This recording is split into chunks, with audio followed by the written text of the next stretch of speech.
Chapter 8:12. In the 4th year of Emperor Chongzhen, there were many wars in the north. The imperial court kept conscripting soldiers, and the military expenses were endless. The corvée and taxes were doubled, and the common people had no way to make a living. The Great Han dynasty had been peaceful for 300 years, and even the imperial examinations and the Great Yan examination were forced to stop. 2 years ago, the Yan army conquered Dingzhou and entered Hebei. The imperial court suffered another defeat and retreated to Taiyuan. The two sides were divided by the Funyo River. In the blink of an eye, it was the new year again. The common people in Anling City did not celebrate the new year as they did in the past. Everyone was in a state of panic. They did not know when the Yan army would come to the capital.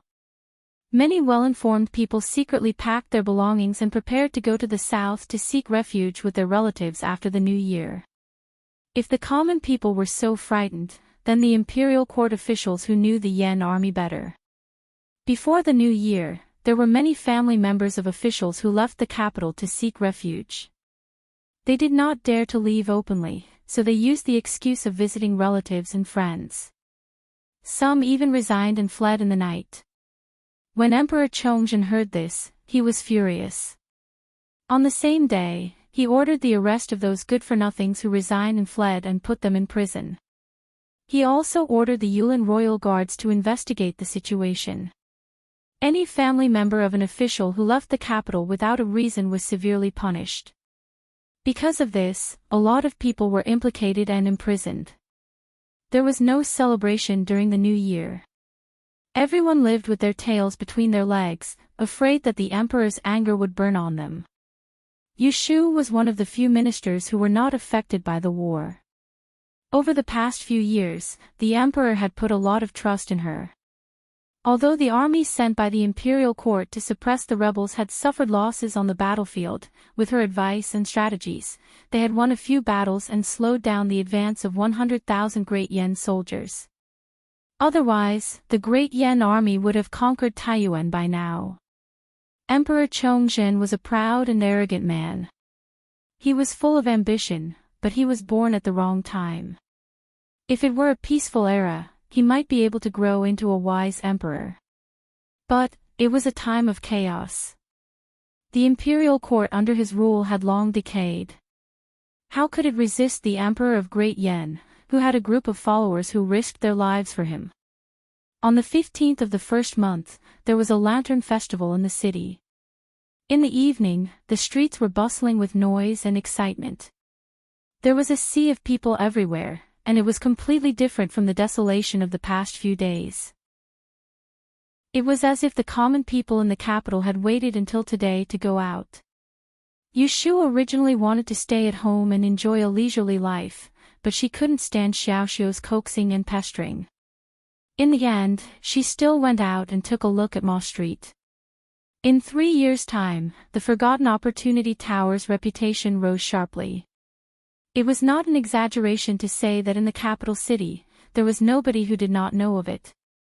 Yuqiu Hall and Bingying Hall's business strategy was very successful, and people gradually got used to this place that offered bounties to solve problems. It was normal for them to make a lot of money every day, and the sky-high bounties on the Heavenly Secrets list and the rankings of the people became the hottest topic of discussion after a meal. Any random person on the street would be able to talk about it clearly and logically. When the other aristocratic families' great trade shops discovered that their business had been snatched by the Forgotten Machine Building, it was already too late for them to turn around and try to rope in more customers. Even if there were people who imitated the Forgotten Machine Building and set up bounties and lists in the great trade shops, they were far from being able to compete with the Forgotten Machine Building's monopoly and good management. In the end, they all ended up with nothing and became mere decorations. The Forgotten Machine Building didn't close its doors for the new year. From early in the morning to the hour of the 5 o'clock, there was an endless stream of people coming and going in front of the main entrance. Most of the shops on Ma Street were open. There was no curfew during the Lantern Festival, so there were many night wanderers. The nearby restaurants and tea houses all benefited from the forgotten machine building, so they didn't have to worry about not having customers. There were many people on the street. The horse carriage stopped at the intersection, and Yu Shu and Yu Xiaoxiu got off and walked. Colorful lanterns hung on both sides of the street, winding without end, rendering the dark night as bright as day. The pedestrians coming and going were all glowing, either stopping in front of the stalls to pick out lanterns or walking in groups. There were even some young women with makeup on their faces, holding round fans in their hands as they walked through the crowd. Yu Shu walked leisurely, while Yu Xiu walked briskly in front of her. From time to time, he would turn his head and chat with her, attracting many sidelong glances. 3 years had passed, and now Yu Xiu had grown into an outstanding youth. He had suddenly grown a lot taller, with delicate features and a pair of bright and spirited eyes. At a glance, one could tell that he was the son of a wealthy family. There was no trace of the inferiority complex that he had when he was a child. Yu Shu, on the other hand, was dressed in a light coat of silk and was dressed in men's clothing. A silver-gray fox hat covered the scarlet scar between her eyebrows. She had an extraordinary bearing, and wherever she passed, pedestrians would give way to her. Even looking at her for a second longer would cause them to feel offended. Lu Hong and Su Qing followed behind them, neither too far nor too close. There were also some accompanying black-robed guards.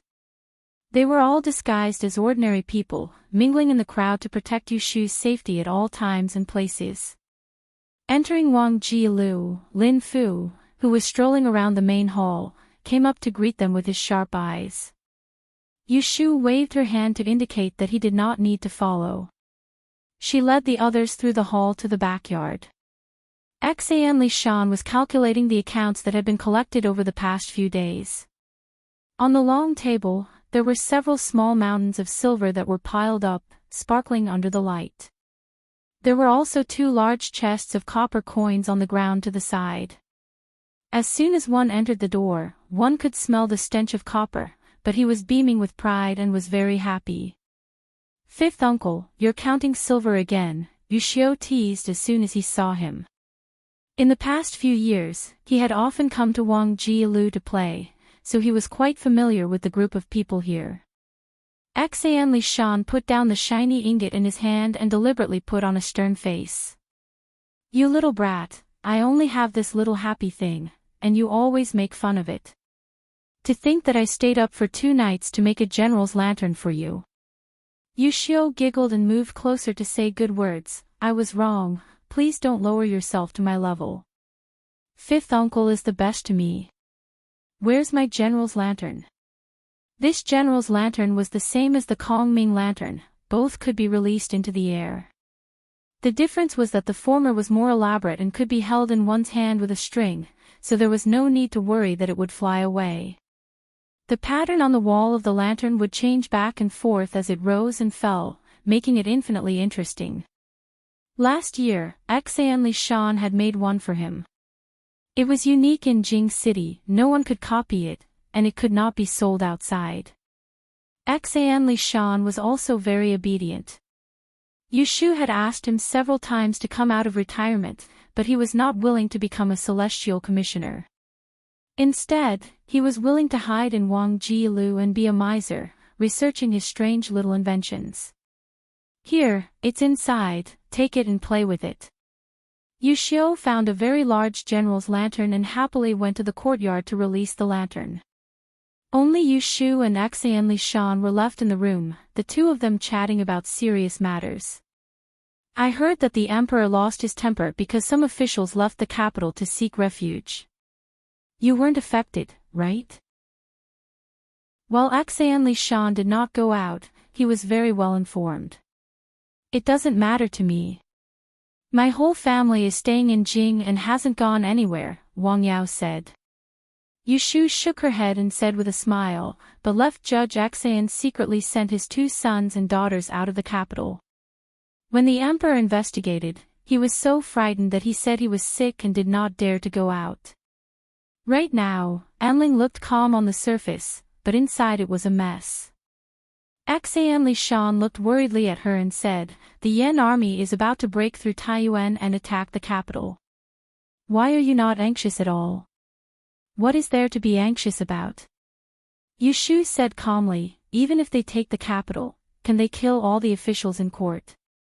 The Yan emperor wants the country, not to slaughter the world." Xian Li Shan was silent. These years, he could not see through her. Even if he sensed her attitude, he could not guess what she was thinking. As a powerful official, she also played politics and formed cliques. But he could not feel how infatuated she was with power and had no loyalty to the emperor. It seemed that what she had done these years was just to fulfill her duty and play the role of the celestial commissioner, and not out of her own will. Strange. Now that you say this, I have nothing to fear. He touched his chin and said, "Originally, I planned to take the wealth of Wang Ji Tower and escape in the night." Laughter flashed in Yu Shu's eyes. "Then I have to send 2 more people to watch you. If you run, where can I find a second god of wealth?" Xian Lishan laughed, and the solemn atmosphere disappeared in an instant. That night, the siblings returned to the mansion. They had just entered the door of the north wing when a round little cannonball rushed towards them. It hugged Yu Shu's thigh and raised its head to reveal a big white and chubby face. It pouted its little mouth and sniffed the tip of its nose, which was red from the cold. It blinked its eyes in an aggrieved manner. Mother and uncle went out to play and did not bring little Guogua. The 2 maidservants caught up with her, panting and calling her little ancestor. When they saw Yu Shu, they timidly stopped and said with a pale face, "Little Gongzi woke up and was clamoring to look for you. When we were not paying attention, he snuck out." A few years ago, Yu Shu adopted this godson. Although she did not deliberately spoil him, he was more mischievous than normal children. He was only 5 years old and could climb trees and dig out bird nests. He often brought He Xiaochuan and Yu Shu to play tricks on the servant girls in the Fu. He was the number 1 little devil in the family. Yet, he knew how to act obedient and sweet talk. He could coax Xiao Hui and old Tai Tai He. They often covered for him. Even Yu Shu had a headache for him. Yu Xiaogua had caught a cold from playing yesterday and was sick. He was more clingy than usual. Last night, he slept in Yu Shu's room. His fever only went down this morning. "You are disobedient again. I won't take you out." Yu Shu reprimanded him, but her hands quickly took off her cloak and wrapped it around her son. She picked him up from the ground and walked inside. Yu Xiaogua obediently hugged her neck, his eyes moving around. He turned his head and saw the tiger lantern in his Jiujiu's hands. He sweetly called out, "Jiujiu." Yu Shu reached over to pinch his cheeks. He smiled and handed the lantern to him. He said dotingly, "When you get better, Jiujiu will take you out to play. I'll buy you whatever you want." Yu Xiaogua's face was full of hope, but he did not forget to raise his head to look at his mother's expression. "We'll talk about it after you get better," Yu Shu said with a straight face. Yu Xiaogua lowered his head and didn't dare to bargain with her. Even at such a young age, he had learned to read people's expressions. He knew who was in charge of the family and who had the most influence. Yu Shu carried him back to the room and watched him drink the medicine. She listened to him mumble nonsense. After a while, the child couldn't take it anymore and fell asleep. She patted his head and covered him with the blanket. Looking at his innocent sleeping face, she did not regret it. She was the first to preside over the ancestral worship ceremony in the 2nd year of Chongjin. She did not take this child to the secret chamber of the tomb to verify if he had the heavens mandate grand bone, but left him behind. Ji Xingxuan could not endure it and died of illness in the dungeon 2 years ago. In this world, besides the Prince of Xiang, only she knew his background. Outsiders only knew that he was the child of an old friend that she had adopted. There were even some unflattering rumors that Yu Xiaogua was born out of wedlock, but no one suspected that she had raised the flesh and blood of her enemy. It was funny to say that it was because of this living child that she had lived like a princess for the past few years. She did not let her desire for power take over her heart, did not let her eyes be blinded by greed, and did not change into another person. His existence constantly reminded her not to forget her original intentions. No matter how high she sat, no matter how much power she had, what she wanted was to protect the safety of her family. She only wanted to have a clear conscience. Chapter 8:13. Once winter passed, the flames of war rose again. In the 5th month, bad news came from the front line. Taiyuan was lost. Marshal Feng Shao died on the battlefield. The Yan army was only 800 miles away from the capital. The court fell into chaos overnight. Duke Jing and Count Zhongyong led a group of ministers to kneel outside the peaceful palace and beg Emperor Chongzhen to take refuge in Luoyang Palace. Emperor Chongzhen ignored them and insisted on staying in Anling. Everyone had no choice but to go to the Celestial Commissioner to ask Yu Shu to persuade him. The Yan rebels are about to attack the capital, but His Majesty refuses to leave. Master Yu, His Majesty listens to you the most. If you don't advise him now, when will you? Inside Taishi Tavern, Yu Shuwen sat on her Qilin treasured chair, looking coldly at the old officials who were used to opposing her and using soft words to stand up for her. What do you want me to advise His Majesty about? She said unhurriedly, advise His Majesty to leave the capital, hand over the 300 years of De, and to the rebels, and become a ruined ruler. As she said this, her face suddenly darkened. She stood up and slapped the table. The country is about to fall. Instead of defending the country, you want to escape. Thinking back to the time when Emperor Xingzu ruled the world, did he ever think that his descendants would become stray dogs? Yu Lianfeng, how dare you? Count Zhongyong Ruiang pointed at her and scolded, I wonder why His Majesty insists on staying in the capital. It is you who instigated him. What are your intentions? Consort Rui Shu had not been favored in the harem these years and did not give birth to a son or daughter. Even the emperor did not like Count Zhongyong's residence. On the contrary, Empress Xia Jiang, who was supported by the Celestial Commissioner, was always favored. Rui Ang and Yu Shu were political enemies, so he blamed everything on her. At this moment, he had no more scruples and did not need to be polite. Duke Jing sighed, in the face of national crisis, the overall situation is the most important. I would rather you not know that His Majesty can do nothing by staying in the capital. Listening to this old man's advice, we all entered the palace together to persuade His Majesty to temporarily leave the capital to avoid disaster. As long as the Green Hills remain, there will be no need to worry about a lack of firewood. Yu Shu snorted coldly, do you think that after persuading His Majesty to leave, you will be able to run for your lives in broad daylight? No need to talk nonsense, since His Majesty wants to defend Anling to the death. As a subject, I will accompany him with my life. As for you cowards who are afraid of death, good luck.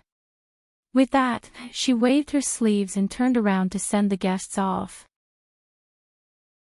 The group of people were so angry that their faces turned red, but seeing that she was not going to budge, they had no choice but to leave. Yu Shu sat quietly for a moment, then went up to the top floor alone. She walked into the morning hall where the memorial tablets of the previous generations of the great Celestial Commissioner were engraved. She took out 3 sticks of incense and lit them. She stared at the last tablet that was added. On it was engraved the words, 9th Celestial Commissioner, Great Zhu Muzhao. That day, I swore to live and die with the Celestial Commissioner, and I kept my word. However, the change of dynasties is the will of heaven. Forgive me for being powerless, but I can only follow the will of heaven. I can only promise you that I will protect the Don royal family. As for whether there is hope for the future generations to restore the country, it will have to wait for a few years. She bowed 3 times and lit the incense. Then she turned around and went downstairs. She sent someone to prepare a carriage to enter the palace to see the emperor. If Emperor Chongjin wanted to stay in the capital, she would not dissuade him. That was his responsibility as the ruler of a country. However, Xia Jiangmin and the eldest Prince Luing must leave as soon as possible. Her law of time of calamity could deduce hundreds of disasters. The Book of Life and Death could investigate the cause and effect. It was comparable to the real art of death. According to her divination, Xia Jiangmin and her son would be killed within 3 months. If they wanted to save their lives, they must leave the capital. Yushu entered the palace to persuade the emperor. On the same day, Emperor Chongjin ordered the 2 Empress Dowagers and Empress Xia Jiang to move to the palace in Luoyang to avoid the summer. When the news reached the harem, it caused panic among the concubines. They were afraid that they would be left in the capital to wait for death. They all went to beg the Empress Dowager and the Empress to take them away. There were only a few who volunteered to stay with the emperor, and Empress Xia Jiang was one of them. I am not willing to live an ignoble life. I will be with your majesty wherever you are. I will live and die with you. Empress Xia Jiang ran to Emperor Chongjin and expressed her feelings. One sentence made Lu Tan's eyes turn red. He held Xia Jiangmin's hand and asked his attendants to leave. He confided in her, Min Min, I know your heart is enough. Listen to me, I cannot leave the capital. It is not only because of my anger. As the ruler of a country, even if I lose my life, I cannot lose the country left by my ancestors. If I escape now, I will be laughed at by the world. I will truly become the ruler of a destroyed country. I am not willing, I cannot. Xia Jiangmin cried, If your majesty wants to stay, then stay. I will not leave. Lu Tan shook his head and said in a determined tone, Take my son away. If anything happens to me, you need to raise him well until he grows up. Then you can plan the great cause of restoring the country. Xia Jiangmin shook her head with tears and buried her head in his chest. She and the emperor were a young couple. They loved each other deeply. How could they bear the pain of separation? How could they know that after this separation, there would be no day for them to meet again? She was afraid that they would be separated forever. Humans and ghosts were different. Even when she was tired from crying, Lu Tan did not change his mind. He made up his mind and sent her back to Fengzhou Palace. Then he drafted an edict to confer the title of the crown prince, Luing. That night, Xia Jiangmin had a series of nightmares. She woke up before dawn. She sat up straight in a cold sweat and cried, Come. Come quickly. Outside the door, a palace maid ran into the bedroom and lit the candles. She moved closer to the bed. Your Highness, you had a nightmare. Let me pour you a cup of tea. Xia Jiangmin was still in shock and asked blankly, What time is it? It's past 5 in the morning. She looked outside the window and it was still dark. She came back to her senses and said, Quickly send someone out of the palace to ask for advice. Just say that I had a nightmare last night and need her to explain it. Yes, I will send someone to ask for her. Seeing that she looked terrible, the palace maid did not dare to ask more and hurried away. Xia Jiangmin hugged a thin quilt and recalled the situation in her dream. Her fingers clenched the corners of the quilt and trembled slightly. After waiting for 2 hours, when the sun rose, Yushu hurried to the back palace. Xia Jiangmin had already washed up and was waiting for her. Hearing the announcement from outside, she asked the people in the hall to leave and was alone with Yushu. Yushu understood and asked her as soon as she sat down, Did you dream of a dead person again? Few people knew that Xia Jiangmin was born with a talent that allowed her to foresee the cause of death of a person in her dreams. For example, her late sister Xia Jiangying, and Xian Lu, who was lucky enough to escape, had almost a 100% accuracy rate. Xia Jiangmin nodded with a pale face. She stared at her and said in a hoarse voice, Ashu, I dreamed that you died. Yushu was shocked at first and then frowned. She asked, "What did you dream of?" Xia Jiangmin recalled and said absent-mindedly, "I dreamt that the Yan bandits took over the capital and captured the emperor. You brought people to rescue the emperor, but you were captured and imprisoned by them. Then, a man dressed in red stabbed you to death with a sword." Her dream could only describe a general idea, but she remembered the key points. For example, when Yushu was killed and what characteristics the murderer had. Hearing this, Yushu looked down in deep thought and didn't speak for a long time. Xia Jiangmin pushed her shoulder anxiously and said, "You have the art of predicting death. Why don't you read for yourself?" Yushu sighed, "My art of predicting death requires the 8 characters of my birth, but my 8 characters are not compatible with my fate. It is difficult to read." Xia Jiangmin was suddenly at a loss. She grabbed her arm and said, "What should we do? Why don't you leave the capital as soon as possible? I will plead with the emperor to let you go to Luoyang to take refuge." Yushu's eyes flashed but she didn't waver. She shook her head and refused, "I won't go." Xia Jiangmin anxiously cried, "The emperor is like this, you are also like this. You know that staying is a dead end, but you don't listen to other people's advice. What should I do?" The corners of Yushu's mouth twitched helplessly. She pulled the other's cold hand and softly comforted, "It's clear that the emperor doesn't go because he has the country in his heart. I don't want to go because I am waiting for someone. People live in this world and each have their own fate. I can't avoid it and I can't escape it." Xia Jiangmin didn't understand her words and asked with teary eyes, "You are waiting for someone, who are you waiting for?" Yushu shook her head and didn't say anything more. Xia Jiangmin knew that she couldn't force her. She stopped crying and said with disappointment, "If I didn't have children to hold me back, I would definitely stay in the capital to live and die with the emperor. I don't fear death, but I can't ignore my son. It's good that you think like this."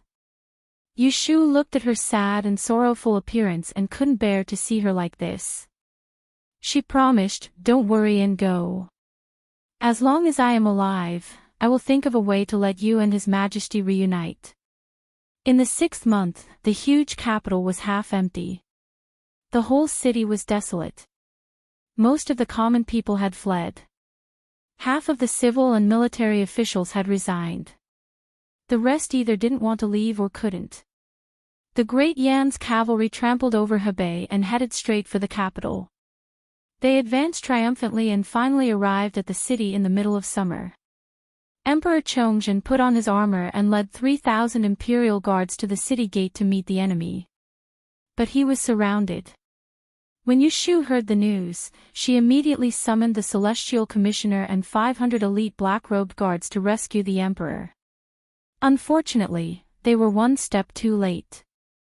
The Yan army broke through the gates of the capital at lightning speed and captured Emperor Chongzhen, who was personally leading the army into the war. The sun set. The black-robed guards killed their way to the foot of the city gate and fell into the enemy's formation. Yushu sat stiffly in the carriage. She heard a shout coming from not far away, "Who are you? Tell me your name." She took a deep breath and answered with a loud voice, "The Celestial Commissioner of the Han Dynasty has given me some advice." Not long after, there was a commotion outside. She heard a loud voice from the top of the city gate, "Are you the Celestial Commissioner who has given me some advice? I am Lu Shining, the Prince of Chongping of Great Yan." Chapter 8:14. I am Lu Shining, the Prince of Chongping of the Yan Kingdom.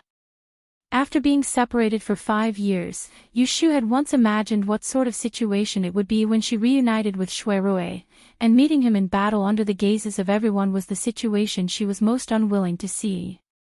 Looking at her lover on the tower, Yushu's eyes flashed. She could not look away and could not suppress the palpitation in her heart. She suppressed the desire in her heart and walked out of the carriage with a cold face. In front of her was the dark muzzle of a cannon not far away. Behind her was the long street stained with blood. Hundreds of black-robed guards protected her in the middle. Flames flickered in Shui Rui's eyes. He had an extremely good field of vision from where he was. The smoke in the surroundings had dispersed, and he could clearly see her appearance. His greedy gaze swept past her from head to toe, and his heartbeat that had long since become numb due to the constant battles instantly became lively. Lovesickness that corroded his bones overflowed from his limbs and bones, and he wished for nothing more than to leap down from the tower and fiercely rub her into his embrace. So it's Prince of Chongping. Yu Shu raised her voice and said, "I've heard so much about you." It was as if they had never met before. Shui Rui's breathing froze as if a bucket of cold water had been poured on him, causing him to sober up from the pleasant surprise of their reunion, and he realized that they were enemies. He lowered his eyes and restrained the burning desire in his eyes, yet he still stared fixedly at her, and then he cleared his throat and said in a low voice, "The Emperor of Dan has been captured by me. I advise you to surrender now." Hearing his words, the burly man who had previously blocked the black-robed guard's path spurred his horse forward and thrust his spear forward.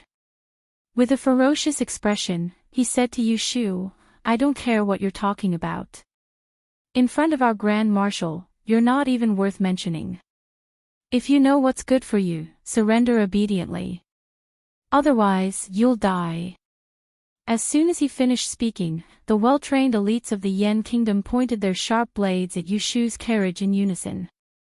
The archers on the city tower drew their bows and aimed the arrows at her head. For a moment, the atmosphere was tense, and a murderous aura rushed toward her. Shui Rui had a headache. He saw that Yu Shu's expression was getting colder and colder. He quickly stopped them. "Sha Liao, don't be rude. The great teacher is the chief of the Book of Changes in the world, it is only right to respect him." This sentence determined the identity of Yu Shu. It avoided the important and focused on the trivial. It did not mention that she was an important minister of the imperial court, but only talked about her academic status. Sha Liao put down his spear and pointed at Yu Shu, asking in a low, muffled voice, "What Yi Shui? Is this woman more powerful than the imperial advisor? You're just bluffing." Before Shui Rui could pull a long face, hundreds of black-robed guards had already drawn their swords and pointed them at Sha Liao. Their imposing manner was overwhelming, and they were glaring at Sha Liao with an expression that said, "How dare you humiliate us? You're courting death." Yu Shu said expressionlessly, "A scholar can be killed, but not humiliated. Sha Liao, stand down." Shui Rui's face darkened. Sha Liao did not know how to read people's expressions at a critical moment. He really needed to teach him a lesson later. Sha Liao felt very innocent after being scolded. He lowered his head and retreated to the side. He secretly looked at Yu Shu and thought, "This woman has fair skin and long legs. Her appearance is not bad. Could it be that His Highness has taken a fancy to her? Otherwise, why would he be so fierce?" Shui Rui looked at Yu Shu and said with a serious expression, "I have no intention of humiliating you, but the imperial court has already lost its power, and it's of no use no matter how you struggle. Not to mention your emperor is in my hands now." His last sentence was obviously a threat. Yu Shu smiled coldly, "What do you want? Tell your men to put down their weapons. I promise in the name of Chongping that I will not kill a single one of your men." Yu Shu stared at him for a moment. She raised her hand and pressed down. The black-robed guards around hesitated for a moment and then threw their weapons on the ground. They gave up resisting. This showed her prestige. Shui Rui secretly heaved a sigh of relief. He ordered his subordinate, "Send the commander back to my tent." Yu Shu did not say a word and turned back to the carriage. She allowed the Yen soldiers to separate her from the black-robed guards. They then sent her and the carriage to the camp outside the city. As for Shui Rui, he stayed behind to arrange the troops and entered the capital. When Jiang Huaying became the emperor of Ningdong City, he had 100,000 soldiers under his command. This number was not complete. Later, the Yan army conquered the city and expanded their army. Within 5 years, they took in another 100,000 soldiers. Many of them were surrendered soldiers of the Yin dynasty. Prince Chongping led 50,000 elite vanguards into the city. The Godly Machine Battalion's thunder fire cannon blasted open the gate of Anling City. Then Emperor Chongzhen walked into the trap and became a hostage. The 20,000 imperial guards in the city surrendered and were forced to hand over the commander's seal. The 4 city gates of Anling were sealed by the Yan army. People were only allowed to enter but not leave. They blocked the escape routes of the officials and nobles in the capital city and arrested them one by one. The first to be arrested were Duke Jing, Count Zhongyong, and the other senior officials. Apart from their family members, all the officials above the 5th rank were not spared. They were all thrown into the Supreme Court's prison temporarily occupied. Only Grand Tutor Yin, who left the capital 2 years ago, escaped. After a series of meticulous arrangements, Prince Chongping calmly led a large group of people into the palace. A month ago, the 2 empresses of the West Palace and the Empress went to the palace in Luoyang to seek refuge. They took away the crown prince, Lu Ying, who was hastily crowned by Emperor Chongzhen. At the moment, there were no important people in the harem except a few unfavored concubines. Moreover, Emperor Chongzhen left the city to fight the enemy and took away most of the imperial guards. The imperial guards inside and outside the palace were no match for the elites of the Yan kingdom. At night, the palace lanterns were lit. In the Fengqing Palace, which was used for grand ceremonies, Shui Rui stood sideways in the empty main hall. Half of his body was shrouded in darkness and his face could not be seen clearly. Below him were a group of trembling concubines. There were also a few palace maids and eunuchs of high status. They were all just captured from the harem. 5 years ago, Shui Rui was one of the few young talents in the capital. He went to the court and there were many people in the palace who had seen the eldest son of the Shui family. It was a pity that he had been fighting outside all these years. His handsome face was no longer smooth and tender, and it had a thin layer of honey color. His facial features had become more and more profound, and even his figure had become tall and mighty. With a suit of armor on his body, he didn't have the slightest appearance of a distinguished and elegant young master in the past. Thus, for a moment, no one recognized him. On the way here, this group of people from the harem had witnessed the ferocious appearance of the soldiers of the Yan kingdom chopping up the imperial guards as if they were slicing watermelons, and they'd long since been scared out of their wits. At this moment, they didn't even dare to take another glance at Shui Rui. They only felt that this general of the Yan kingdom before them was a living king of hell, and he could possibly make their heads roll to the ground at any moment. There were even a few useless people who wet themselves on the spot, causing a wave of urine to emit from their bodies, and a puddle of wet marks appeared beneath their feet. Shui Rui frowned slightly and asked his subordinates, "Are there only these few people left in the harem?" "Your Highness, we've searched everywhere. They're all here." A eunuch rolled his eyes and knelt 2 steps forward. As he kowtowed, he stammered, Your Highness, I know that the 2 Empress Dowagers and the Empress have gone to Luoyang Palace to seek refuge. The Crown Prince has also been taken away. Emperor Chongzhen had been on the throne for less than 5 years. He only had 2 sons and 1 daughter. The Crown Prince and the eldest princess were born by Empress Xia Jiang and the second prince was born by concubine Mei. As he spoke, the eunuch pointed to the beautiful woman in palace attire who was being supported by 2 palace maids. This concubine Mei is the emperor's favorite concubine. If you capture her, the emperor will definitely be wary. He then pointed to another pale concubine and said, This is concubine Rui Shu. Her father is an elder in the court, Count Zhongyong. If you capture her, you don't have to worry about her father disobeying you. That is the chief eunuch Jia Feng, an old servant of the emperor. He is in charge of half of the affairs in the palace, and most of the key to the treasury is with him. If you don't believe me, you can ask someone to search for him. These people in the palace had no idea that the emperor had fallen into the hands of Shui Rui, and the capital city was already surrounded by the Great Yan's army. Therefore, this eunuch thought he was smart and sold out the few masters in the harem, hoping to save his own life. Who would have thought that the living king of hell only glanced at him indifferently, waved his hand and said, "You talk too much. Drag him out and behead him." Then, before he could even cry out for mercy, his mouth was gagged and dragged out, becoming a ghost under the saber. The rest of the people felt their hatred vented, but at the same time, they were filled with fear, fearing that they would be the next one to be dragged out. No one wanted to die. Immediately, someone came up with an idea and said in a trembling voice, "Although I live deep in the palace, I have heard of the great name of Prince Chomping of the Yan Kingdom. Seeing you today, you really live up to your reputation. I believe that a man like you would not make a move on a few weak women, right?"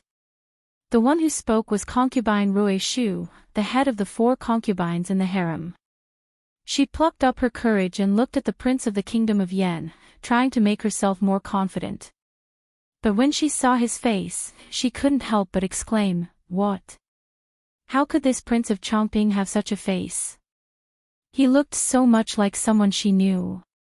She suddenly recalled the case of the Shui family's rebellion that caused a stir a few years ago. It was caused by the imperial envoy's secret visit to Ningdong City, where he saw the long-lost young master of the Shui family as the guest of the traitor, Prince of Dongjing. You are not Shui. Concubine Rui Shu couldn't finish her sentence, as if she had seen a ghost. Shui Rui didn't panic at being recognized. Concubine Rui had some history with him, and they could be considered as old acquaintances.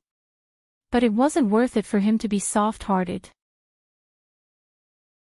He broke into the palace with his troops in the middle of the night, not to show off, nor for the gold and silver, but for the sons of Emperor Chongjin. Before he sent out his troops, the imperial advisor had divined that there was a hidden dragon in the harem of the kingdom of Yan. He predicted that there would be a son who would restore the previous dynasty. The imperial advisor had repeatedly urged him to find this child, in case the wildfire was not extinguished. Unfortunately, he found nothing. Lock them up together and keep a close watch. Shui Rui passed down the order, left a group of troops, and left the palace in a hurry. He didn't see the beauty behind him fall to the ground and stare blankly at his receding figure. Outside the palace, Sha Liao followed closely behind him. Seeing that he still wanted to leave the city so late at night, he couldn't help but say, "Your Highness, the sky is dark. Why don't we rest here for the night and return to the camp tomorrow morning?" Shui Rui stopped and turned back to ask him, "You want to stay in the palace for the night?" Sha Liao scratched the hair on his forehead and said with a silly smile, "I haven't slept in the palace before. This is the place where the emperor lives. Since you know this is the place where the emperor lives, you still dare to sleep." The whip in Shui Rui's hand unceremoniously lashed on the horse's rein. Seeing the horse galloping away, Sha Erlang let out a ghostly howl. "Ha ha ha ha." Shui Rui couldn't help but laugh. He urged the horse under his crotch to rush in the direction of the city gate. Chapter 8:15. It was a cool summer night in the wilderness. The Yan army's camp was just 50 miles east of Anling. It would only take 2 hours to go back and forth on horseback. At this moment, Yu Shu was in the commander's camp. Chongping Prince's subordinates had placed her in a temporary tent and sent soldiers to guard the door to prevent her from leaving. She did not walk around casually. She just sat quietly on the simple wooden bed and closed her eyes to rest. For today, she had already thought of a perfect plan. Lu Hong and Su Qing each led a team of black-robed guards. One team hid around Baochong Street to protect her family in case of chaos in the city. The other team stayed behind to guard the Celestial Commissioner. Lone Swan secretly followed behind her, waiting for her signal. Once the situation changed, she could escape at any time. She could not be blamed for being so cautious. Xia Jiangmin's nightmare foretold her death, so she had to be on guard. In the middle of the night, she heard the rustling of footsteps. Yu Shu opened her eyes. A moment later, she heard someone standing outside the tent shouting, "His Highness has returned to the camp. Please come with me." Yu Shu stood up and slowly tidied up her appearance. She smoothed out the creases in her skirt, gathered up her lapels, and gently combed her hair. Then, she hid her slightly trembling fingers in her wide sleeves and slowly walked out. "Lead the way."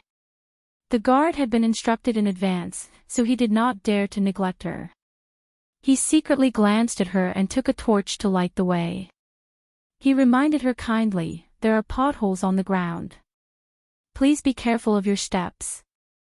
"Thank you." Yu Shu nodded slightly. She was a man of few words. She appropriately showed the restraint that a helpless and captured minister of a subjugated country should have. After walking for more than 100 steps, they met two groups of patrolling guards. They came to the outside of a large tent. The guard who led the way for her reported inside. When he heard the response from inside, he retreated and let her enter alone. "Please come in, Your Highness." Yu Shu's footsteps paused for a moment. She folded her sleeves in front of her abdomen and strode into the tent. The curtain closed behind her. Suddenly, she felt a ball of light in front of her. She raised her head and saw a man sitting under the lamp. His eyes were bright and full of expression as he stared at her. His handsome face was a little darker than she remembered, but his eyes had not changed. They were still bright and sincere, giving her the illusion that these 5 years of separation was just a dream. When she woke up from the dream, he had never left. Yu Shu's apprehensive heart suddenly calmed down. She lightly pursed her lips, and just as she was about to speak, she saw the person in front of her move. In the blink of an eye, a shadow covered the sky and covered the earth. When she came back to her senses, she was already tightly wrapped in a pair of iron arms against his broad chest. The tight embrace made it hard for her to breathe, let alone speak half a word. "Ah Shu, ah Shu." Shui Rui called her name softly over and over again, and his throat was filled with thick feelings that could not be melted away. Even the moment he breached the gates of the capital city and captured the Dan Emperor wasn't as joyous and excited as this moment when he regained what he had lost. Yu Shu could not stop smiling. She raised the corner of her mouth and silently twisted her neck. Naturally, she rested her head on his shoulder and eavesdropped on his heartbeat. After a while, Shui Rui realized that she was silent. Only then did he loosen her a little. Looking down at her, the first thing he saw was the red mark on her eyebrows. Then he saw her calm expression. It was hard to tell whether she was happy or angry. He suddenly felt that something was wrong, but he was not willing to let go of her. Instead, he hesitantly asked, "Are you not happy?" Yu Shu coldly snorted and raised her head to look at him. "What is there to be happy about? I am an important official of the imperial court and you are a general of the enemy country. You broke through my capital gates, captured the emperor and kidnapped me here. Aren't you trying to humiliate me?" Shui Rui was stunned for a moment. He was at a loss and said, "Shu, how can you say that? Do you have some misunderstanding towards me? Didn't we agree that I will come back to pick you up and marry you openly? You... Don't tell me you have forgotten." As he said this, his heart turned cold. He recalled her cold and distant appearance at the city gates in the evening. His big hand grabbed her shoulder and turned her around. He touched the back of her neck. "Could it be that you were also hit by the silver needles and lost your memory?" Yu Shu shrunk her neck and slapped his hand away. She turned her head to hold back her laughter and said sarcastically, "Who would have thought that the famous Prince of Chongping is actually a madman with a mouth full of nonsense? When did I get to know you, and when did I ever have an engagement with you?" Hearing this, Shui Rui felt dizzy and his ears were ringing. He felt that even if the sky fell down, it would be nothing more than this. Yu Shu seized the opportunity to push him away. She took 2 steps inside and started sizing up the spacious bedchamber. She was stepping on a half-old felt carpet, and a simple long table was neatly stacked with military reports and texts. Brush, ink, paper, and inkstone were all present, and there were a few candlesticks. However, she couldn't see a tea table or incense table, and there wasn't even an incense burner. The bed not far away was also made of ordinary wood. Other than the armor on the clothes rack, there was only a set of travel clothes. It could be seen that Shui Rui, the Grand Marshal who led the troops, lived a rather poor life. It was rumored that the Yen army was thrifty, but they did not rob or plunder the people's wealth. It turned out to be true. On the other side, Shui Rui recovered from his shock, and he stared at Yu Shu's back once more before he felt that something was off. Even if she's lost her memories, isn't she a little too calm? Ah, Shu. Yu Shu was lamenting the hard life of the Prince of the Great Yen when she suddenly heard him calling her from behind. She answered subconsciously and was immediately hugged by him from behind, causing her back to hurt. She heard him whispering into her ear through clenched teeth, "Don't worry, don't worry. You heartless liar. How dare you tease me like this? I missed you so much that I missed you so much. I only hate myself for coming late. I really want to dig out my heart and show it to you so that you don't torture me anymore." He had not said sweet words for a long time, but when he saw her, he couldn't help himself. If his subordinates in the army heard these words, they would think that their Prince of Chongping was possessed by a playboy. Yu Shu snickered endlessly in her heart. Her grand insight technique had already reached perfection, so how could she be unable to discern whether what he said was the truth or a lie? She was only deliberately putting on a cold face for him to see how sincere he was. "You only say that you missed me. Do you think I'm living well? These 5 years are neither long nor short. Without a few words from you, how would I know if you have a change of heart? I can only predict your safety every day, but I can't feel at ease." She sighed and made his heart wrench. He hugged her tightly and said, "If I have a change of heart, I will be struck by lightning." Yu Shu smiled, "I will remember this. If you go back on your words, I will cast a spell to summon lightning to strike you." When she laughed, Shui Rui laughed along with her, and his arms slid down to hold her hand before leading her to sit on the long couch.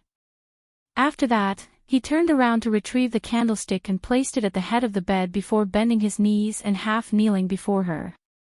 He held her hands together in his palms and raised his head, and his burning gaze descended onto her face. "Let me take a good look." Yu Shu smiled and let him look at her. Her palms gradually became wet with sweat, but she didn't want to pull away. They looked at each other in a daze as if they wanted to make up for the thousands of days and nights that had passed. The night candle was yellow. At first, Shui Rui thought that the fireball between her eyebrows was a meticulously painted flower. His heart moved and he raised his hand to touch it. However, when his fingertips touched the protruding cinnabar, he was shocked to find that it was a bone-deep scar. He lost his smile and held her tightly with his other hand. He said with a trembling voice, "You have suffered. In the past 5 years, in order to not implicate Yu Shu and prevent her from being caught, he often asked Jin Ke to go to the capital to inquire about her news even though he didn't send a word. He knew that she almost married Jing Qin. He knew when she was promoted. He knew that she took over the position of Celestial Commissioner from Zhu Muzhao. He even knew that she adopted an unknown adopted son. Naturally, he also knew that she went to kidnap the bride and was captured by his grandfather. She was tortured in the prison of the Ministry of Justice and later escaped from death. Jin Ku had seen Yu Shu several times from a distance. He didn't see the scar on her forehead, so he thought that the rumors about her disfigurement were false. When he replied to Shui Rui, he lightly mentioned a rumor. When he saw her today, Shui Rui knew that it wasn't a rumor. He was used to all kinds of punishments when he was in the Supreme Court. At a glance, he knew that she had been tortured in the death prison. Her skull was pierced by the soul-luring awl, which was why she had such an unforgettable scar. Yu Shu was telepathically connected with him. She didn't need to explain more. She asked him in reply, "Don't you hate me for harming the Shui family? Don't you hate me for relying on the enemy who killed your father?" If he had any hesitation, he wouldn't be worthy of her entrusting her life to him. "Have you forgotten that it was me who taught you to do everything possible to save your life? How can I hate you?" Shui Rui seemed to have seen through the knot in her heart. He clasped his fingers with hers and said softly, "I'm thankful that you can live well." Moreover, Shui Lingnan brought this upon himself. If it wasn't for Yu Shu's drastic measures, the Shui family's fate would be even more miserable. Yu Shu's heart tightened and then relaxed. Her eyes quickly regained their vigor. She secretly thought that this person had never disappointed her. He was really an ideal husband. She cleared her throat and said, "Don't worry. I've secretly brought Aunt Shui and Sister Jean Sun out of the clean water nunnery on Mount Amei. They are now living in a quiet place. When you have settled down here, I'll bring them back to reunite with you." Shui Rui looked ashamed. "My son is really unfilial. Fortunately, I have you to help me." As for Shui Lingnan, he died in prison in the 3rd year of Chongjin. Since she did not mention this, he did not ask again. Yu Shu saw that his legs were numb from squatting.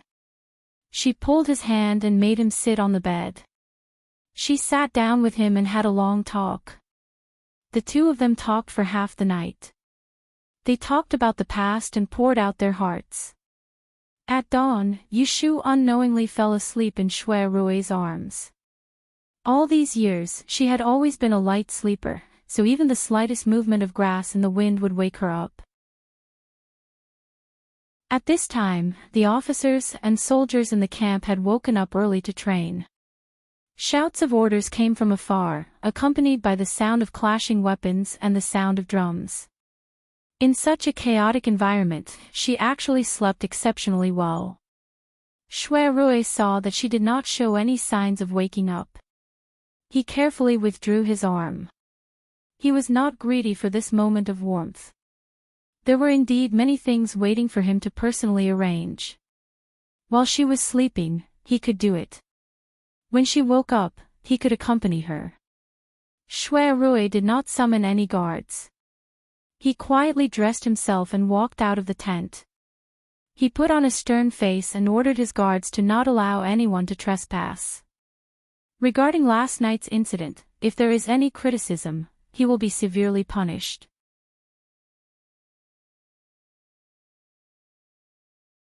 Chapter 8:16.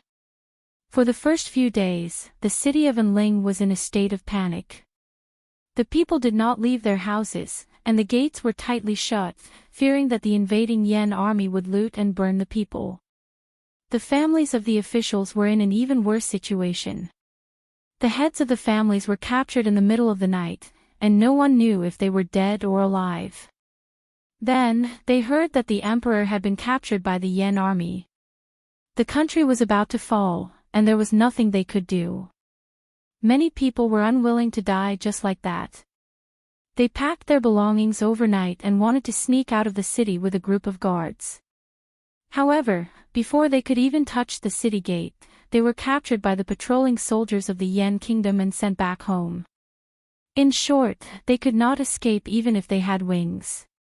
Speaking of which, when Shui Rui captured hundreds of court officials and threw them into prison, he did not yell at them.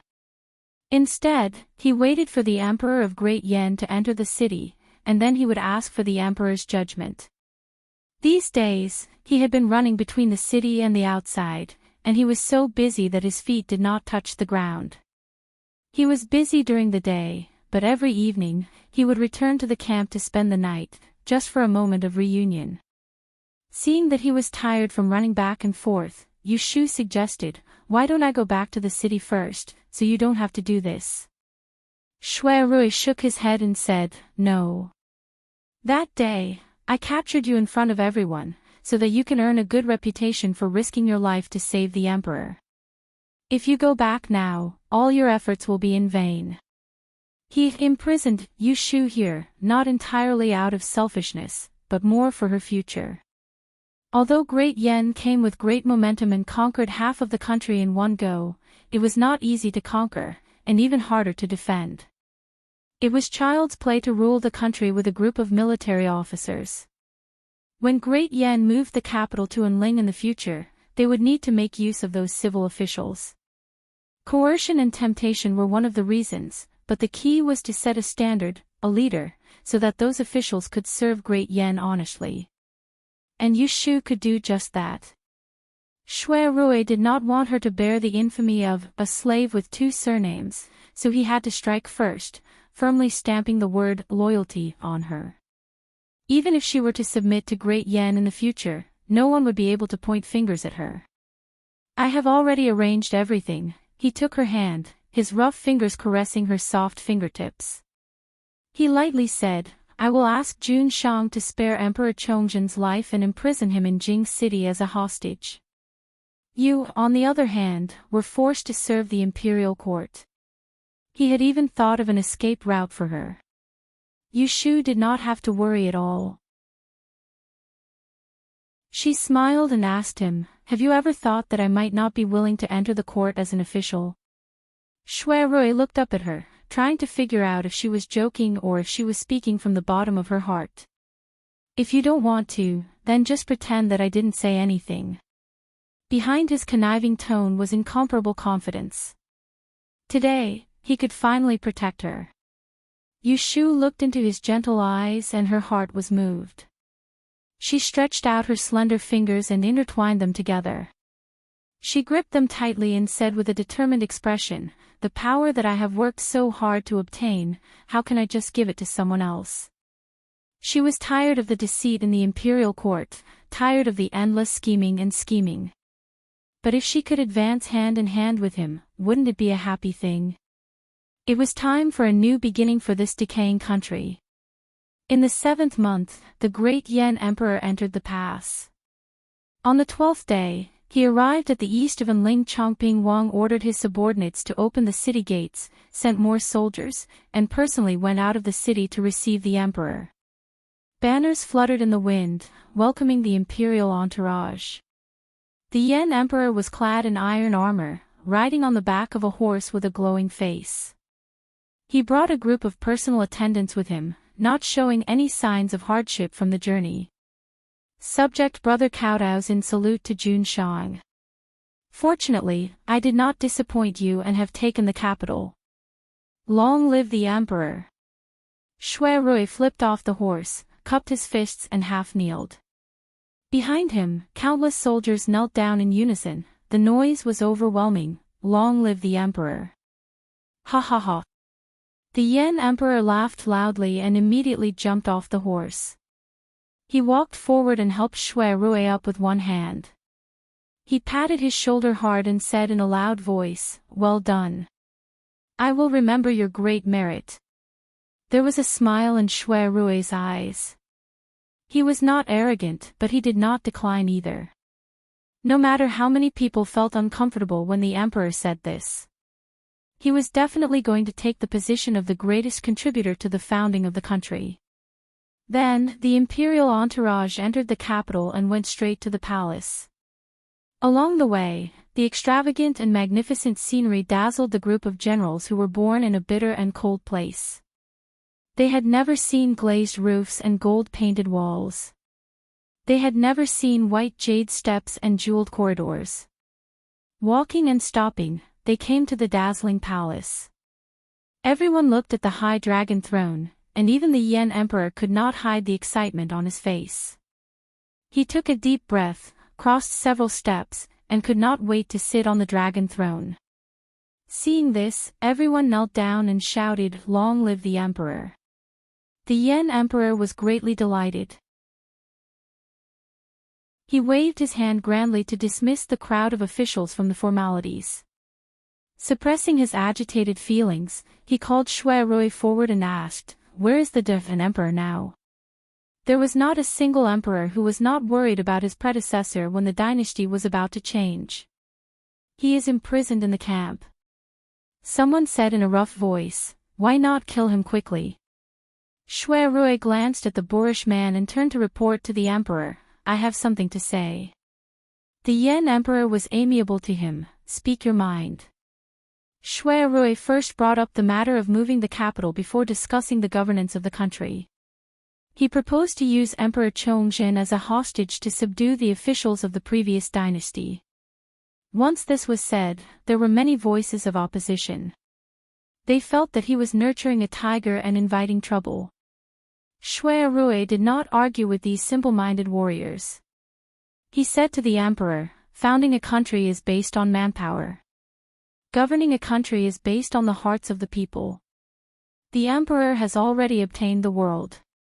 All the people of the Yen kingdom are your people. Why distinguish between the previous dynasty and the current one?" The Yen emperor was wise. He knew that Shui Rui's suggestion was the most practical. He had just obtained the world and did not lack troops. But the court lacked manpower. If he wanted to settle down quickly and prevent chaos among the people, he could only use the officials of the previous dynasty.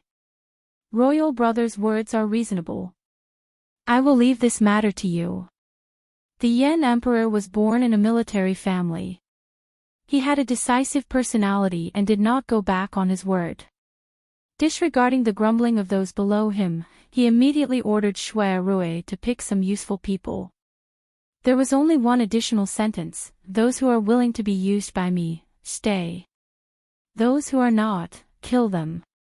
Shui Rui accepted the decree and said, "There are still people in the Chongjin imperial harem. Please decide whether to stay or leave." He was obviously reminding the emperor that there was still a group of women in the imperial harem that had not been dealt with. To kill or to keep, it was up to you. The Yen emperor had an embarrassed expression. He waved his hand and said, "The Empress Dowager's carriage is still on the way and will arrive in a few days. I have no wife or daughter.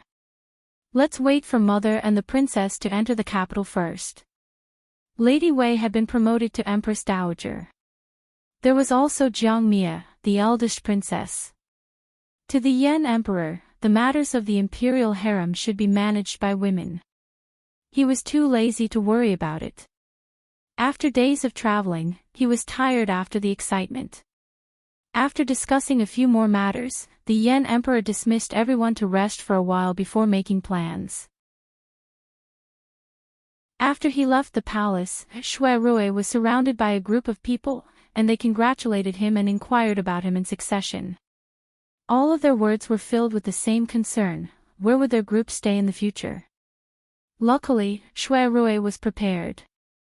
He took out a map from his sleeve unhurriedly and spread it on the ground. It was a bird's-eye view of Enling City. He pointed at a dozen places and said, "Earlier, some officials and rich merchants fled at the sight of the wind. There are many empty houses in the capital. You can go take a look first. After I report to the emperor, I will let you move." Only then was everyone satisfied. They asked for the map and swarmed to look at the houses.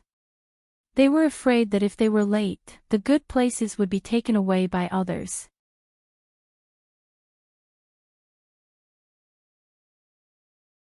Chapter 8:17. Shui Rui had a list of officials that he thought could be reused. There were more than 100 of them. He did not waste time trying to persuade them one by one. Instead, he divided them into 3 groups and brought them to the court of the Supreme Court. The first group of people did not have high positions. Disregarding their abilities, the Ministry of Appointments had recorded excellent results every year. They could be considered as an influential force in the court. The dozens of people were shackled to the court. Their faces were covered in dust and their hearts were filled with fear. They were afraid that their death was near. They looked up at the sky and saw a lone armchair in the middle of the court. On it sat a man wearing a tight robe and soft armor. He had a white feather crown on his head. His skin was the color of bronze and his eyes were bright. He looked like a heavenly soldier who had descended to the mortal world. Everyone's hearts were in their throats. Some of them felt that the noble from the Yen kingdom looked familiar, but they couldn't remember who he looked like. They saw the burly general who was standing at the side take a step forward and say in a tiger's voice, "You sinners. The person in the court is Prince of Chongping of the Yen kingdom. Kneel down and kowtow." His voice was like a lion's roar. The officials were frightened. Some of them knelt down immediately. Some of them had a backbone and did not make a sound. Shui Rui glanced at their faces and gestured for Sha Liao to step aside. He said, "Since ancient times, the winner is the king and the loser is the bandit. The previous emperor was incompetent. He could not defend against foreign enemies and abandoned his loyal subjects. He disobeyed the teachings of the ancestors and did not care about the people. It is heaven's will that the Yen kingdom will replace him." He paused for a moment and changed his sitting position. He leaned forward and said, "However, my lord is broad-minded and tolerant. Although you captured Emperor Chongzhen alive, you spared his life. This is the grace of not killing him. As for you sinners, if you want to keep your lives, the only way is to abandon the darkness and join the light." As soon as he finished, everyone's expression changed. Although some of them were tempted, no one made a sound. Firstly, they did not want to be known as a coward. Secondly, they were afraid that this was a test. No one wanted to be the first to stand out. Everyone, don't listen to this scoundrel's lies. Surprisingly, there was also a donkey who was not afraid of death. He stretched out his head to take the birdshot and shouted with a red face and neck, "Prince of Dongjing is treacherous and heinous. He plotted to usurp the throne and everyone has the right to punish him. What do you mean by forsaking the dark for the light? I think you are clearly trying to frame me for being disloyal and unjust. I, Chai, would rather die than surrender. If you have the ability, then kill me." Shui Rui sized him up and asked, "Are you not afraid of death?" That person raised his head. "What is there to be afraid of? What courage?" Shui Rui praised him indifferently, and before this person could reveal a complacent expression and speak a few more ruthless words, Shui Rui lightly waved his hand and ordered, "Drag him out and behead him in public." Then, everyone saw that Chai, who was acting righteously just a moment ago, was grabbed by the neck by the soldiers. He could not struggle and was dragged out like a dead dog. Just outside the court, a knife was raised and blood spurted out like a fountain. The fresh head rolled on the ground and the remaining half of the body twitched a few times before it stopped moving. This scene happened too fast, so fast that no one could react in time. The few officials standing near the door were sprayed with blood and fell to the ground, shaking like a sieve. Looking at the headless corpse on the ground, it was as if they had seen their own deaths. Some of them even beat their chests and vomited on the spot, spitting out a puddle of filth, and a strong stench filled the air. "Who else wants to die? Come out now and I will fulfill your wish."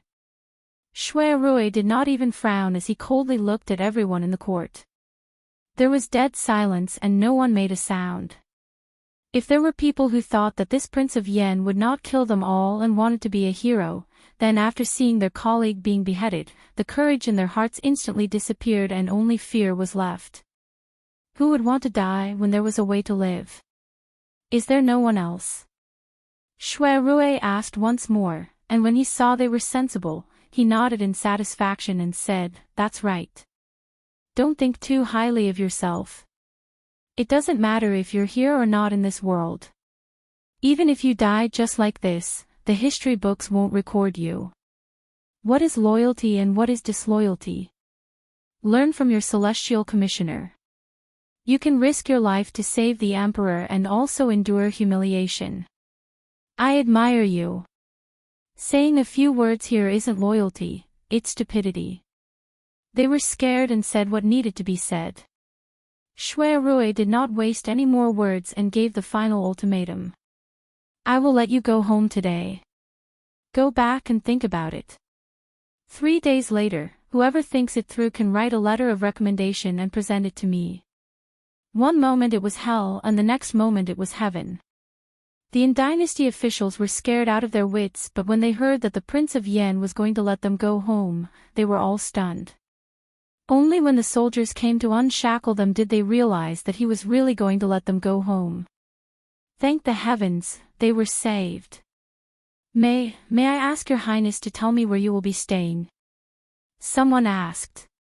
Shui Rui flicked his fingers and thought of the few empty mansions and villas in the capital.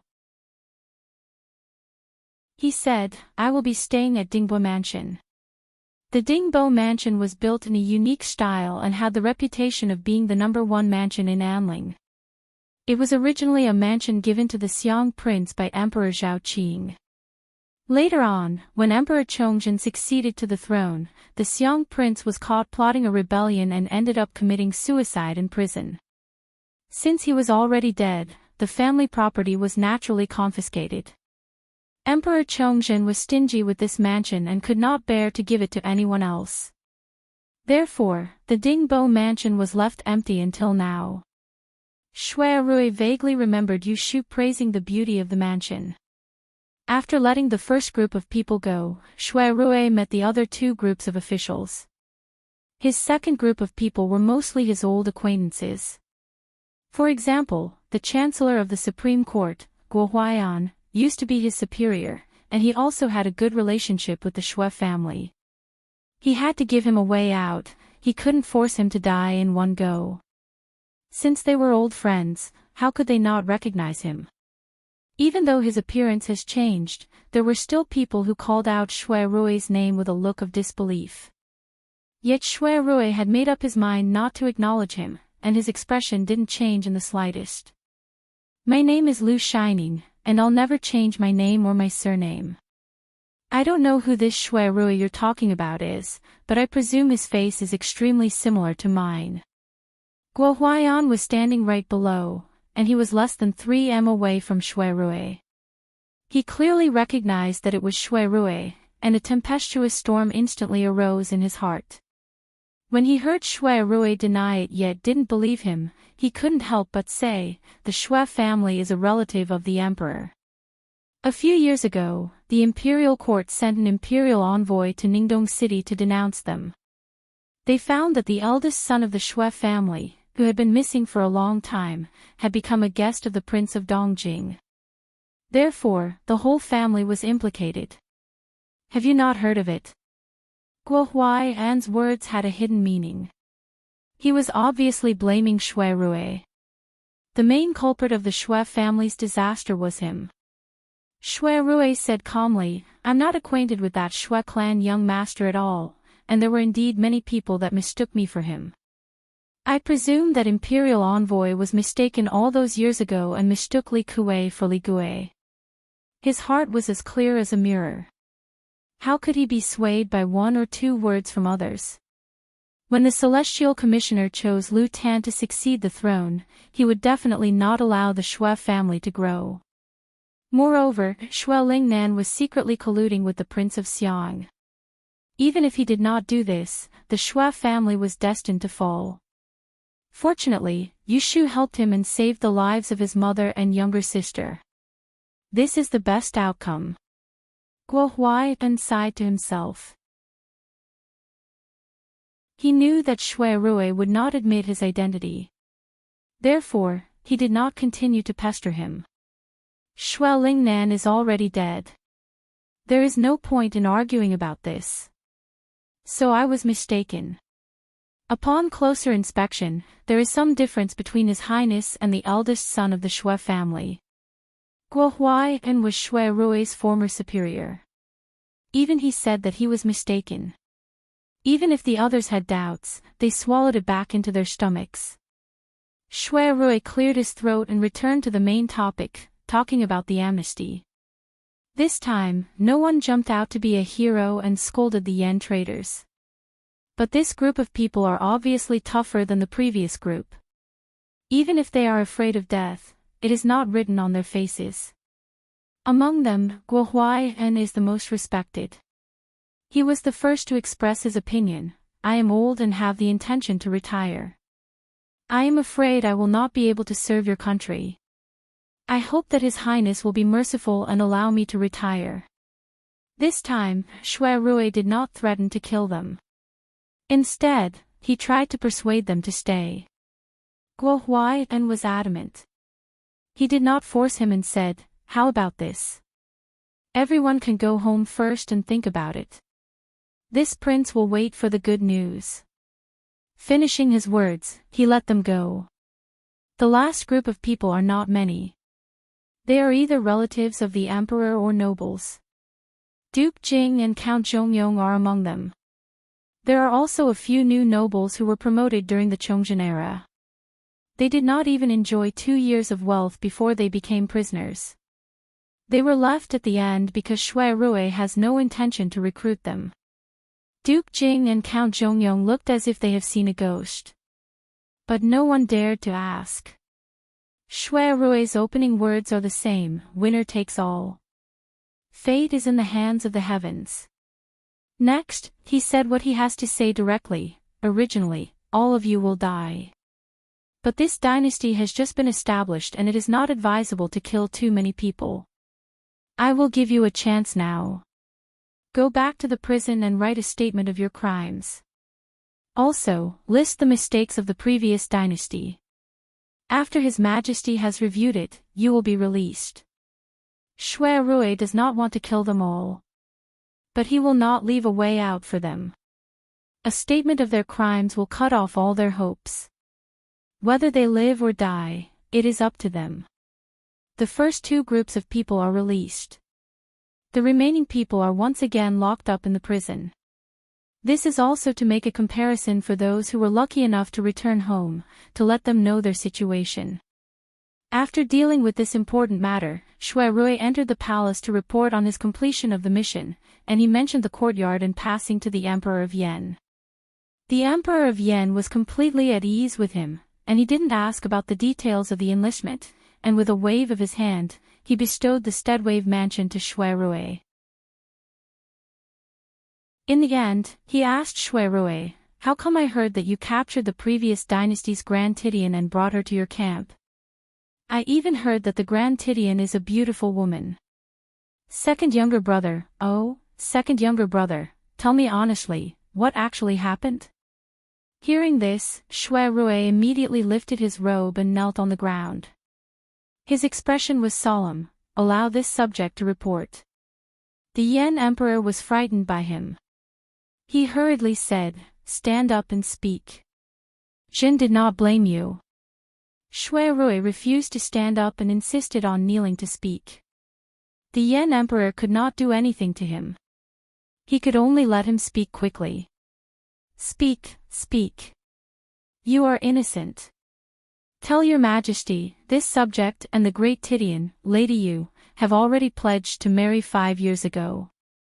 Shui Rui's gaze was firm as he looked at the ruler of the empire before him, and he revealed a pleading expression. "I don't ask for glory, splendor, wealth, and rank, but I hope that my lord will consider my contribution in founding the empire and grant this marriage." In other words, he did not need to be the Prince of Chongping of the Yen Kingdom. He did not want the position of being second to only one and above tens of thousands. He only wanted that woman. The Yen Emperor's eyes flickered. He frowned and asked him with a cold face, "It is just a woman. Is it worth it?" This subject has made up his mind. The Yen Emperor stared at him. Suddenly, he laughed. He raised his hand and signaled him, "Stand up. I approve. You and I are emperor and subject in name. In reality, we are brothers. Not to mention that you like an official of the previous dynasty. Even if you like a concubine of the previous dynasty, I will grant your wish. This subject thanks your majesty for your kindness. Shui Rui kowtowed to express his gratitude. He stood up happily. The Yen emperor smiled and said, "When the imperial preceptor enters the capital, I will decide your marriage." The imperial preceptor of the Yen kingdom, Lu Yen, was Yunhua. Shui Rui got what he wanted. He took his leave with light footsteps. He did not see the Yen emperor's thought-provoking gaze as he looked at his back. Since ancient times, heroes have a weakness for the charms of a beautiful woman. With such a temperament, I can be at ease. The Yen emperor muttered to himself. Suddenly, he thought of something. He held his forehead and said. Chapter 8:18. When the Yen emperor raised his army at Ningdong, he posthumously titled Xian Cao as Taizu, his mother Wei Shi as Empress Dowager, his sister Jiang Mia as Great Princess Royal. When Empress Dowager Wei was young, she had left her home to marry into Liaodong. Taizu was always on the campaign trail and died young. It was her mother who took the place of her father and raised a pair of children by herself. It could be said that Jiang Huaiying's path of imperial power was mostly due to her influence. Jiang Mia wasn't a normal woman. When the Yen emperor expanded his territory and attacked the Central Plains, he had countless generals under his command. If Chongping Wang Lu Shining was first, then this Princess Royal's contributions were at least in the top 10. How many women in this world dared to charge into the front lines and kill the enemy on the battlefield? Jiang Mia wasn't good at leading troops, but in terms of bravery, no one could match her. Due to this, her reputation in the military was very high and she was highly respected. What was worth mentioning was that this female Luo Cha of high status had eyes at the top of her head and a fiery temper. She was over 25 but still unmarried. Empress Dowager Wei worried herself to death for her precious daughter's marriage. On the way to Jing, Empress Dowager Wei gave Jiang Mia a final ultimatum: when we get to Enling, no matter what, you have to find me a Fuma to marry. If you still don't want to marry, I'll get your imperial brother to find you a beggar to live. Jiang Mia felt a headache when she heard her talk about this. She jumped off the carriage as though she was escaping. "I'm going outside to ride a horse for some fresh air. You can rest." Empress Dowager Wei was exasperated. After pausing for a while, she sent someone to invite the imperial tutor. The carriage was spacious and Empress Dowager Wei didn't have any reservations. When Lu Yen came, she let him into the carriage to talk. By now, everyone knew that the Yen country had an all-powerful imperial tutor. But other than the Yen emperor, very few people knew that he was the famous Yunhua Ez. Empress Dowager Wei was looking for him for an old matter. In the chaos of war, it wasn't good to consider relationships. Now that the world is settled, I have a matter that hasn't been resolved. I hope that the imperial tutor can fulfill it. Before Empress Dowager Wei spoke, Lu Yen had guessed what she was going to say. It was to be a matchmaker for the eldest princess, to propose marriage to his son. So he smiled but didn't speak. Using his hand as a pen, he dipped it in tea and wrote on the tea table, "Don't force it." His vocal cords were damaged, so he wouldn't speak easily. Empress Dowager Wei glanced and grimaced. If it wasn't that Hualan, that girl, is so stubborn, this old woman wouldn't have the face to ask for help. I'm afraid that if her heart is on Shining, she won't be able to get what she wants in the future, and will cause great trouble. Lu Yen shook his head. The roots of this disaster have long been planted, it cannot be avoided. Empress Dowager Wei was shocked. She knew that the imperial preceptor's divinations were all accurate and hurriedly asked, "Imperial preceptor, please speak." A match made in heaven. Lu Yen only wrote these 4 words before she cupped her hands and excused herself. Empress Dowager Wei couldn't keep him and could only watch as the line of water on the table disappeared, her brows furrowed in thought. A match made in heaven. Does this mean that Lu Shining already has a good marriage fate?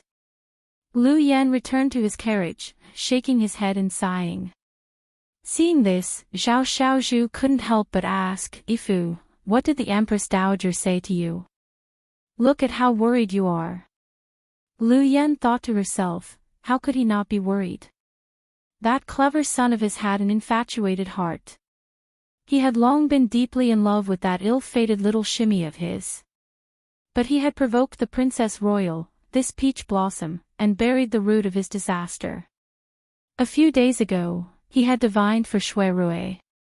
He had divined that he would have a calamity of love in the near future. If he could safely pass it, his path of love would naturally be smooth sailing. If he couldn't escape the calamity, he would end up a lonely man. He couldn't say it. He couldn't point it out to Empress Dowager Wei. Shui Rui and Jiang Mia had an ill-fated relationship. When the two met, it would be a miracle if they didn't become enemies. How could they be husband and wife? Just as Lu Yan was worrying, Empress Dowager Wei's carriage passed through Purple Thorn Pass and slowly entered the Jing region. Under Shui Rui's enlistment plan, in a few short days, many officials from the previous court came to surrender. After handing over a letter of recommendation, proof of allegiance, they either stayed in Jing and were reinstated, or moved out of Jing and took up their new posts. In one day, the Emperor of Yen sent down multiple imperial decrees, rewarding the three armies and bestowing titles to those who had performed meritorious deeds. The one that attracted the most attention was undoubtedly Shui Rui. In order to show off his merits, the Emperor of Yen disregarded the voices of the minority and forcefully removed one word from his title of Chongping Wang, bestowing him the title of Ping Wang. He became a king that was on the same level as the title, causing Shui Rui to be above the other officials and become the first person in court. Since ancient times, there had been many rulers who burned the bridge after crossing the river. It had always been that when the cunning hare was killed, the hound would be cooked, and when the birds were killed, the fine bough would be hidden. Yet the Emperor of Yen came from a military family. He had a heart of righteousness and couldn't do such a treacherous thing. Even more, his heart was like a clear mirror. He knew that the present situation was unstable and the people were in turmoil. It wasn't someone like Shui Rui who could help him stabilize the country. So he didn't doubt the people he used. The Emperor of Yen was righteous. Shui Rui knew his own limits. The day after he was bestowed the title of Ping Wang, he went to the palace to hand over the commander's seal. Without hesitation, he handed over the power to move 100,000 troops at will. This was a wise move. He had the world, and the emperor didn't hold back his thoughts. If he kept the military power, it would only cause the emperor to be suspicious. The disadvantages were greater than the advantages. Even more, his foundation in the military was strong. He didn't need that commander's seal. There were many of his former subordinates that obeyed his orders. The Emperor of Yen took back his military power but reassured him to continue leading the Shinji camp. He also bestowed him a red calligraphy iron plaque, also known as the Death Exemption Medallion. The day that Empress Dowager Wei arrived in Jing, the Emperor of Yen personally went to the city gates to welcome her as a sign of filial piety. Shui Rui was among them. Thousands of troops lined the road to welcome them. The scene was grand. After so many years, Empress Dowager Wei once again stepped into Enling City. Her mood was completely different from years ago. She still remembered that the two of them, mother and daughter, had been trapped in Jing City. Under Shui Rui's cunning, they had barely escaped and had the noble status they had today. Empress Dowager Wei wasn't an ungrateful person. She was grateful to Shui Rui. So even though she knew that Jiang Qia loved him, she couldn't force him to marry her daughter. The Emperor of Yen welcomed the Empress Dowager back to the palace. Mother and son had things to say, so they dismissed the others. Muhu must be tired from the journey. Zhen has already ordered people to clean out the palace of compassionate and peaceful for you to stay. My son is still the most filial. Empress Dowager Wei pulled his hand and patted it. She couldn't help but complain, not like your royal sister. It's like I owed her in my previous life. I can't stop worrying. The Emperor of Yen smiled. Did Hualan make you angry again? Zhen will definitely teach her a lesson later. Empress Dowager Wei took the chance to bring up the proper matter. If you have the heart, why don't you go and persuade that good brother of yours? Men should marry when they are of age. No matter how bad Hualan is, she is still the princess of our great Yen country. Is she not good enough for him? The Emperor of Yen instantly showed a troubled expression, wanting to speak but stopping. Empress Dowager Wei glanced at him. She only has one sister. You aren't willing to make a decision for her. The Yen Emperor had no choice but to tell the truth. It's not that I don't want to help her, but Shining already has someone he likes. He came to me just a few days ago, pleading earnestly for me to help him. Mother, you have never seen him like that. If I don't allow it, he might just resign and follow that woman to the ends of the earth. Jin's foundation is not strong and is in need of people. How can he be left out? There was no other way, so I could only grant his marriage. Empress Dowager Wei gaped. A long while later, she found her voice. Where did this kind of woman come from? From your tone, it seems that he has been bewitched by someone. The Emperor of Yen was unwilling to divulge too much about Shui Rui's private affairs, so he told her, it's not like you're unaware of Shining's background. Back when he was still in the capital, he had already made a vow of eternal love with that woman. Now that they've reunited, it's only natural that they continue their former fate. Empress Dowager Wei laughed in anger. Since he already had a marriage, why didn't he tell Hualan earlier? He made my son wait bitterly. The Emperor of Yen slightly furrowed his brows and said disapprovingly, didn't Shining reject Huang Mei at the start? He didn't say it out of consideration for his daughter's face. It was Hualan's one-sided wish. How can he be blamed for this? If Shui Rui and Jiang Qiuye had any feelings for each other in these years, he wouldn't have allowed Shui Rui to marry someone else. But he had seen with his own eyes that Shui Rui had retreated from Jiang Qiuye and there was no ambiguity. Shui Rui had gone through life and death with him. The two had treated each other with sincerity and a deep brotherly love. Today, he sat on the country. If he couldn't share half with him, was he going to interfere with his marriage? Wasn't that laughable?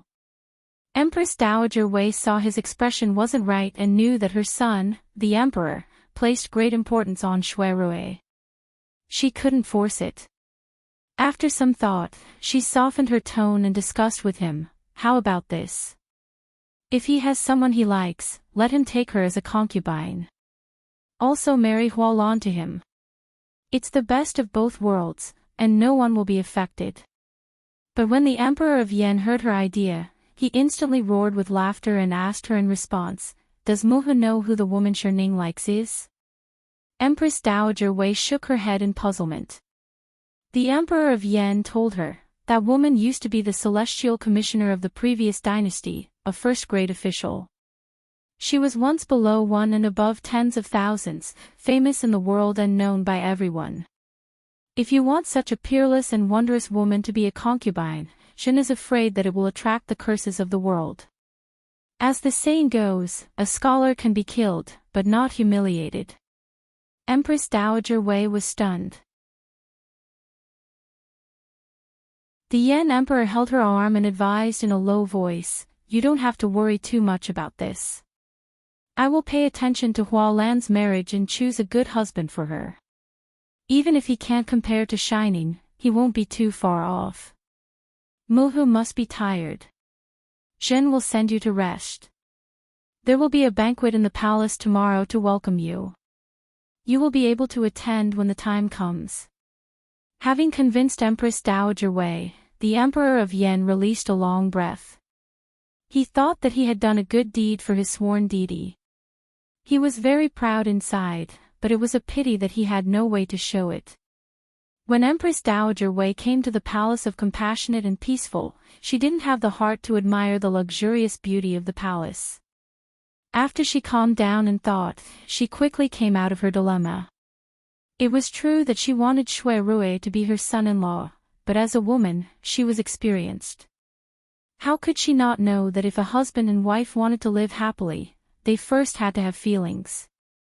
A melon that was forcefully twisted wasn't sweet. Shui Rui's heart already belonged to someone else.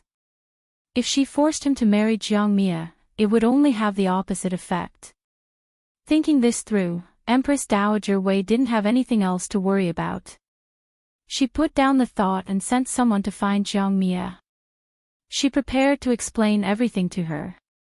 Short pain was better than long pain. No matter what, she had to make her give up on Shui Rui. On the other side, Jiang Mia had just changed her clothes and was planning to leave the palace to find Shui Rui when she was stopped. She unwillingly came to the palace of Compassionate and Peaceful. Moho. Empress Dowager Wei waved her hand and had her sit next to her. She waved away the palace maids in the hall and let her drink a mouthful of cold tea to calm her mind.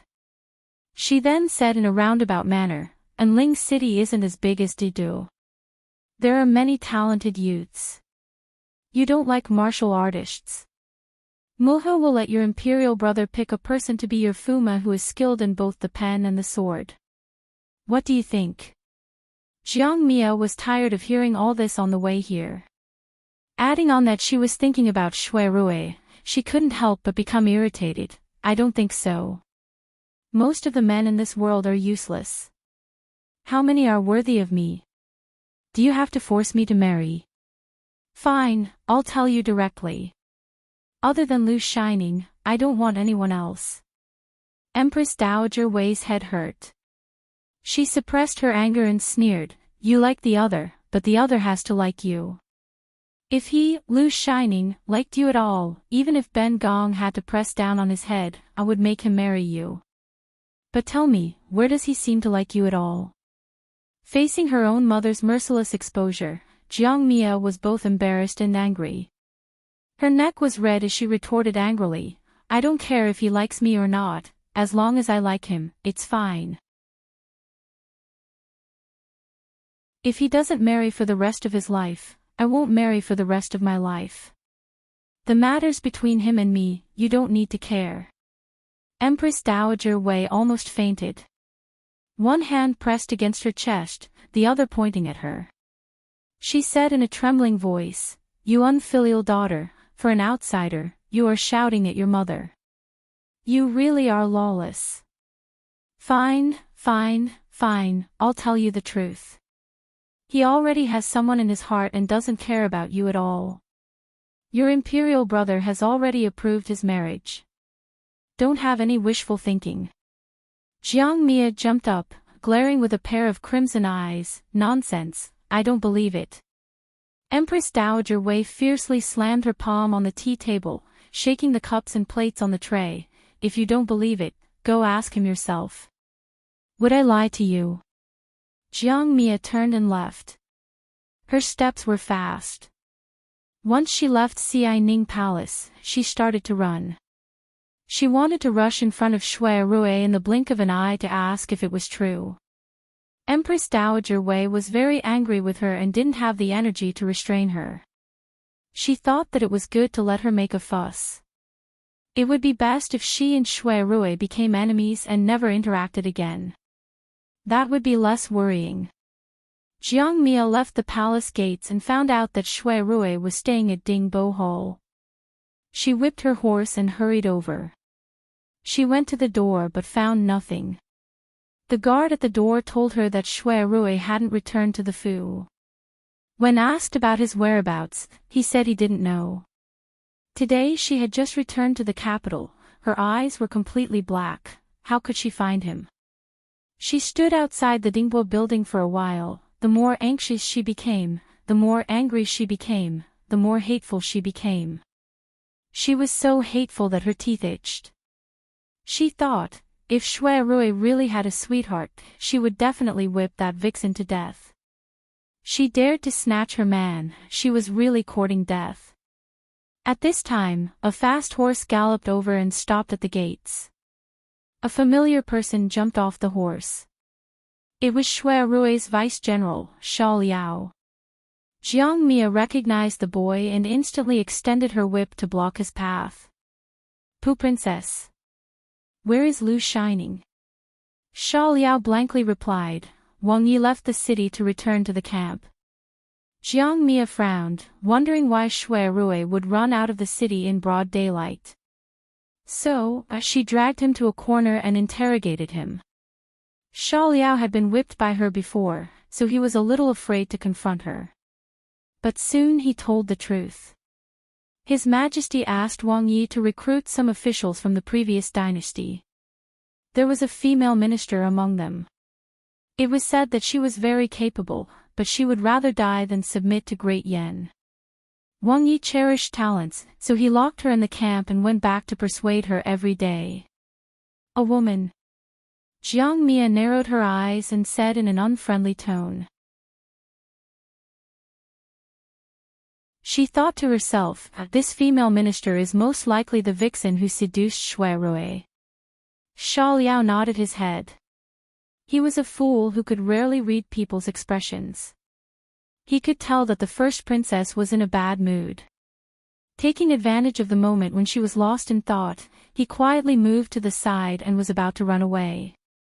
Jiang Mia raised her eyelids and pulled him back by his ear. She said with a cold voice, "Where are you going? Tell me everything about that vixen before you leave. Where did this vixen come from?" "My dear princess, Wang Yi has ordered me to do something important. Please be merciful and spare me this time." Sha Liao covered his ear and begged for mercy. "Don't play dumb with me. Let me ask you, when did that vixen seduce Lu Shining?" Only then did Sha Liao realize who she was scolding as vixen. He was dumbfounded and said, I don't know." Jiang Mia used all her strength to pinch his ear.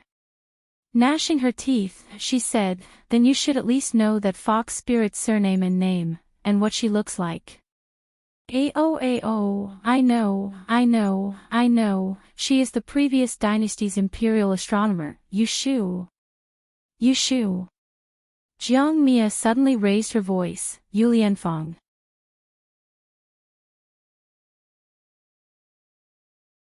Chapter 8:19.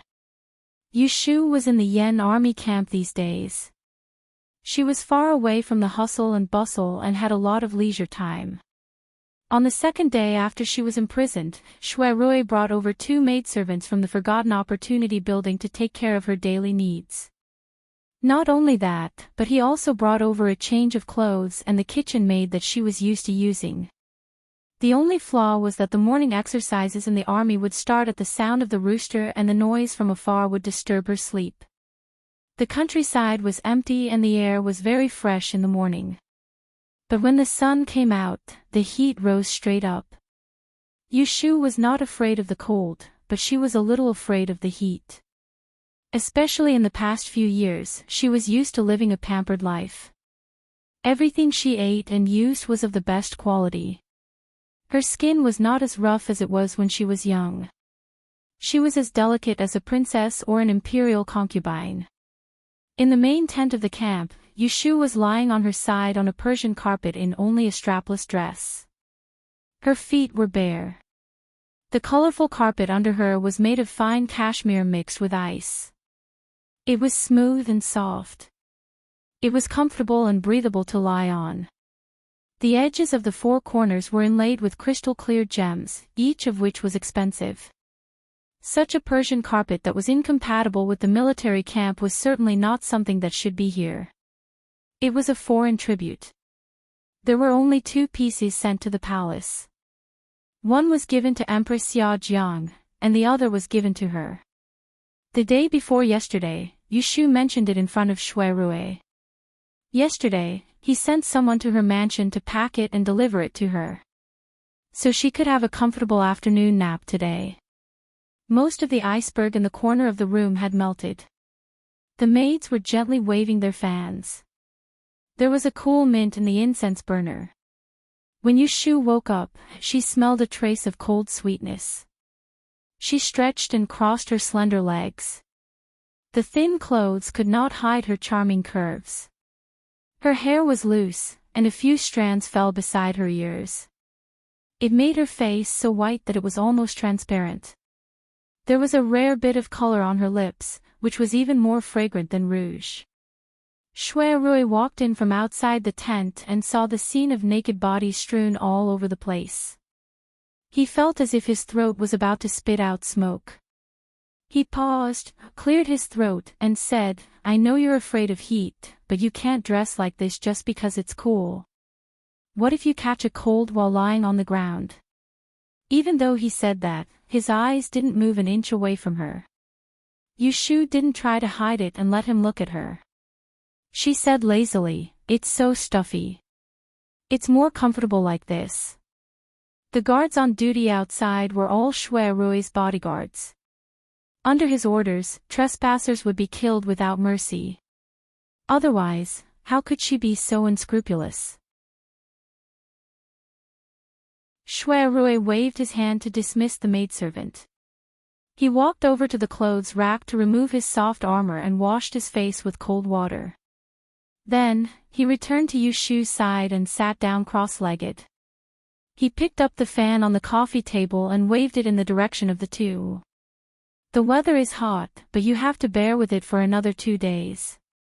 I'll ask for an imperial edict to bring you back to the capital after the celebration feast tomorrow." He had been preparing for half a month, just for this day. The reason why he proposed to use the former officials was not purely for the sake of the overall situation, but also because he wanted to let Yushu return to the imperial court with a justifiable reason. At that time, both of them could work together and no longer have any worries. Then, he seemed to have thought of something. He smiled, shook his head and said to her, "I really didn't expect that after the recruitment, half of the people in the 3 divisions and 6 ministries have voluntarily surrendered to the Great Yen. Even those stubborn old men in the cabinet are wavering. Only you, the Celestial Commissioner, have been biding her time, waiting for you to come back and make the decision." Yushu was not surprised at all.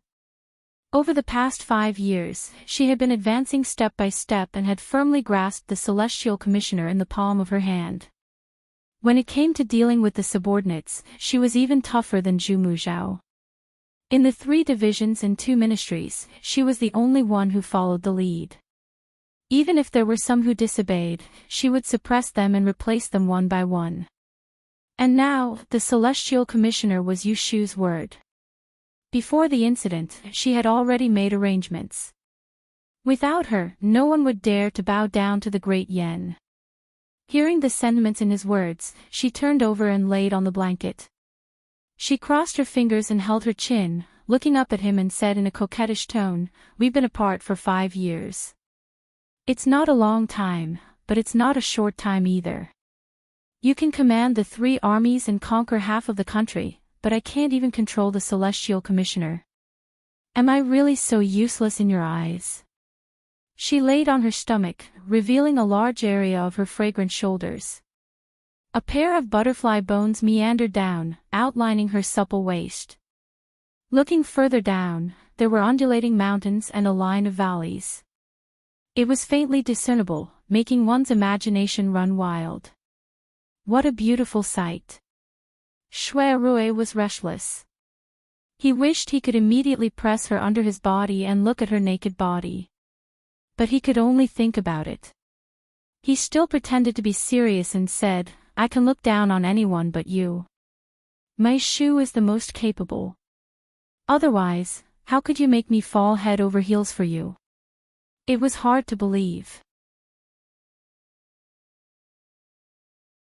Although the two of them had sex a few years ago, but after reuniting after such a long time, apart from the first night they slept on the same bed, they did not sleep on the same bed for the next half a month.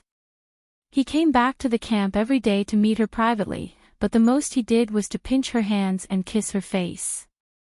He did not go any further.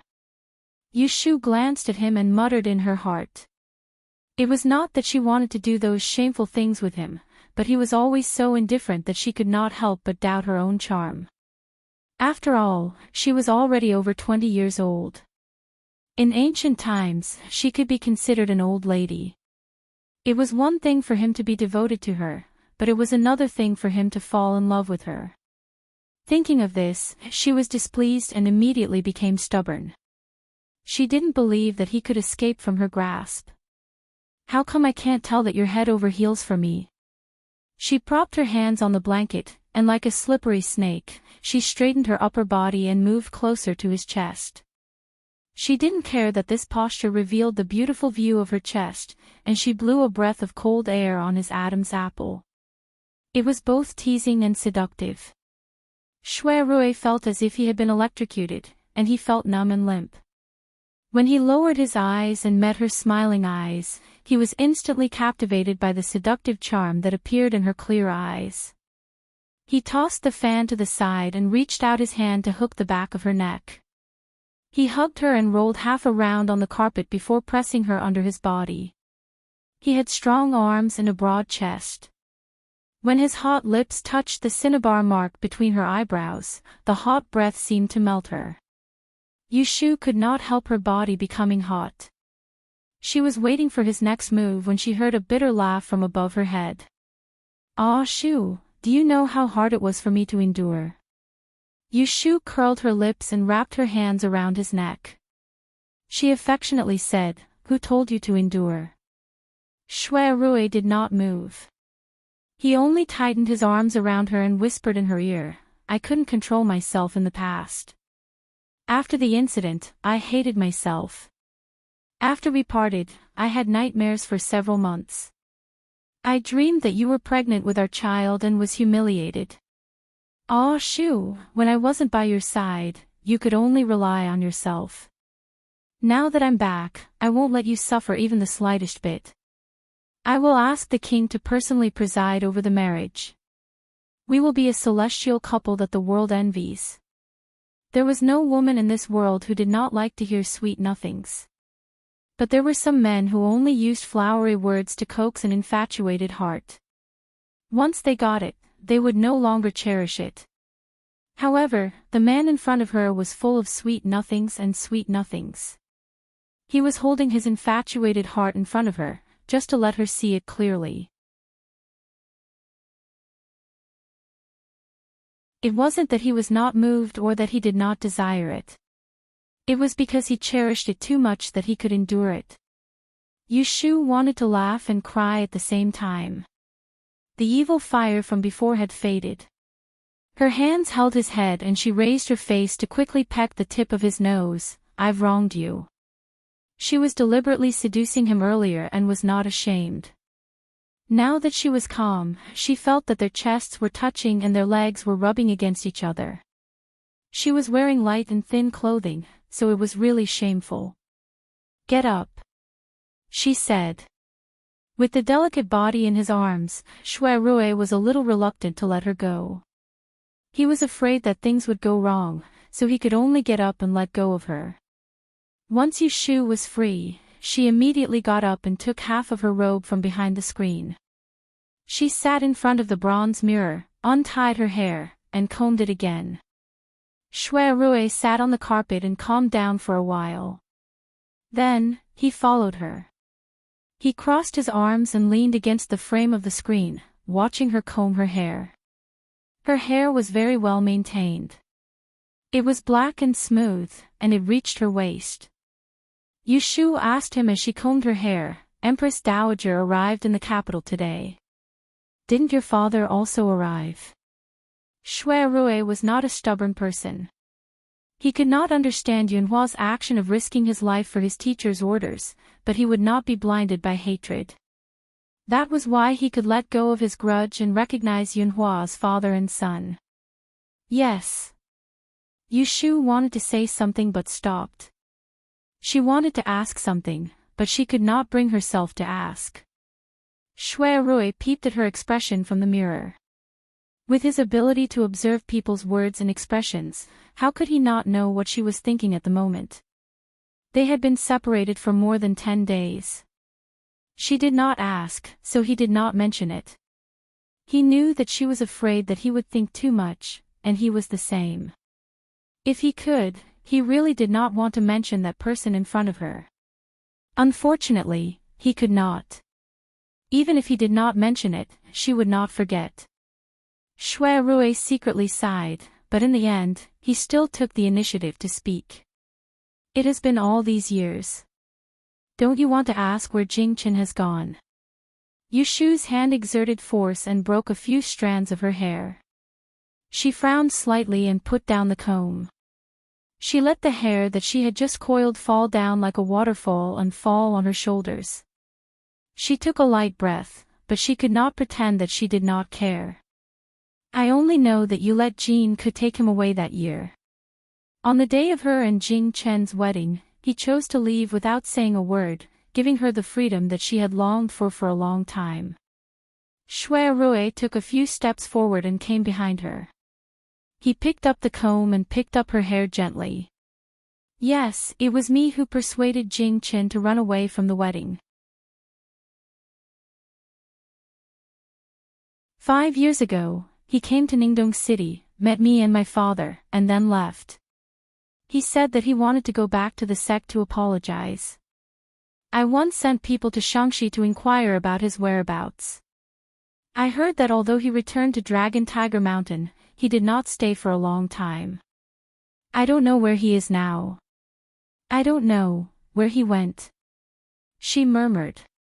She could not tell what she was feeling in her heart. Shui Rui tied up her long hair in a rather unskillful manner. He used a hairband that was woven from silk to wrap around her hair and tied it up tightly. Then he looked up and met her eyes in the mirror. Suddenly he saw her relieved smile, and his heart suddenly relaxed. He only felt that his previous worries were all unnecessary. Unfortunately, he can't come to our wedding.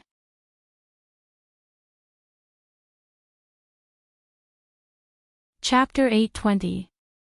The Emperor of the Yan Kingdom, Jiang Huaying, had proclaimed himself as the Emperor. He had already held a coronation ceremony in Ningdong City and announced it to the world. He was not an ordinary emperor who revolted among the people. He proclaimed himself the emperor in the northeast and then led his army south to attack the Yan dynasty. It could be said that he was expanding his territory, not rebelling. When the Yan army attacked Anling City, most of the nobles in the city fled, but some did not. The Emperor of Yan did not yell at them, but listened to Shui Rui's suggestion and confiscated half of their property, sparing their lives. At the beginning of the country, the Yan kingdom's national treasury was empty, so this was a good opportunity to fill the gap, showing the emperor's generosity. Shui Rui was conferred the title of King Ping, and at the same time, held several positions, becoming the first person under the emperor. King Ping, who had taken off his armor and changed into a brocade robe and jade crown, and restrained his murderous aura, looked like a handsome young master, graceful and elegant, except that his face was a little dark. The hall was full of singing and dancing, and there were no empty seats. It was a scene of people toasting each other. But if one looked closely, it was not difficult to notice that the people of the two dynasties were in different shapes. The old officials who followed the emperor to conquer the country were naturally drinking without any scruples, while the old officials who came later were more cautious. They did not look happy, but did not dare to show too much. Empress Dowager Wei sat on the side of the emperor and saw all these faces. She could not help but sneer in her heart. It should be known that the Jiang family had loyally guarded the bitter and cold land of the northeast for 100 years. Several generations of people worked hard and died, but what they got in return was the Emperor of De-An's vigilance and suspicion. In the end, the emperor even used the lives of their orphans and widows to threaten the Jiang family to surrender. It was really disappointing. She did not regret encouraging her son to fight for the world. Otherwise, how could she have such honor today? Empress Dowager Wei drank a full cup of wine and glanced at King Ping, who was surrounded by people to toast. She felt it was a pity that the best son-in-law had no interest in her daughter. She could only watch as the cooked duck flew away. She turned her head and looked at the empty seat. Jiang Mia was nowhere to be seen and frowned inwardly. She beckoned for a servant to come forward and whisper, "Have you sent someone to summon Princess Royal? Why isn't she here yet?" As the only legitimate princess of Great Yan Dynasty, and the sister of the emperor, she should show up in a grand manner and be admired by all. How could she be absent? "Empress Dowager, the princess is not in her bedroom. Someone saw her leave the palace, and we don't know where she went." Empress Dowager Wei wasn't happy and reprimanded in a low voice, "Didn't I tell you to watch over her? Why did something happen?" The palace servants quickly knelt down to admit their wrongs. Empress Dowager Wei didn't want to attract attention and waved her hand for them to leave. Shui Rui noticed this scene and noticed that Jiang Mia was absent. However, he did not take it to heart and just thought that she was throwing a tantrum again. What he didn't expect was that before the banquet began, a horse galloped out of the palace, carrying a fiery red figure towards the camp outside the city. Yushu knew that there was a banquet in the palace tonight and that Shui Rui wouldn't be coming back. After eating dinner, she took a stroll outside the tent to digest the food. The summer days were long. The sun had just set and the surroundings of the camp were lit up with dots of fire. The light wind brought along a faint scent of cooking. In the past few days, the troops stationed outside the city had retreated, returning to their respective guard stations. The remaining 20,000 troops stayed behind to guard Shangjing. There was a fence outside the commander's tent, surrounding several tents. There was a team of bodyguards patrolling the perimeter of the fence. There were 2 people standing guard outside the commander's tent. They would change shifts every 4 hours to prevent random people from prying into the secrets of the army. The place Yushu stayed wasn't far away from Shui Rui's tent, and there was only a fence between them. For the sake of avoiding arousing suspicion, she'd always take a detour and didn't wander towards that direction. After living here for so many days, she was a little tired of eating and sleeping all day.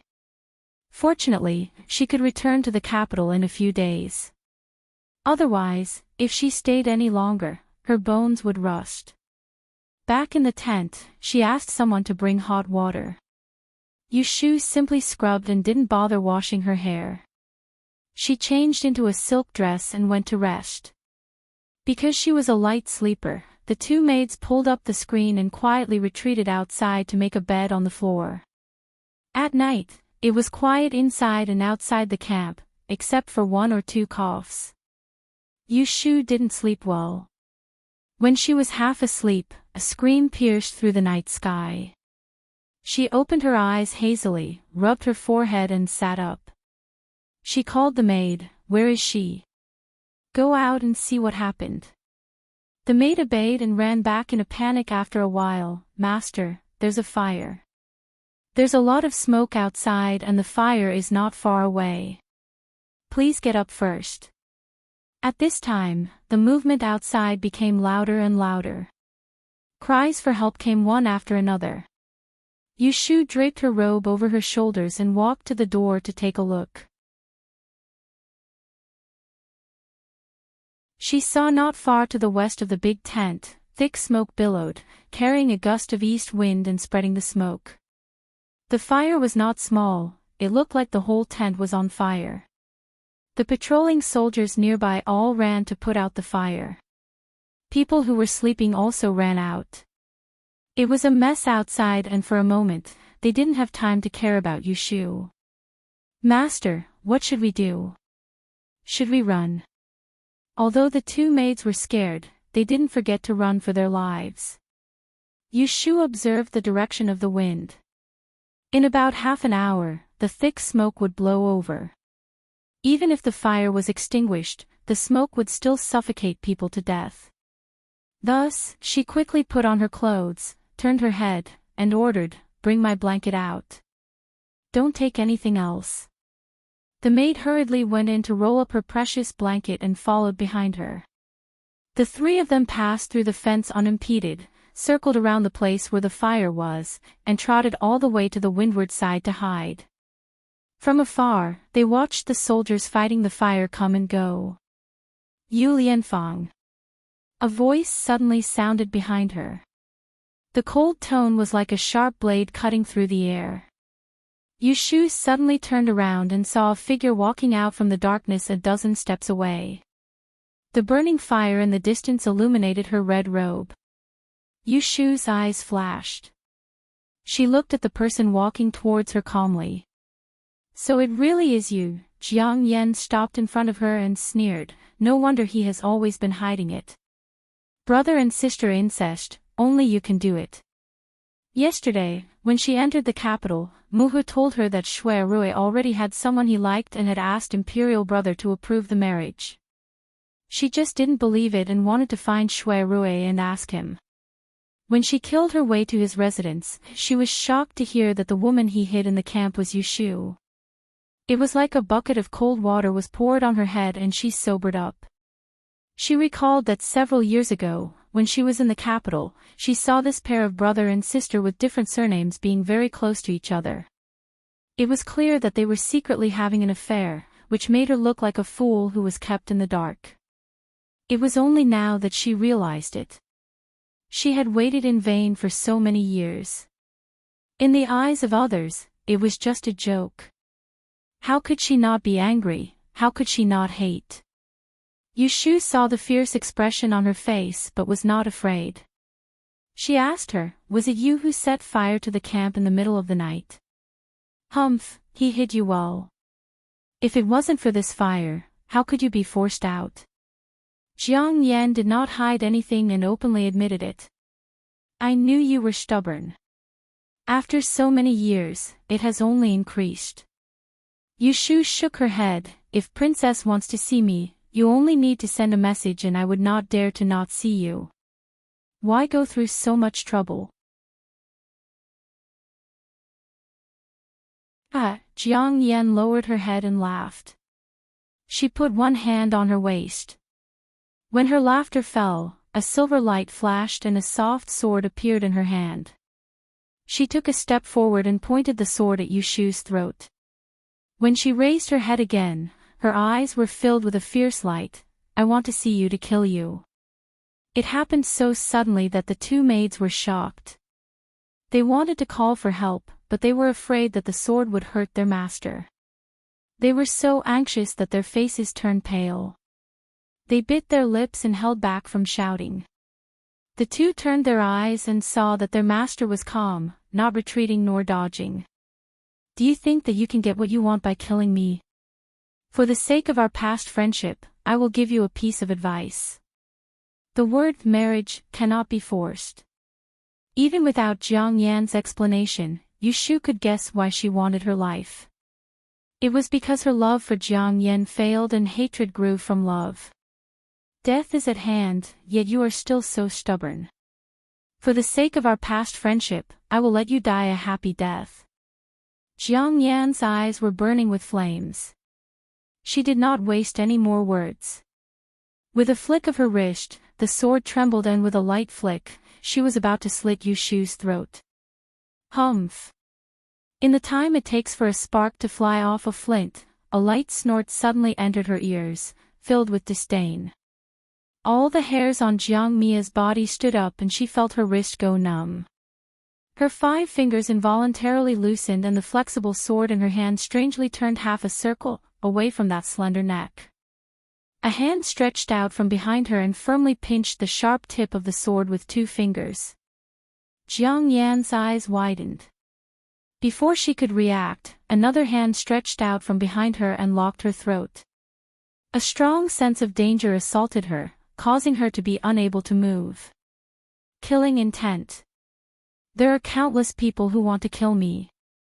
If it was so easy for someone to succeed, would have died hundreds of times. Yu Shu brushed away the hair on her forehead and raised her eyes to look at Jiang Yan who had been captured. She raised her eyebrows and smiled. Her tone was indescribably repulsive.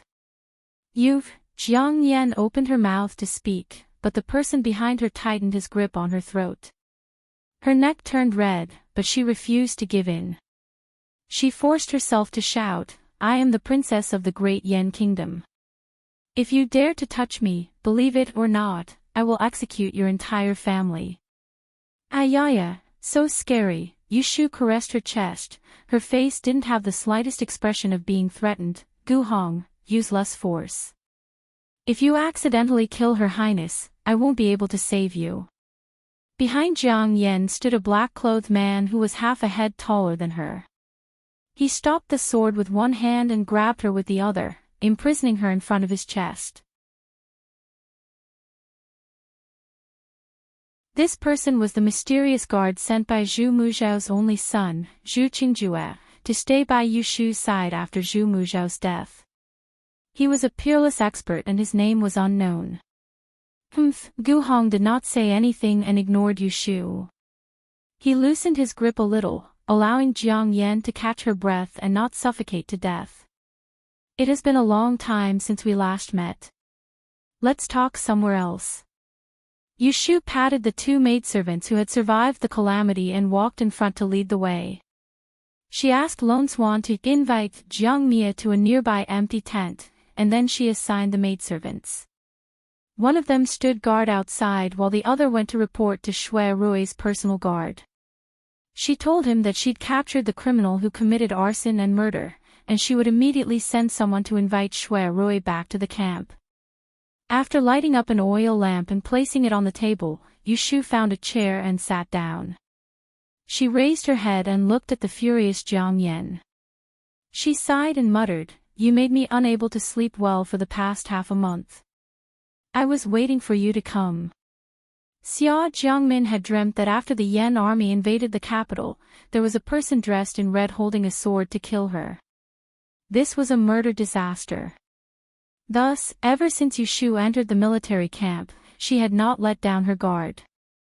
The day before yesterday, she had vaguely predicted that she would face a calamity today. Thus, she sent out a signal in advance for Gu Hong to lie in ambush nearby. As expected, Jiang Yen came. It was unexpected, but it was also reasonable. What gave her a headache now was how to deal with Jiang Yen. After all, this was the current emperor's younger sister. She could not beat or kill her. Even seeking justice would be difficult. However, she was not willing to let her off so easily.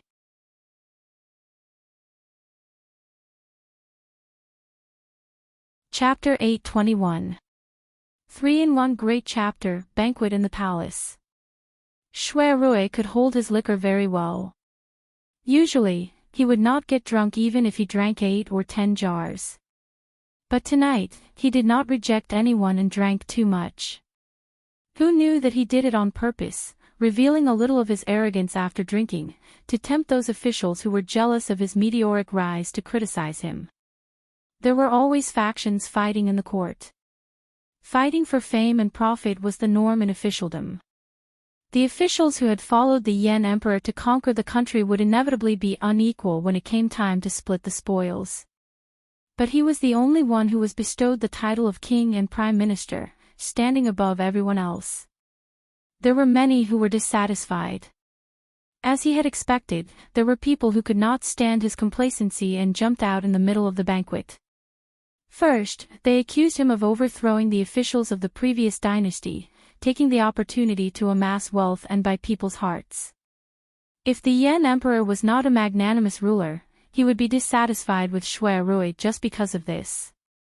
Luckily, Shui Rui had already reported to the emperor beforehand.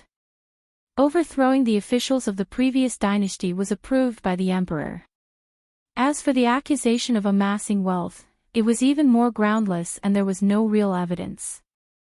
Shui Rui spoke out to defend himself, and he poured out his grievances in front of all the civil and military officials of the imperial court. Do all of you think recruiting envoys is a good job? You can make those scholars who view their reputation as more important than their lives to work for the imperial court for the sake of a few stones of salary. Recruiting enlistment, that is a technical job. Do you really think anyone can do it? Relying on the fact that he was a little drunk, Shui Rui spoke straightforwardly. I told them that His Majesty is a wise man who treats the wise with respect and benevolence. As long as they are willing to work for the common people and contribute to the country, His Majesty will not mind their background. I tried my best to persuade them, and only then did I manage to persuade 30% of the ambitious men to pledge their loyalty to Great Yan Dynasty. Furthermore, the war has just ended. The people of the world are in trouble. The court is in turmoil and the foreign countries are watching. In such a situation, we should give up our personal interests for the greater good. So I persuaded 30% of the knowledgeable people to forsake the darkness and join the light. Also, Jun Shang's action of not killing the previous dynasty's fallen ruler has moved 30% of the people who are loyal to Jun Shang, and they are willing to serve Jun Shang. His words not only flattered the emperor, but also the group of old courtiers. No one would expose his coercion and bribery tactics. Their old faces flushed red and they all pretended to be angry from embarrassment. They glared at the courtier who had accused His Highness of selling official titles. If he dared to say another word, they would rush forward and fight him to the death. Even the Emperor of Yen nodded his head as he comforted Shui Rui. I know that it's not easy for you. I was the one who allowed you to resume your duties. From today onwards, I will not forgive anyone who speaks ill of you. He was obviously supporting Shui Rui.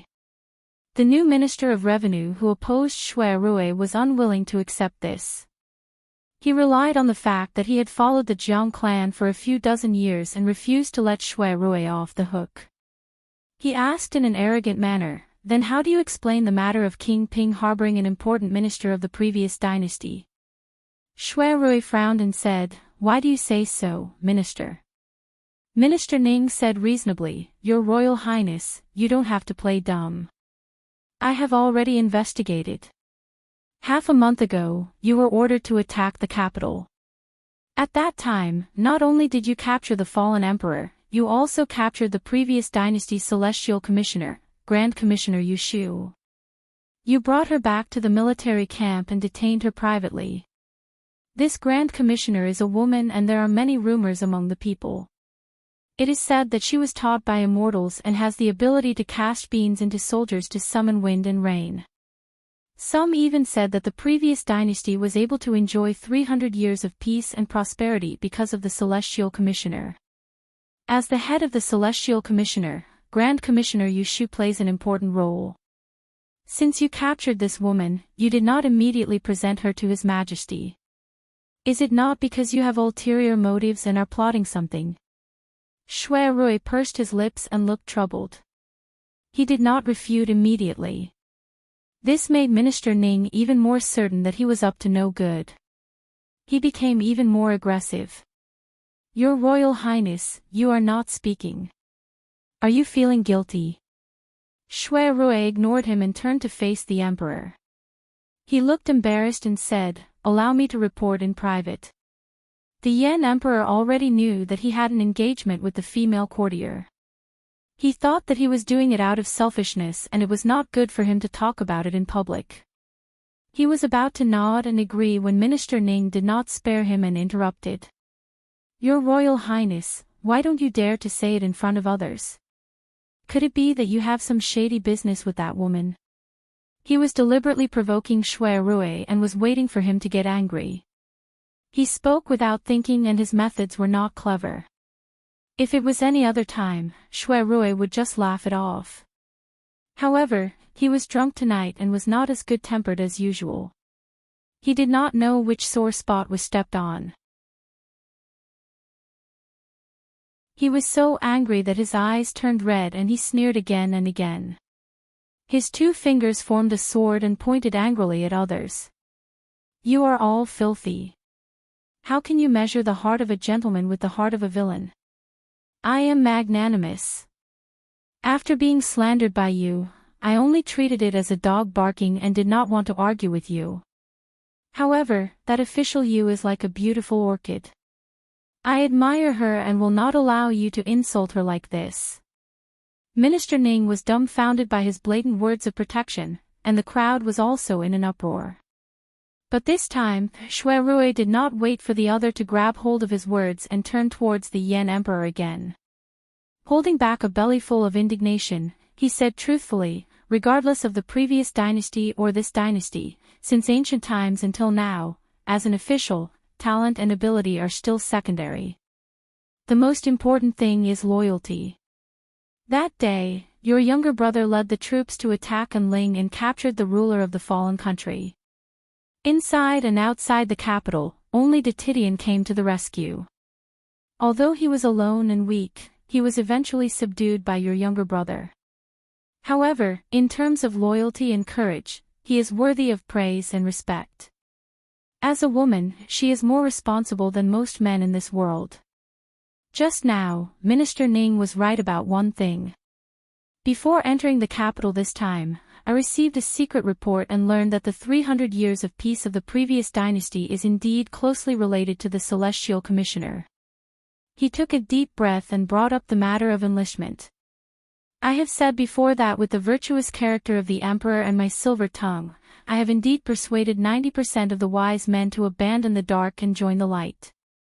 However, there is still the remaining 10% that I can do nothing about. The officials of the Celestial Commissioner are all in a group. As long as they don't see the Commissioner, they will not surrender. From this, it can be seen that in order to subdue the Celestial Commissioner, we need to subdue the Commissioner first. I am ashamed to say this. After capturing the Commissioner that day, I tried to persuade her to surrender to the Great Yen. However, she refused to submit despite threats and temptations. If I had not told her that the Emperor of Dan was trapped and not dead, she would have already killed herself and died for the country. Shui Rui sighed and shook his head. He looked at the Emperor with a little shame and a little guilty. When the Emperor of Yen saw such a look, he suddenly understood. He thought to himself, no wonder this boy was hesitating before. It turns out that he has not settled the girl yet and has come to me on his own initiative to ask for a decree to marry her. The Emperor of Yen felt angry and funny at the same time. However, his focus was still on the sentence, the Celestial Commissioner is closely related to the peace and prosperity. After a moment of silence, he glanced at the people under his seat and said loudly, such a noble and pure woman with amazing talent, it is indeed a pity to kill her. If she can surrender to our dynasty, I will treat her with courtesy and will not disgrace her. Shui Rui lowered his eyes, and a light flashed in them. How did Minister Ning know that Yu Shu was kidnapped by him, and how did he know about the secret of the Celestial Commissioner? It was all arranged by him and instigated by someone, so that Minister Ning would question him in public. And what he was waiting for was this sentence from the Emperor of Yen. With everyone's eyes and hundreds of ears hearing it, in the future, even if Yu Shu surrendered to the Great Yen, no one could criticize her. He had set up this trap tonight so that the Emperor would personally give her a proper name. Your Majesty is benevolent and virtuous. Your name will go down in history for thousands of years. Shui Rui took off his robe and knelt on the ground, sincerely kowtowing and shouting. There was a buzzing sound in the hall. Then, dozens of old officials of the previous dynasty left their seats and kowtowed excitedly. They were impressed by the benevolence of the current emperor. Even the important officials of the previous dynasty like the commissioner could let go of their prejudice and treat them kindly, let alone these people. The uneasiness in everyone's heart was dispelled, and a sense of belonging grew in them. From now on, the previous dynasty was an old dream, and they were the officials of the Great Yen. All the officials were loyal, so the Emperor of Yen was naturally happy to see this scene. He cracked a smile right away and didn't fuss about Shui Rui playing tricks before his eyes. Seeing this, all the officials knew in their hearts that the arm could not twist the thigh. In terms of means and favor, Minister Ning could not be compared to King Ping. All right, you may all rise. The Emperor of Yen raised his hand, signaling for everyone to return to their seats. He then glanced at Minister Ning who was standing there blowing his beard and glaring. He was unhappy that he did not know how to read the situation, but it was not good to flare up at him on the spot. So, he casually said, "You are all the pillars of the Great Yen, my officials.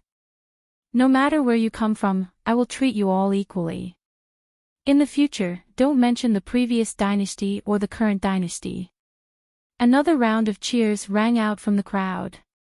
After the banquet, the Emperor of Yen summoned Shui Rui to the side hall for a heart-to-heart talk. What is going on with the Celestial Commissioner? Why haven't I heard you mention it before today? The Emperor of Yen purposely kept a straight face. Shui Rui shook his head, a little tipsy, his tone slow. I only know some rumors and have not confirmed it. How would I dare to speak nonsense in front of your Majesty?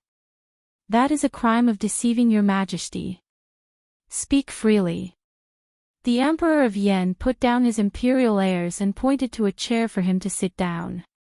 In private, there is no need to adhere to your etiquette of an official. Shui Rui's shoulders drooped, and he didn't seem so reserved anymore.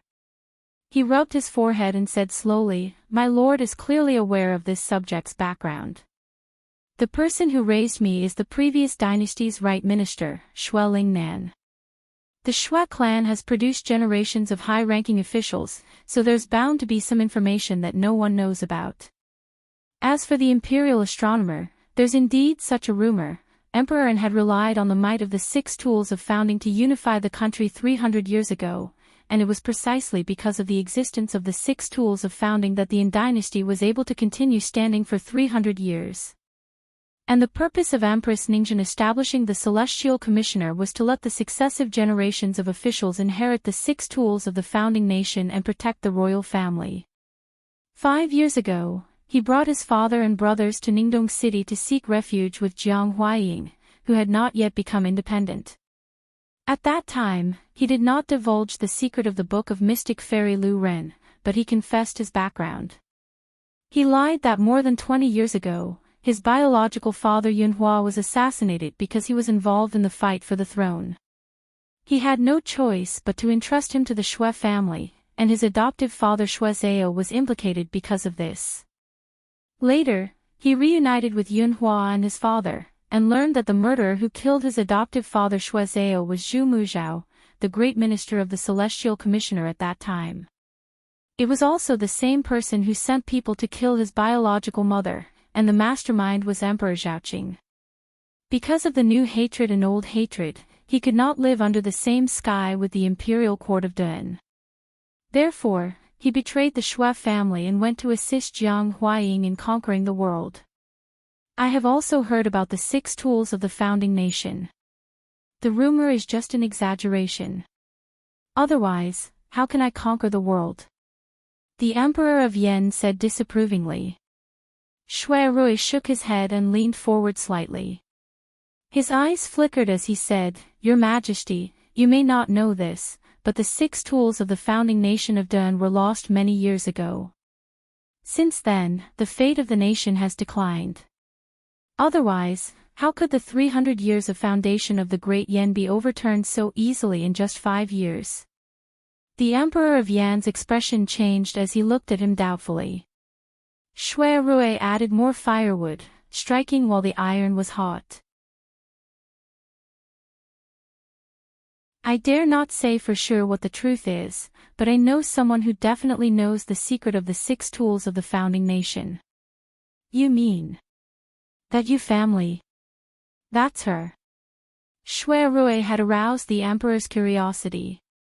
Without keeping him in suspense, he said, "Zhu Muzhao could have passed the position of the great minister to anyone, but he chose her.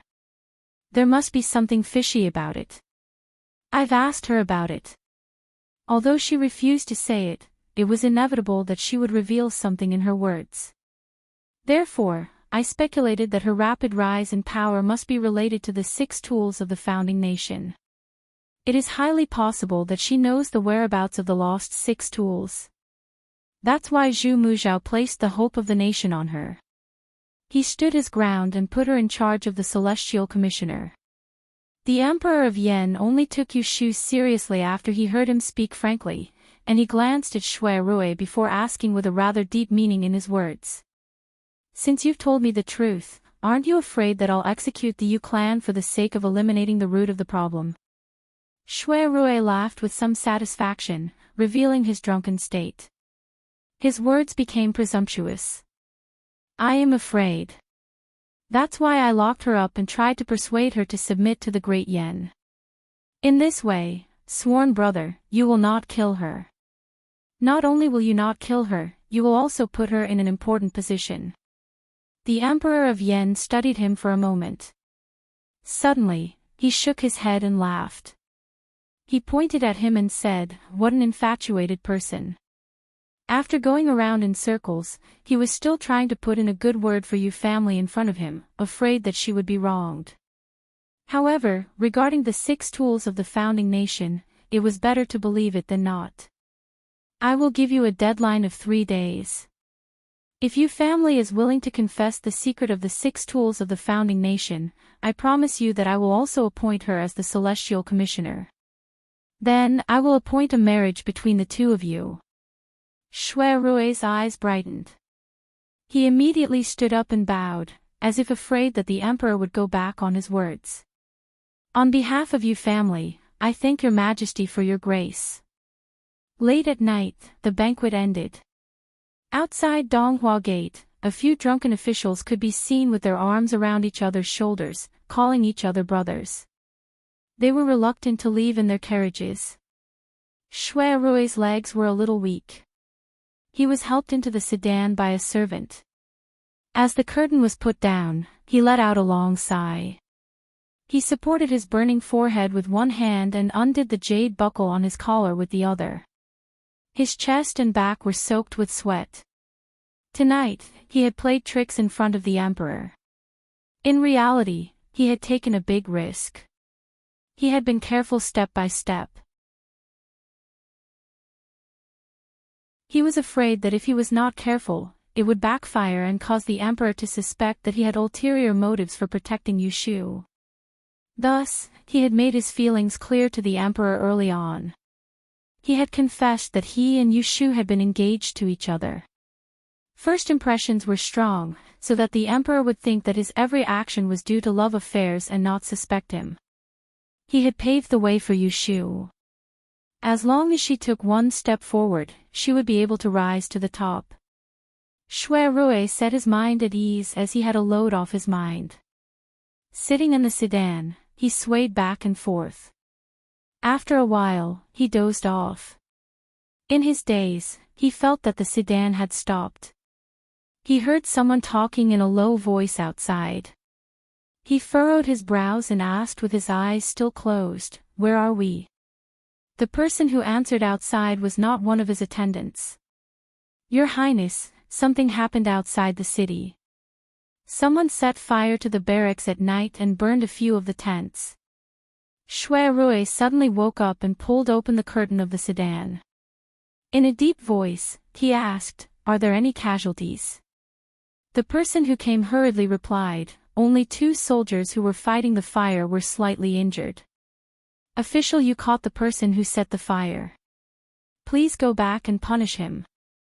Shui Rui's heart tightened and then relaxed. His drunkenness had completely disappeared. He immediately got out of the sedan and ordered people to prepare a horse. He rushed to the barracks outside the city. There was a curfew in the city. Fortunately, the soldiers guarding the eastern part of the city were all under his command. Once they saw his people, there was no reason for them not to leave the city. The horse galloped all the way to the barracks. By dawn, the fire had been extinguished and the air was filled with the smell of burning. Shui Rui saw that the collapsed tents were not far from the residence that he had arranged for Yu Shu. The expression on his face was very ugly. "Where is official Yu?" Shui Rui's personal guards all knew that their highness treated this female official of the Yin dynasty very differently. Thus, no one was stupid enough to imprison her as a criminal. Tonight, Yu Shu hid out and waited for the fire to be extinguished. No one forced her to return to her residence. "Reporting to your highness, official Yu is currently in the eastern tent." Shui Rui turned around and headed east. He didn't go far before he saw the maidservant outside the tent yawning. When she saw him, she hurriedly covered her mouth and lowered her body. "Your Highness, you're finally back. Master has been waiting for you for a long time."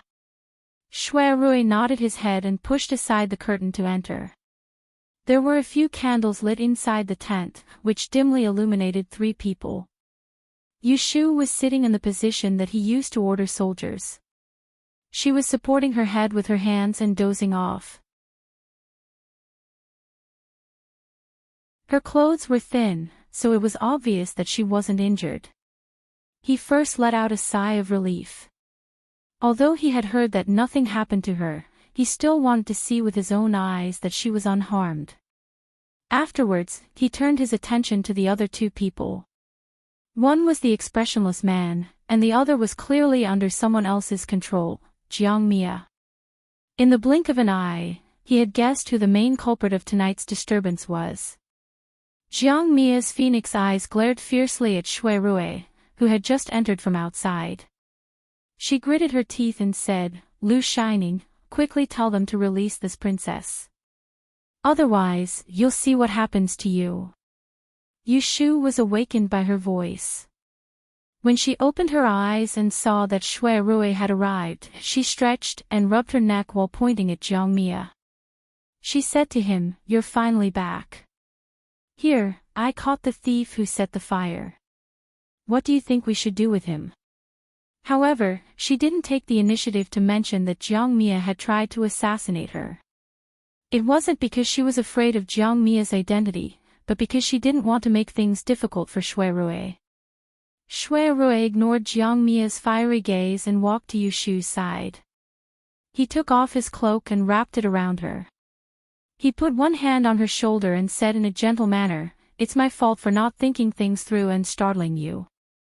Yu Shu patted the back of his hand to show that she was fine. Lu Shining. Jiang Mia was angered by their intimate actions. She slammed the table and stood up. However, Lone Swan, who was behind her, pressed down on her shoulder and made her sit back down. She had never suffered such humiliation before.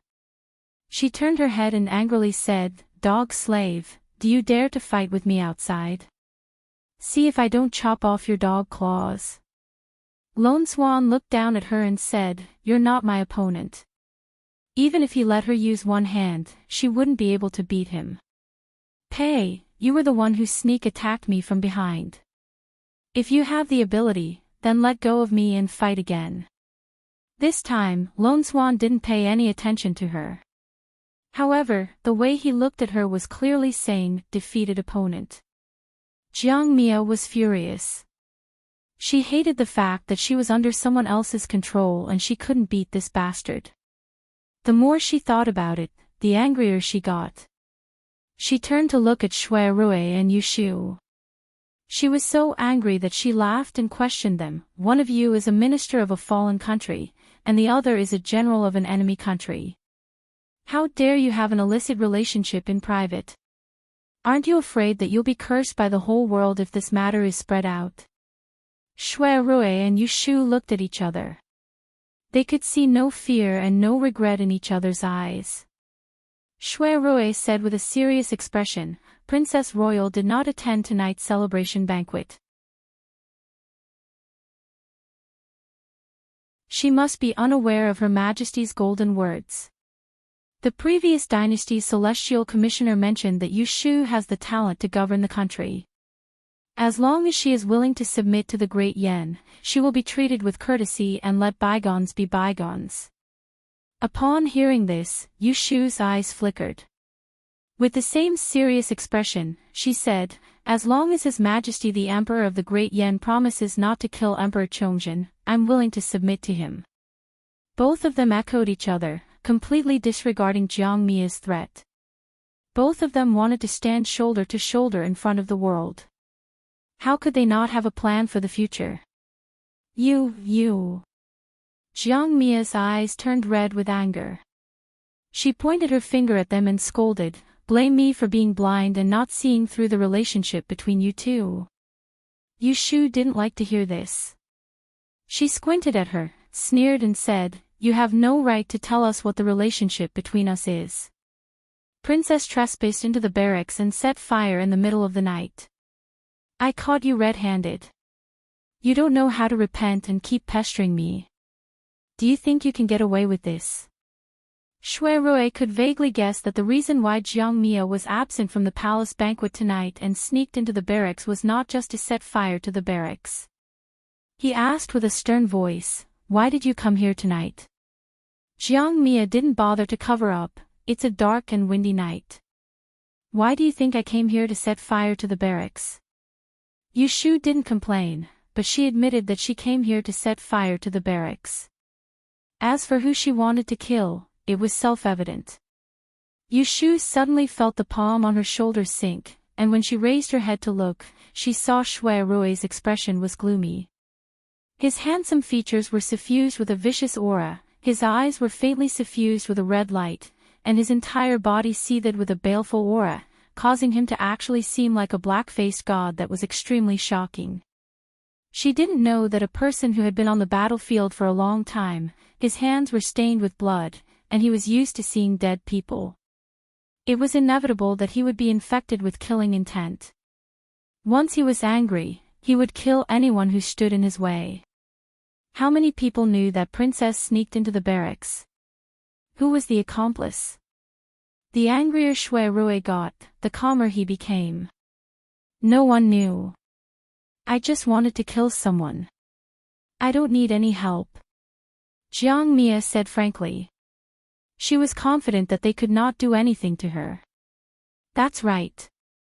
As the eldest princess of Great Yan Dynasty, if she wanted to kill a minister of a fallen dynasty, even if the minister died, no one would dare to make her pay with her life. Moreover, she had failed, but she was still alive. Shui Rui lowered his head and asked Yu Shu, who else saw her.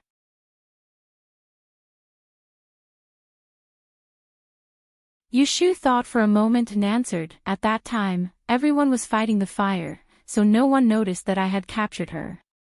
Only my 2 serving ladies and Gu Hong, my man of sacrifice." She only mentioned Gu Hong's identity. She wasn't sure if Shui Rui was denying that Gu Hong was the sword-bearer who followed Zhu Muzhao that night in Ascending Cloud Temple. "That means apart from you, no one has seen her. That makes things easier." Shui Rui nodded his head, spun and walked to a weapon rack in the corner. He picked up a heavy sword and pulled it out from the scabbard. Inside the tent, both Yu Shu and Jiang Mia were confused by his action. Just when they thought it was strange, they saw Shui Rui stride towards Jiang Mia with the sword in his hand. He swung the sword and was about to chop off Jiang Mia's head. "Wait!" Yu Shu cried out hastily. But her voice was not as fast as Shui Rui's sword. In just a split second, the blade of the sword had reached her neck, and a terrified face was reflected on the surface of the sword. Jiang Mia's mind went blank. Her mouth was wide open, but she couldn't make any sound. Her eyes were filled with the cold expression of Shui Rui as he swung the sword at her. A final thought flashed across her mind: why did he want to kill her? Clang! At the moment of life and death, Lone Swan actually blocked it. Shui Rui's sword chopped down on his arm guard, causing the ground to tremble.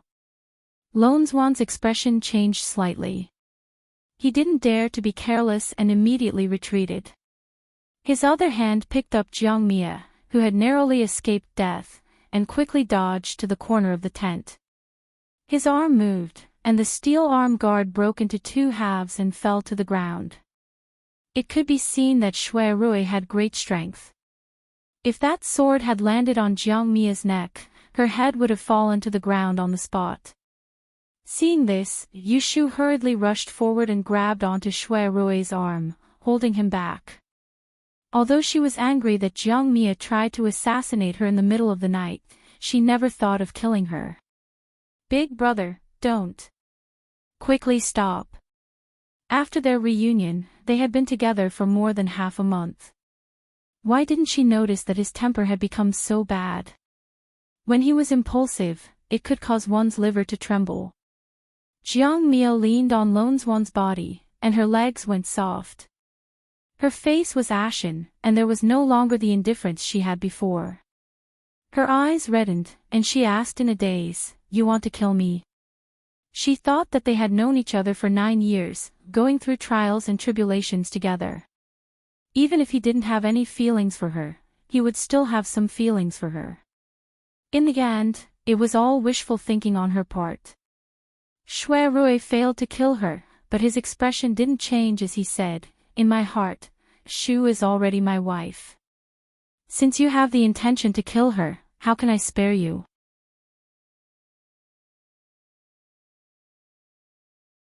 Even if I didn't succeed today, I can't guarantee that you won't do it again in the future.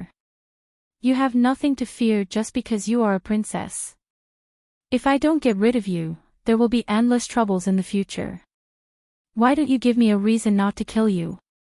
No one knew how many nightmares he had when he and Shu were separated for 5 years. He dreamed that she was trapped in the capital and died in this cage, unable to wait for him to pick her up.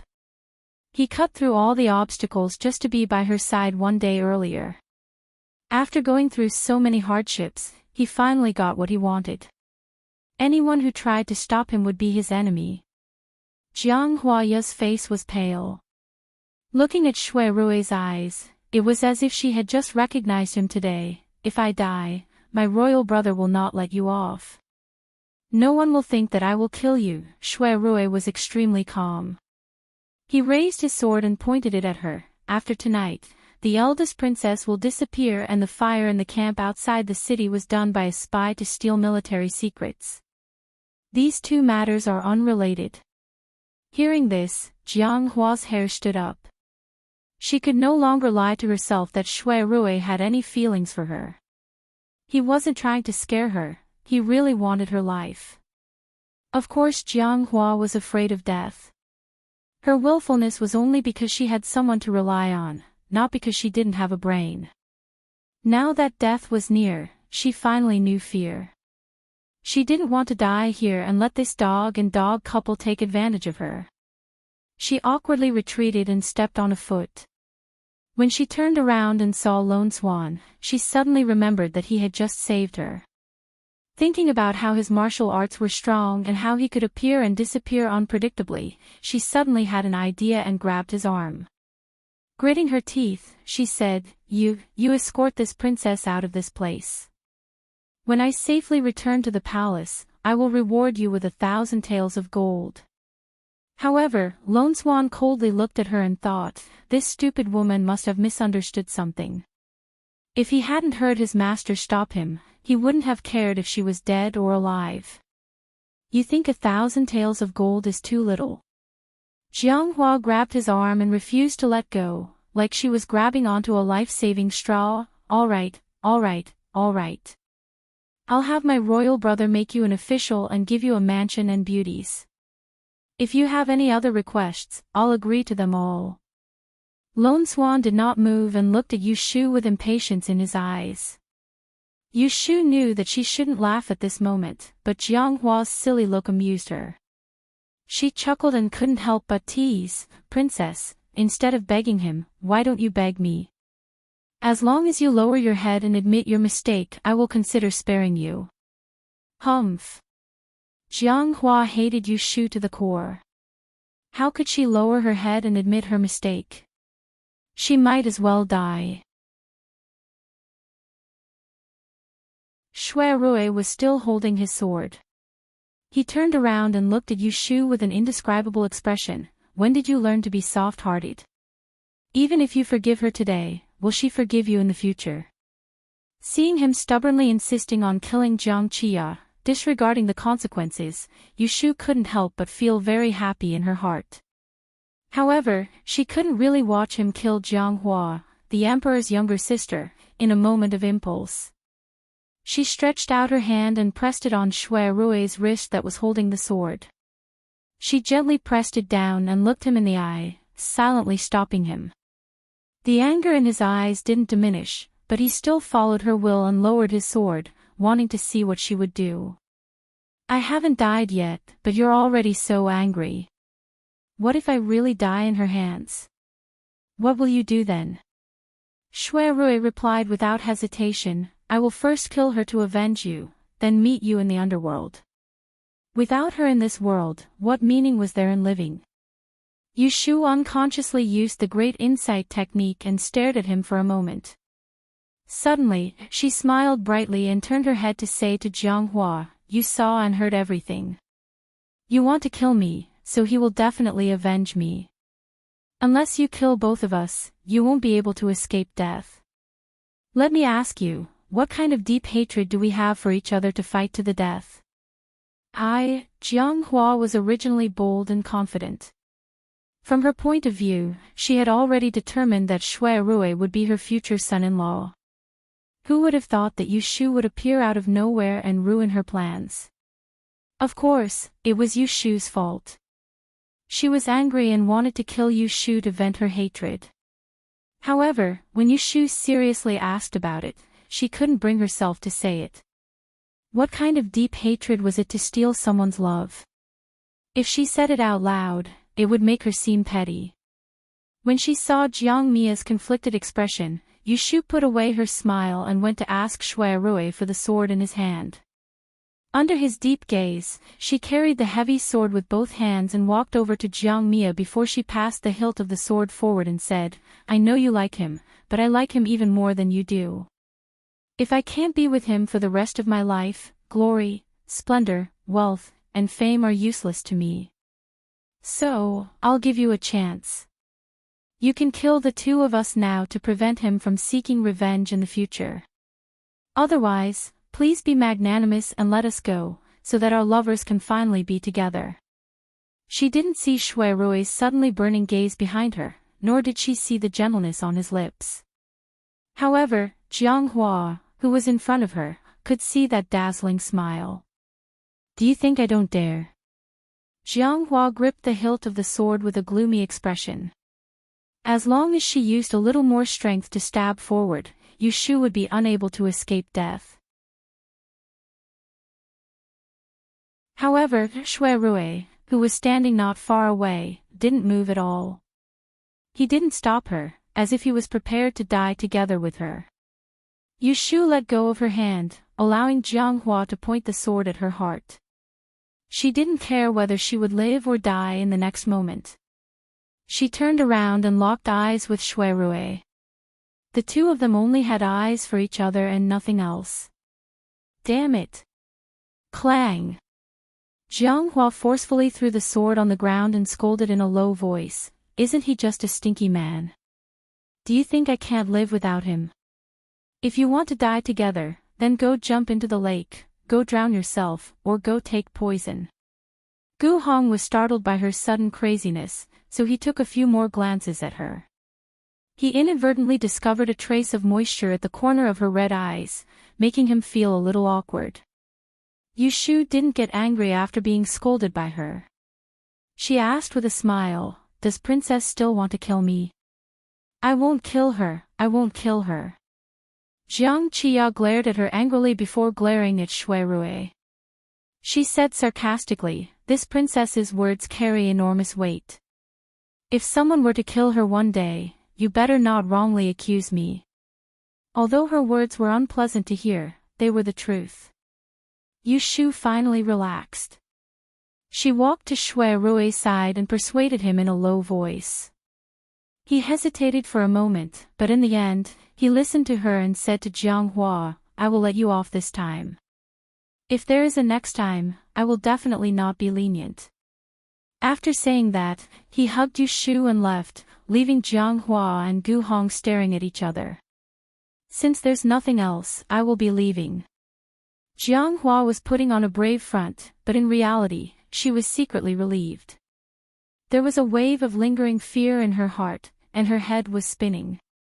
She just wanted to leave this godforsaken place as soon as possible. Lone Swan silently grabbed her collar and pulled her back. "Oh! Why are you grabbing onto me? Let go of me. Master didn't say anything, so you can't leave. Are you blind? Can't you see that the two of them have left? Hurry up and let go of this princess. Believe it or not, I will get someone to cut you into pieces and feed you to the dogs." Humph.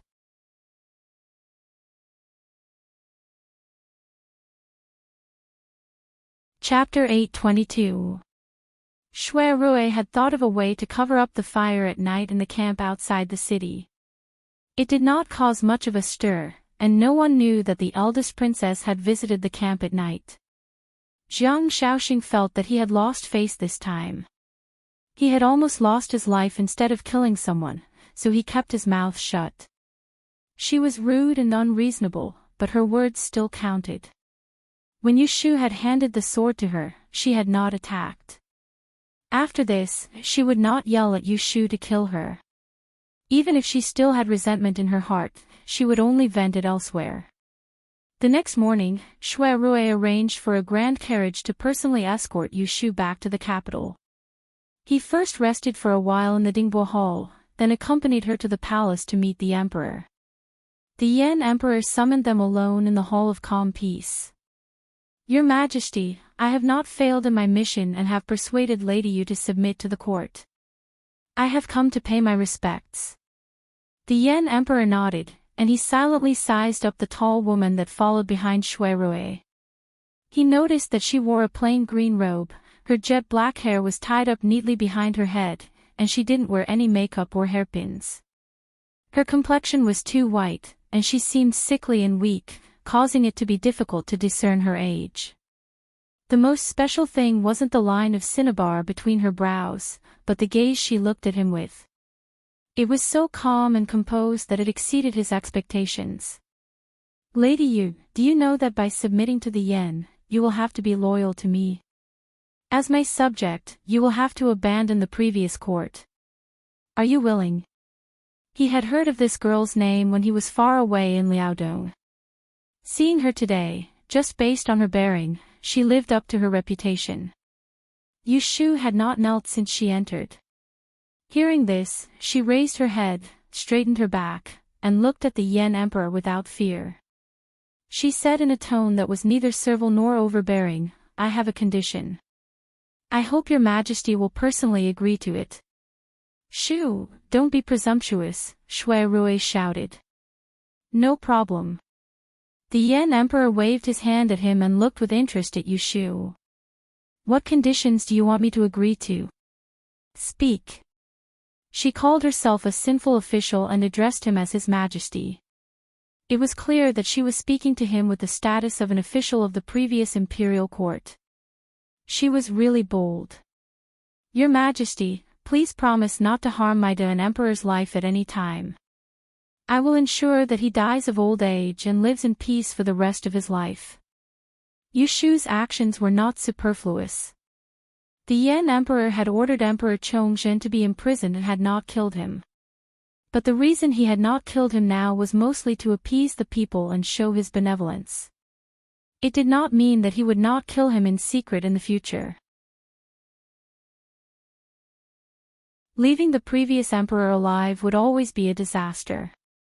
How could he allow someone else to sleep beside his bed? The day Emperor Chongzhen lost his usefulness would be the day he died. She wanted this promise to give Emperor Chongzhen a life-saving talisman.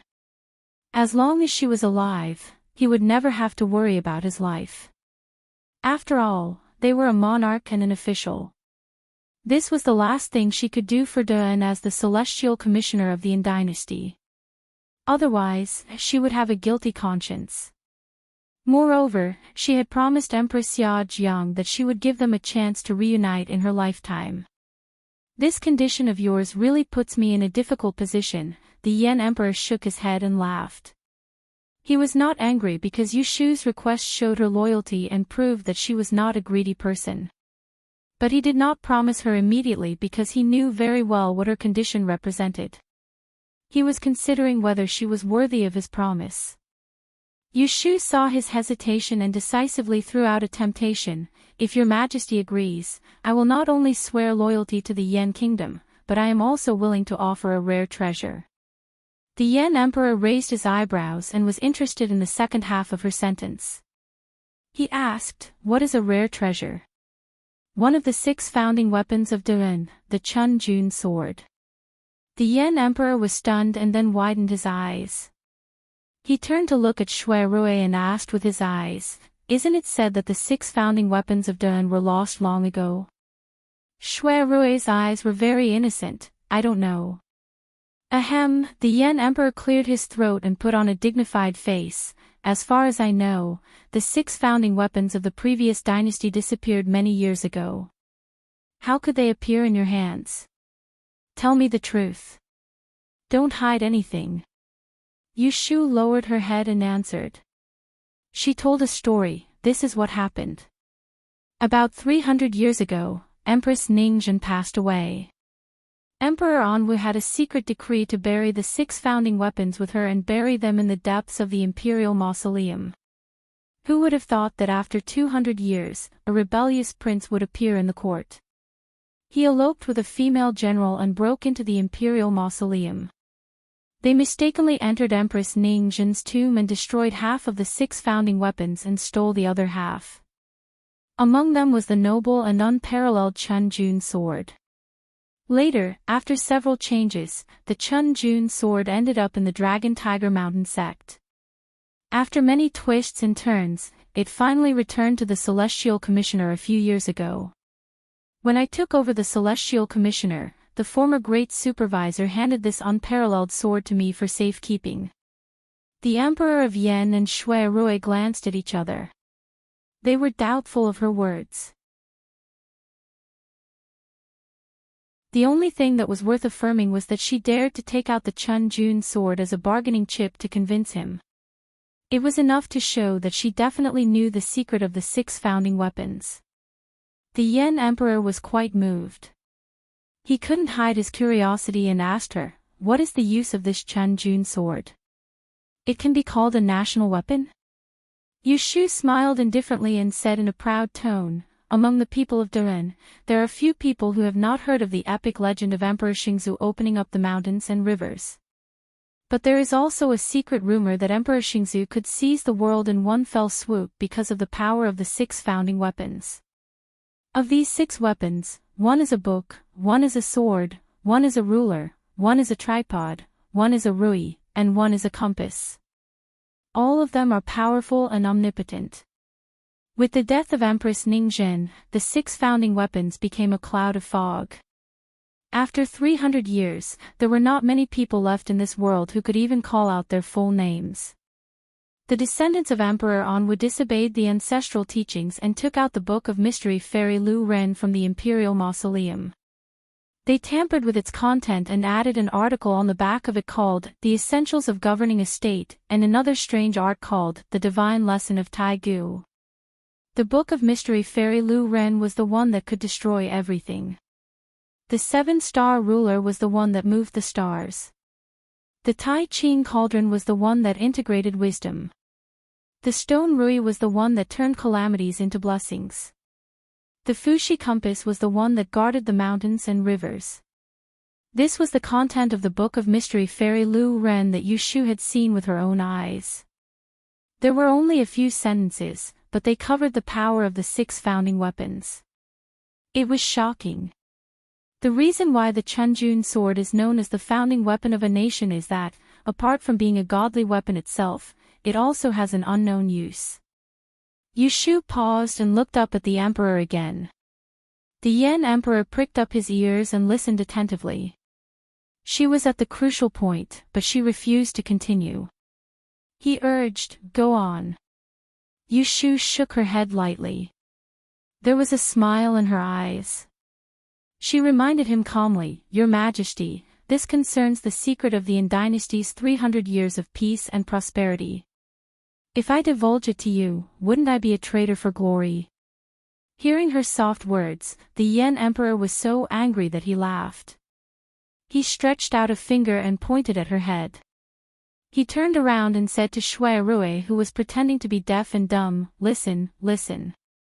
She is forcing me to agree to her condition first. You tell me, should I do as she wishes?" Shui Rui turned his head to look at Yushu and shook his head helplessly at the Yen Emperor. He said, "Her temper has always been unruly. She does whatever she wants. Don't blame her. If you want me to say it, why don't you agree to her first and listen to what she has to say? If she has substance in her words, then it's fine. If she is deceiving you, you don't have to keep your promise.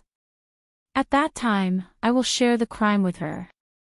How could the Yen Emperor not hear the protectiveness in his words? He snorted and said, "There is no reason to go back on what I have promised." As he said this, he raised his chin at Yu Shu and said in a strong voice, "I promise you that I will spare Lu Tan's life." There was a strange light in Yu Shu's eyes. She immediately put away her arrogant attitude. She took a deep breath and knelt down. Her hands were above her head as she bowed deeply to the ground. She exclaimed, "My emperor is wise. I, Yu Shu, swear my loyalty to you. If I go against this, I will be struck by lightning and die without a complete corpse." The Yen Emperor smiled in satisfaction. To be able to subdue such a rare talent for his own use, he had to say that he felt a sense of accomplishment. This was because Yu Shu had not been subservient to him at the start. Her previous aloofness and conceit made her submission at this moment seem much more valuable. "Very good, stand up and speak." "Thank you, Your Majesty." Yu Shu stood up slowly. She smoothed her clothes with one hand and tidied up her demeanor briefly. Then, she lowered her head and said respectfully, "Just now, when we talked about the other use of the Chun Jun sword, we had to mention another weapon that founded the nation, the Book of Mystic Nyu Lu Ren. The greatest secret of the 6 weapons for founding a nation was hidden in the Book of Fairy 6 Rens. But she would not really tell it to the Yen Emperor. Her identity as the person who broke her life should become a thing of the past with the fall of the Yin dynasty and disappear in the long river of history. The Book of Fairy 6 is the head of the 6 weapons. It is not an exaggeration to say that it is a heavenly book. Back then, Empress Ningxuan grasped the Book of Fairy 6 and knew everything in the world. Nothing could hide from her eyes. Using the Book of Fairy 6, she could predict the future and look back at the past. That was a true celestial ability, a miracle that should not exist in the human world. She was the best at weaving lies. It was not the first time that she had deceived the emperor. However, when things reach an extreme, they will go in the opposite direction. Empress Ningxuan repeatedly peeped into the secrets of heaven and finally incurred the wrath of heaven. Although she was the mother of the world and was deeply loved by Emperor Anwu, her children died prematurely one after another. She had no descendants and died prematurely in her youth.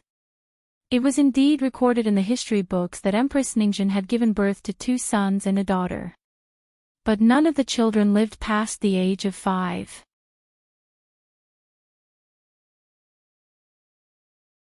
In the end, the one who succeeded to the throne of Emperor Anwu was a prince born by an unknown concubine.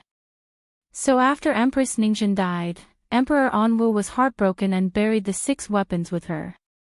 It was to avoid thinking of her and also to prevent future generations from misusing the country's weapons and incurring misfortune. But in order to stabilize the country, every time a new emperor ascended the throne, there would be a great teacher who would enter the depths of the imperial mausoleum to open an altar and worship the ancestors. He would use the Book of Fairy 6 Rens to divine the fate of the country and thus continue the peace and prosperity. Truth and falsehood, truth and falsehood. Even she did not know why Emperor Anwu had agreed to bury the 6 weapons with Empress Ningxuan. Was it guilt or fear? He probably did not expect that future generations would go against his will and take the Book of Fairy 6 Rens without permission. The Book of Mystic Fairies 6 Rens, the Emperor of Yen muttered silently. These few words seemed to have a magic power that tempted the desire in his heart, causing him to blurt out without thinking, "Where is this thing now? Was it stolen by that prince back then, or was it destroyed?" Of course, he hoped that such a treasure had not been destroyed. If he could borrow its power, he would not have to worry about his country not being able to be passed down from generation to generation. Unfortunately, it was lost. But it was not stolen by that prince, but for another reason. Yu Shu shook her head and sighed. There was a trace of imperceptible bitterness in her voice. Because of its loss, the celestial commissioner was unable to fulfill her duty and was unable to predict that 100 years later, an earth-shattering supreme like you would appear. This sentence did not seem like a compliment, but it amused the Yen Emperor. He looked at her more and more pleasing to the eye. Shui Rui's gaze moved around Yushu's body as well, and he felt both happy and sad in his heart. His Shu had already transformed from a girl who was loyal to her emotions into a woman who was wise and persevering. He could imagine what she had gone through all these years, and he hated himself for not being able to protect her as she grew up. The Chunjun sword was lost 100 years ago, and the Book of Fairy Women was stolen about 30 years ago, during the Baotai period.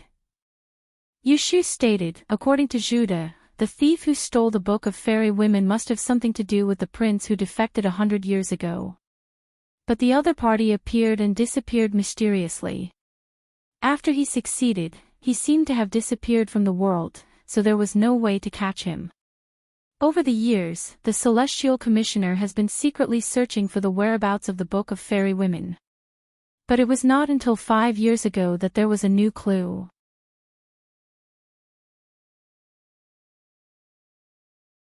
The Yen Emperor pondered for a moment, and suddenly continued her words, "The clue you mentioned, is it the Chunjun sword?" Yushu looked up at the Emperor with a complicated expression and smiled bitterly. "Your Majesty guessed it. Yes, if you want to know the whereabouts of the Book of Fairy Women, you have to find clues from the Chunjun sword."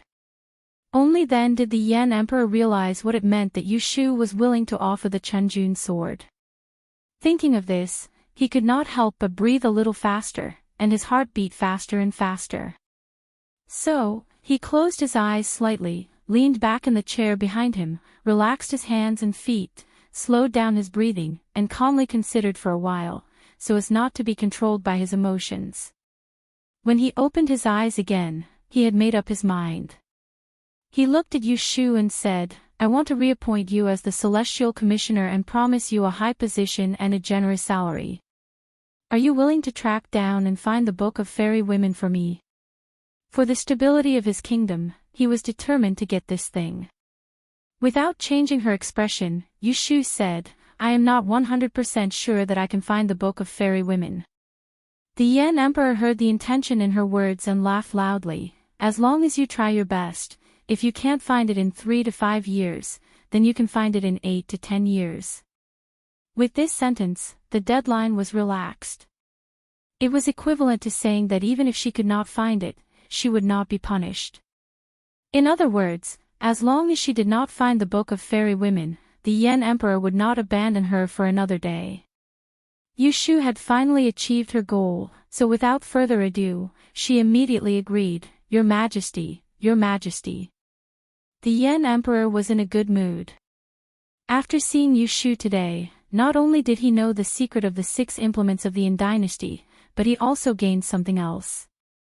So before they left, he called the eunuch in and drafted a decree on the spot, reinstating the Celestial Commissioner and appointing Yushu as the Great Commissioner. She was given back her power according to the old system of the previous dynasty and was temporarily made a first-rank official. While he was drafting the edict, the Emperor of Yen asked Yushu curiously, "I heard from official Yu that you are a disciple of an immortal and can summon the wind and rain. Is that true?" Yushu laughed involuntarily. Most of the rumors among the people are exaggerated. However, I have indeed been apprenticed to an old immortal as my master. Thanks to his enlightenment, I am slightly more intelligent than ordinary people. Oh. Then what skills do you have? Yushu smiled and the cinnabar between her brows suddenly appeared. She only said 6 words, "No fortune and misfortune, judge life and death."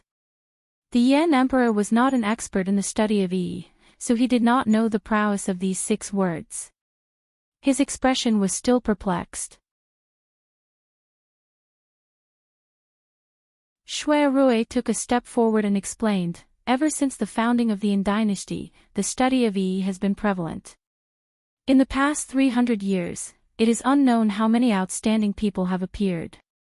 However, there are not more than 3 people in the imperial court who are able to truly achieve the 6 words no fortune and misfortune, judge life and death. It can be said to be a rare occurrence in 100 years. For example, Empress Ningzhen, or Qingyang Yizi, who appeared for a brief moment 60 years ago. When he finished, he turned to look at Yu Shu with surprise in his eyes. He asked in disbelief, "When did you reach this stage?" He actually did not know. Yu Shu also turned her head to look at him, and said to him with a smile that was not a smile, "What was your identity before, and what was my identity? Why should I tell you?" What she meant was that before today, they were not on the same path. Shui Rui was rendered speechless by her words. Ha ha ha, the Yan Emperor heard them and thought that they were both interesting. He paid more attention to Yu Shu, the new minister. He immediately thought of another person and changed the topic. "I don't know much about the study of Yi, but the Yan kingdom has a national advisor who can predict things like a god. Do you know who he is?" Yu Shu nodded and said, "He should be King Ping's father. Then you should also know of his other identity. To tell you the truth, we originally intended for him to be in charge of the imperial astronomer." He paused, looked at her expression, and then said with a smile, "But since we have promised you, we cannot go back on our word." Yu Shu bowed her head and thanked him. She did not say anything to be modest. Shui Rui had already told her that now that the Yin dynasty had been destroyed, Yunhua's wish had been fulfilled, and he had the intention to live in seclusion in the mountains. Moreover, he had a deep prejudice against the imperial astronomer. Even if she offered him the position of great supervisor, he would definitely not accept it. At dusk, Yu Shu and Shui Rui walked out of the imperial palace under the cover of dusk, and their footsteps were unprecedentedly relaxed, and they'd never been so steady. In just half a day, it felt like a lifetime had passed. They had worked together to put on a good show in front of the emperor. They had successfully deceived the sky above their heads. Shui Rui helped her into the carriage with one hand and followed them in. The curtain was lowered, covering their smiles and hands that were holding each other's hands. "Shu, where are you going?" "Home." "What about me?" "I'll go with you."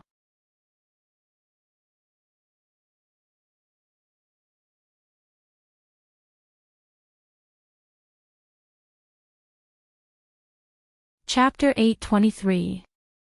Yu Shu had been the Celestial Commissioner for 5 years. She had amassed a lot of money from the business of Wangji building alone. In addition to the gifts she received during the holidays, she had quietly accumulated an amazing family property. However, after all these years, she still lived in the old house on Baochang Street with her younger brother, Yu Xiao, and Zhao Hui's family. "Your Highness, we have arrived." Shui Rui and Yu Shu got off the carriage one after another. The door of the Yu mansion was closed. The plaque of the aristocratic family hanging high above the door had not been cleaned for many days and was covered with a thin layer of dust. As a result, it lost its imposing manner.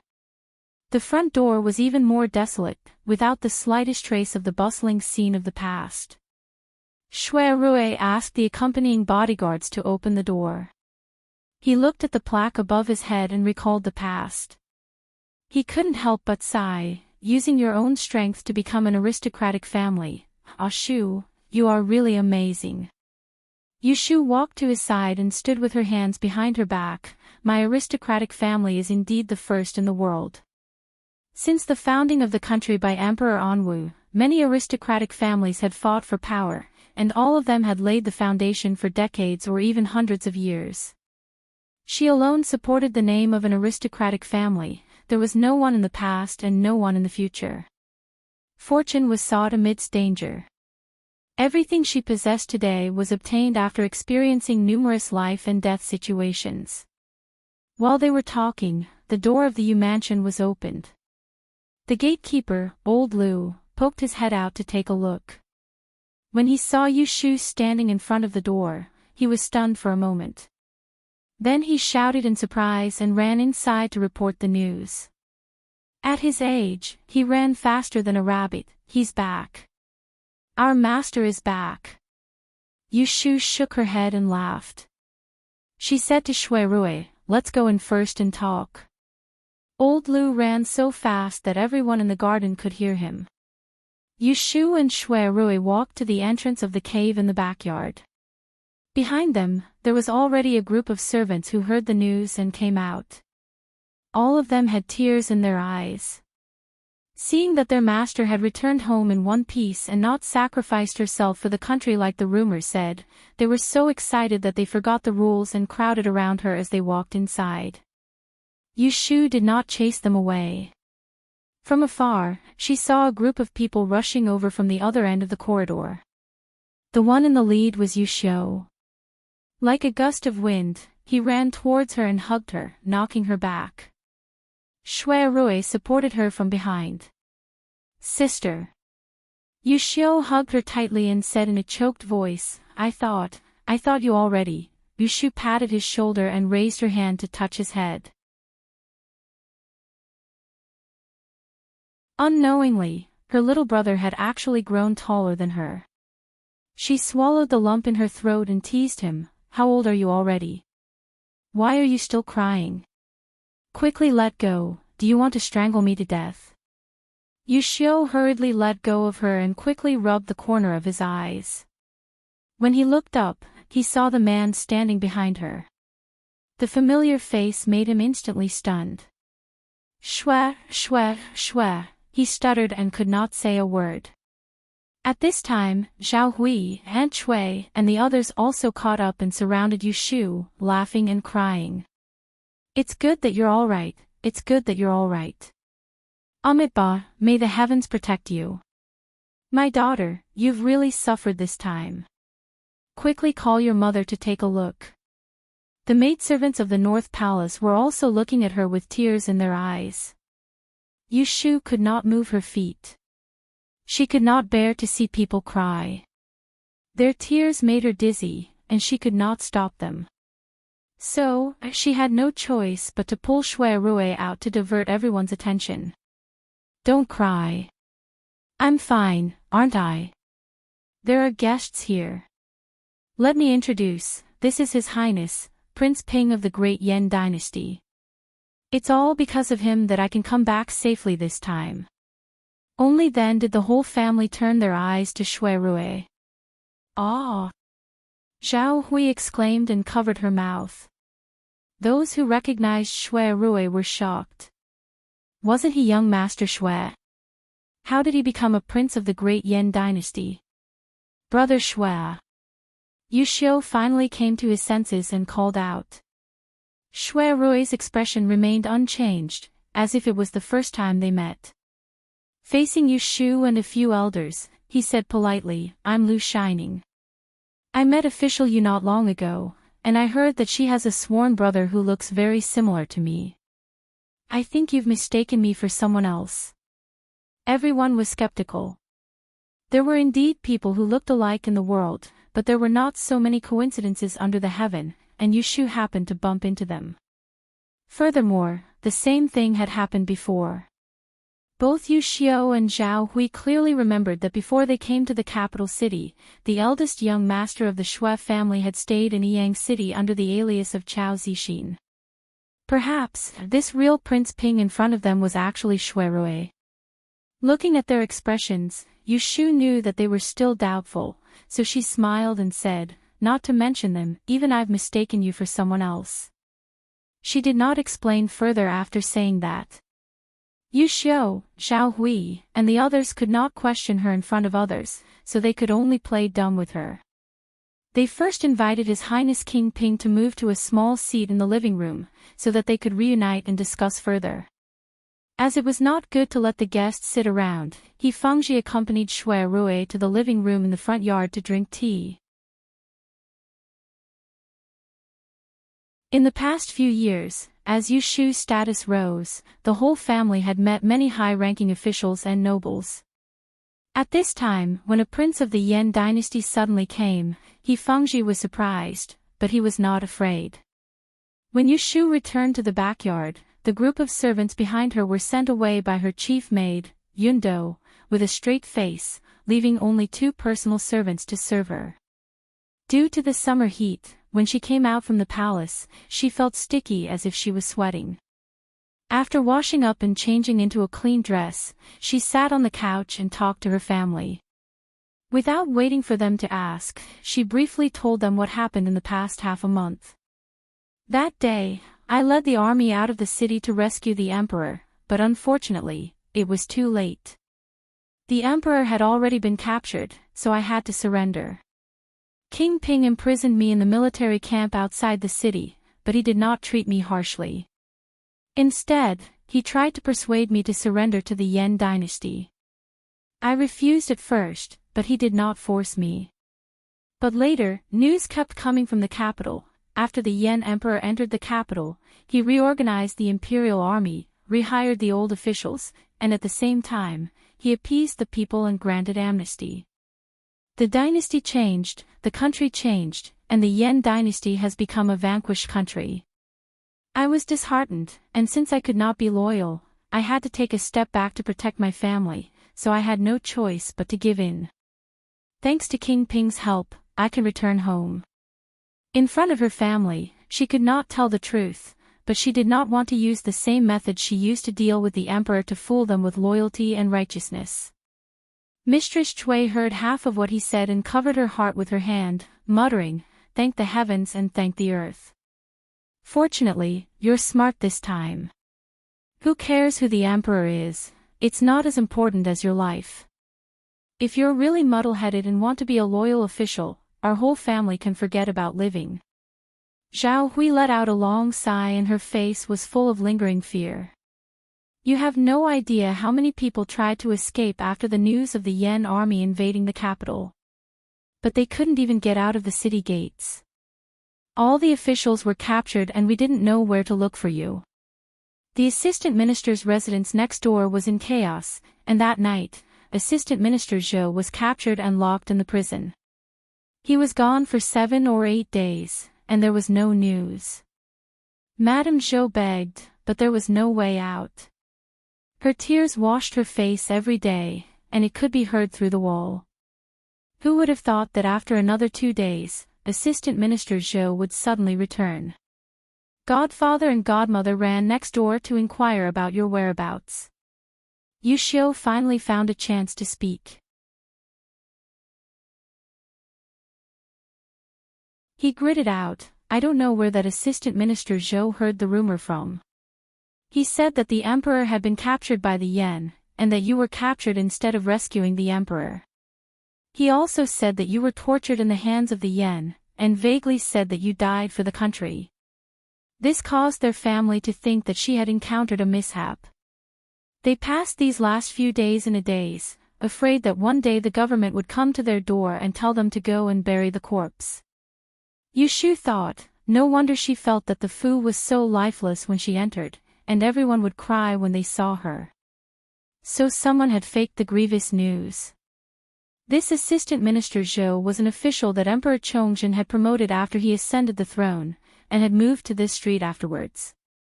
At the very most, he had been her neighbor for 2 years. He was a 5th-grade official, and when he stood in front of her, he would have to lower his body. In her impression, he was a person with a glib tongue. She was too lazy to pay attention to him. The two families did not often interact, so their relationship was average. Theoretically, 2 days ago, at the banquet in the palace, Shui Rui had corrected her name under the eyes of everyone. This Assistant Minister Zhou had been in the first batch of officials to be reused. He had been present at the time and should have known that she was safe. But after the matter, he did not explain it to her family, and pretended to be deaf and dumb. This was very hateful. It seemed that there were many people in the previous court who wanted her, Yu Shu, to die for the country. They hoped that when she lost power, anyone could step on her. She really wanted to see how interesting their faces would be when they learned that she had made a comeback and was once again in charge of the Celestial Commissioner. Yu Shu thought to herself. She would make a note of this first. When she had time later, she would first get all the subordinates of the Celestial Commissioner out of the Supreme Court, and then expand this old residence a few rooms, opening up the next door. "Sister, that Prince Ping outside, is he really not Brother Shui? Yu Xiu couldn't help but ask. Although his impression of Shui Rui in these years was blurred, he was still the elder brother that he had admired when he was young. Now that they met, it was impossible that he could not recognize him. Zhao Hui was also looking at her with her ears perked up. No. Yu Shu told them firmly, he is the Prince Ping of the Yan, Lu Shining. You must not mistake him again, and do not mention this again. If she wanted to marry Shui Rui, he would have to discard his previous identity and never admit it to anyone else. Otherwise, it would be ridiculous for the sworn siblings to become husband and wife today. Oh. Yu Xiu lowered his head, unable to hide his disappointment. Mistress Chui, on the other hand, did not care which Prince Ping was. Seeing that Yu Shu was safe and sound, she began to plan something else. She leaned forward and said with a bitter face, "The Emperor has changed. You've reached the end of your career as a first-class official. While the assets in your hands have not been confiscated, why don't we pack up and return to our hometown in Yang as soon as possible? Then we can buy a few more acres of land and become a well-off family." After a few years of living a wealthy life, Aunt Shui had gotten rid of most of her bad habits, and she had learned to be smart. Looking at her sad face, Yu Shu was secretly amused. She pretended to sigh and teased her, "It's too late, we can't leave." Aunt Shui was shocked, "Didn't they let you go?" Zhao Hui and Yu Xiu also became nervous, afraid that they had not gotten through the crisis. Yu Shu said, "They did let me go, but I'm indebted to the Emperor of the Yan dynasty. I can stay in the imperial court and be reinstated. Therefore, I can't bring you back to your hometown to farm." Hearing this, the three of them were stunned. The great surprise was like a golden brick falling from the sky, knocking them unconscious. Aunt Chui swallowed. "Does this mean that the new emperor wants you to be a high-ranking official?" Seeing Yu Shu nodding, her face flushed with excitement. If she could stay in the capital, she would not want to leave. Being a landowner's old maid was not as glorious as being a lady of nobility. She thought that the good days were over, but she did not expect that the good fortune was still waiting for her. Zhao Hui and Yu Xiu were also very happy. It was not that they coveted the wealth, but they were reluctant to leave this place that could shelter them from the wind and rain.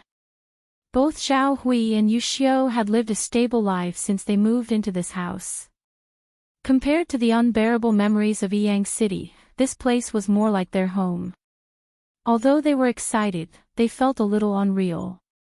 Zhao Hui and Aunt Shui were fine, but Yu Xiu was, after all, an educated young man. Although he did not have the ambition to serve his country, he was sensible. He looked at his elder sister and said hesitantly, "Sister, you used to be a high-ranking official in the imperial court. Now that your country has fallen, you've turned your allegiance to the Yan dynasty. If the world knows about this, won't. He bit his lips and could not finish his words. Won't they scold me for being greedy for power?" Yu Shu said it on his behalf. She chuckled, reached her hand across the tea table, and patted on his hard shoulder. "Just you wait and see, in the future, will there be more people scolding me, or will there be more people who respect me?" In the evening, Shui Rui naturally stayed in the Yu mansion for dinner. But because of his status, in order to prevent the whole family from feeling uncomfortable, Yu Shu and him set up a table of dishes and wine in the eternal spring garden, and asked the others to leave so that they could have a good conversation. The eternal spring garden was like spring all year round. It was warm in the winter and cool in the summer. During this season, there were many flowers and plants, and the scenery was very beautiful. Right now, they were in an octagonal pavilion next to the pond. Under their feet were tiles paved with white jade, and above their heads was a dome decorated with gold crystals. Glazed lamps hung high under the eaves, reflecting the glow of the people in the pavilion, making them look like immortals who had descended to the mortal world for a stroll. "This garden of yours, when I left, looked a little simple and crude. It's a pity, but today, it's like I'm in a fairyland. Shui Rui couldn't help but praise. A cool breeze blew from the riverbank, with a faint fragrance of flowers, intoxicating people before they even drank. Later, it was repaired a few times, and a stream of running water was brought in from underground. Yushu smiled as she drank. After the banquet, I'll take you for a night tour. It just so happens that a few of the beauties under the moon that I'm growing are about to bloom, and I'll enjoy them with you. Very good. Shui Rui's interest was aroused by her. He felt that he hadn't been so carefree for a long time. Ever since he went to Ningdong City, he hadn't had a moment of leisure. Going between the military camp and the battlefield, he didn't talk about elegant things. After they ate and drank to their heart's content, Yushu asked someone to bring a bamboo lantern over, and she passed it to Shui Rui to carry before the two of them walked arm in arm towards the veranda. All along the way, they walked and stopped to admire the flowers and the moon, and they were extremely uncomfortable. When the night was deep, in the waterside greenhouse, on a reclining chair, he half-hugged her from behind, tilting his head to look at the two blooming clusters of white moonlight under the window-sill, quietly savoring the peace of this moment. The Emperor has already agreed to marry the two of us. You should pick an auspicious day as soon as possible. I don't want to sneak around with you anymore. Yushu gave an end sound and then chuckled. She turned her head and poked his chest. Then you have to go to Wang Jilu to take the notice first. On the auspicious day when Wang Jilu's great exchange hall had opened, Yushu had ordered people to post a sky-high reward on the Tianji list. Up until now, the first place was still her son-in-law search, golden invitation. Shui Rui had long known that she had rebuilt Wang Jilu into a great exchange hall. Her reputation had spread all these years, and with Jin Ku, the god of information, it wasn't hard to know that there was a Tianji list in Wang Jilu. He had also heard that there was a reward worth 10,000 taels of gold there, but no one had been able to take it. He lowered his head and saw her mischievous expression. His heart palpitated and he hugged her tightly, saying, I am so lucky to have met you in this life. If it wasn't for her appearance, he would have been burdened by the Shui family's upbringing and the blood feud between his adoptive father and birth mother. He probably wouldn't be able to escape for the rest of his life. It was laughable. He was a dignified man, but he actually relied on a woman like her. Even if the two places were separated and they didn't see each other for days, as long as he thought of her, he would become fearless. He wouldn't be afraid of the dangers ahead, wouldn't be afraid of blades and spears being blind.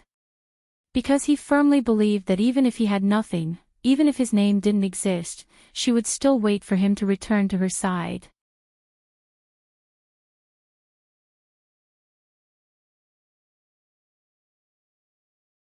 Chapter 8:24. The next day, Shui Rui accompanied Yushu to the Supreme Court.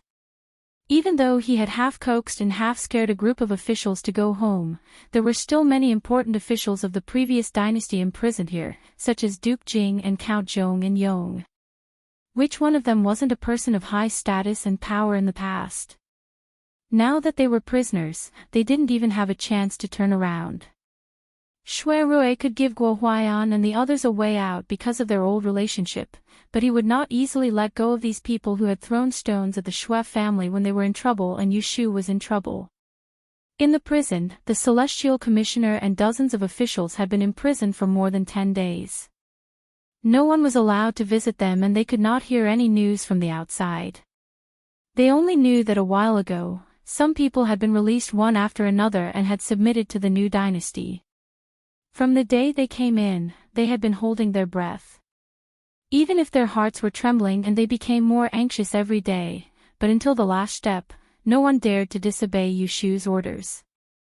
Even if the country had changed hands, without news of her, without knowing whether she was dead or alive, no one dared to make a decision. In the few years that woman had been in power, her methods were unyielding, even more than the previous Renda. She had cleaned up the 12 prestigious families in the 12 prefectures. Now, the high-ranking officials left behind by the Celestial Commissioner all followed her lead. Even if there were people who had disloyal thoughts, they had to think about the consequences of betraying her. If she was lucky enough to escape this time, when she made a comeback, they would only be worse off than they were now. As a result, when the country was about to be destroyed, the Celestial Commissioner became the hardest bone. In the eyes of the old officials who had already escaped, wasn't it just Yushu's fierceness? Wang Yi, this way, the people are all locked up in front. In the lifeless prison cell, the sound of a person's voice was exceptionally clear.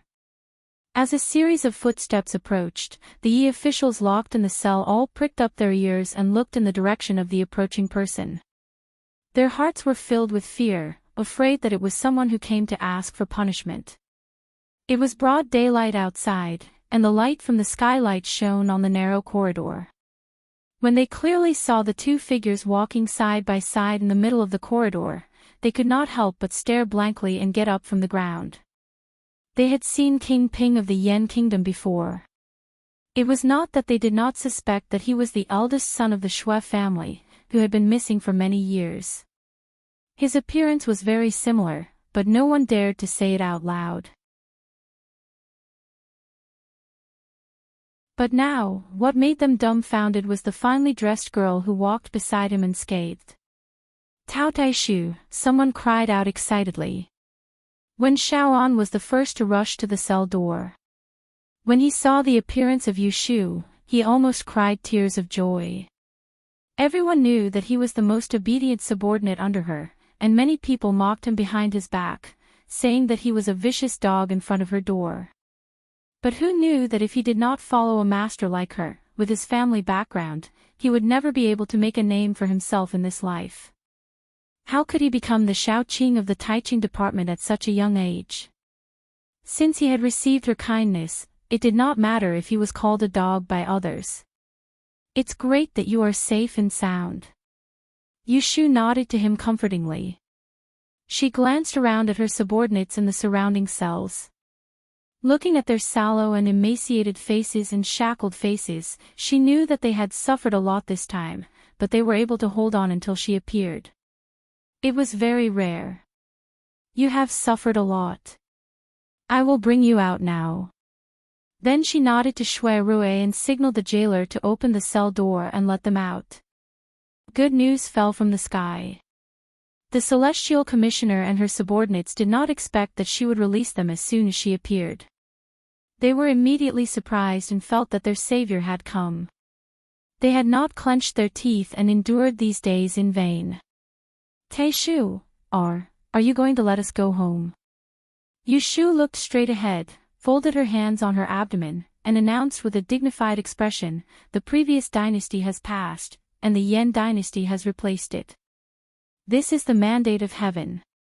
I am honored by the call of the current emperor, and now I am willing to submit to the current dynasty and resume the position of the Great Commissioner. Are you willing to follow me, to revive the Celestial Commissioner, to assist the current emperor, and to benefit the people of the world?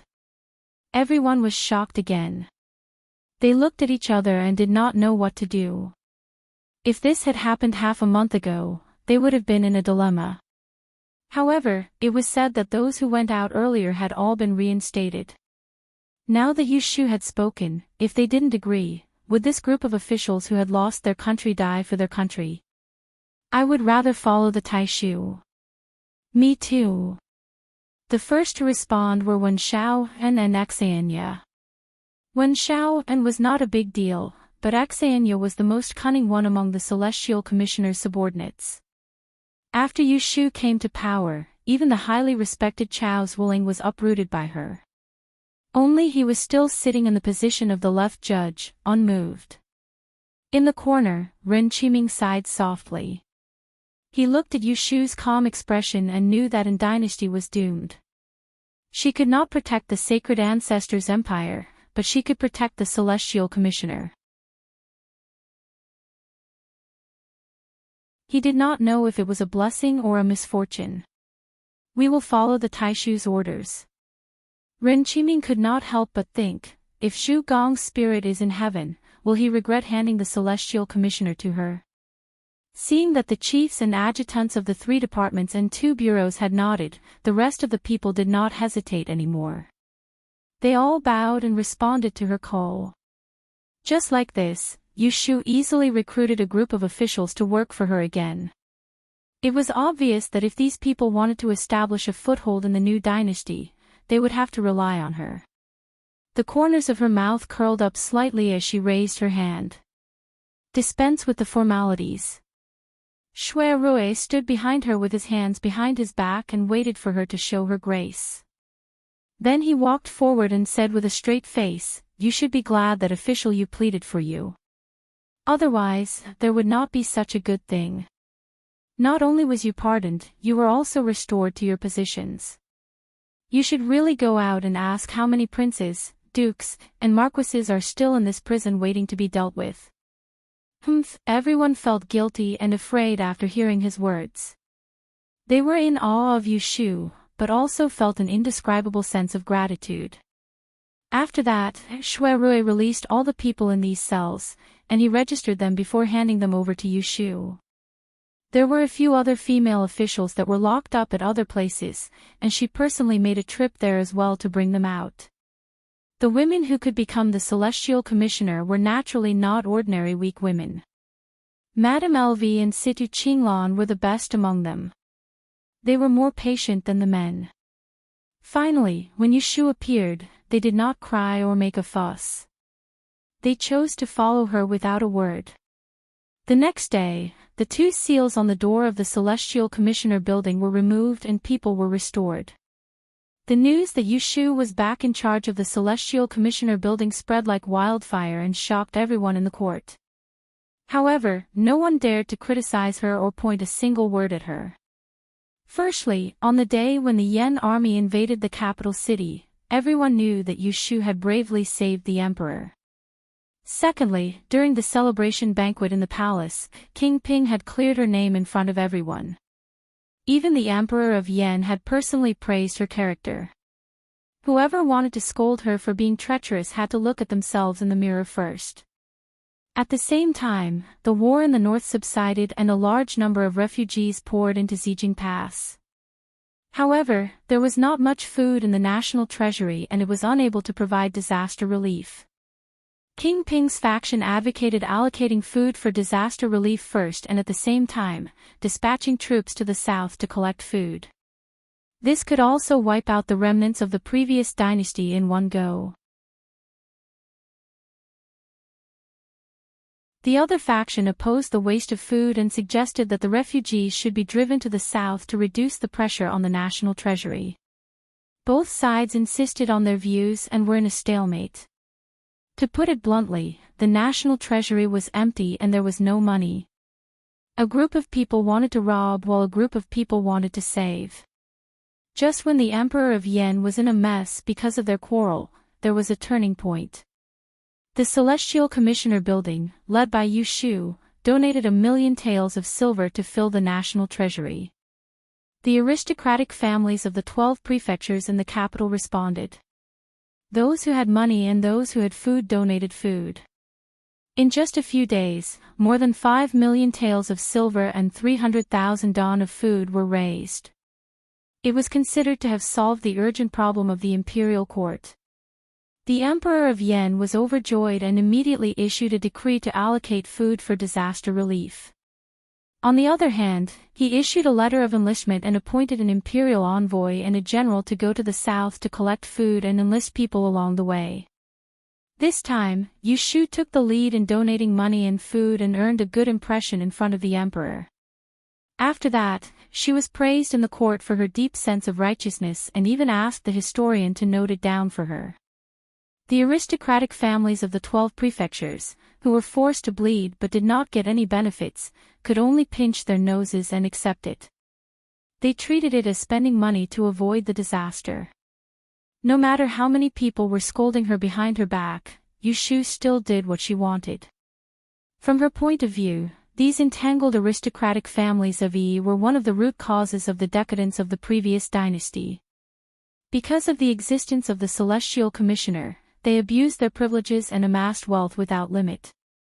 They were rich but heartless, standing between the imperial court and the people.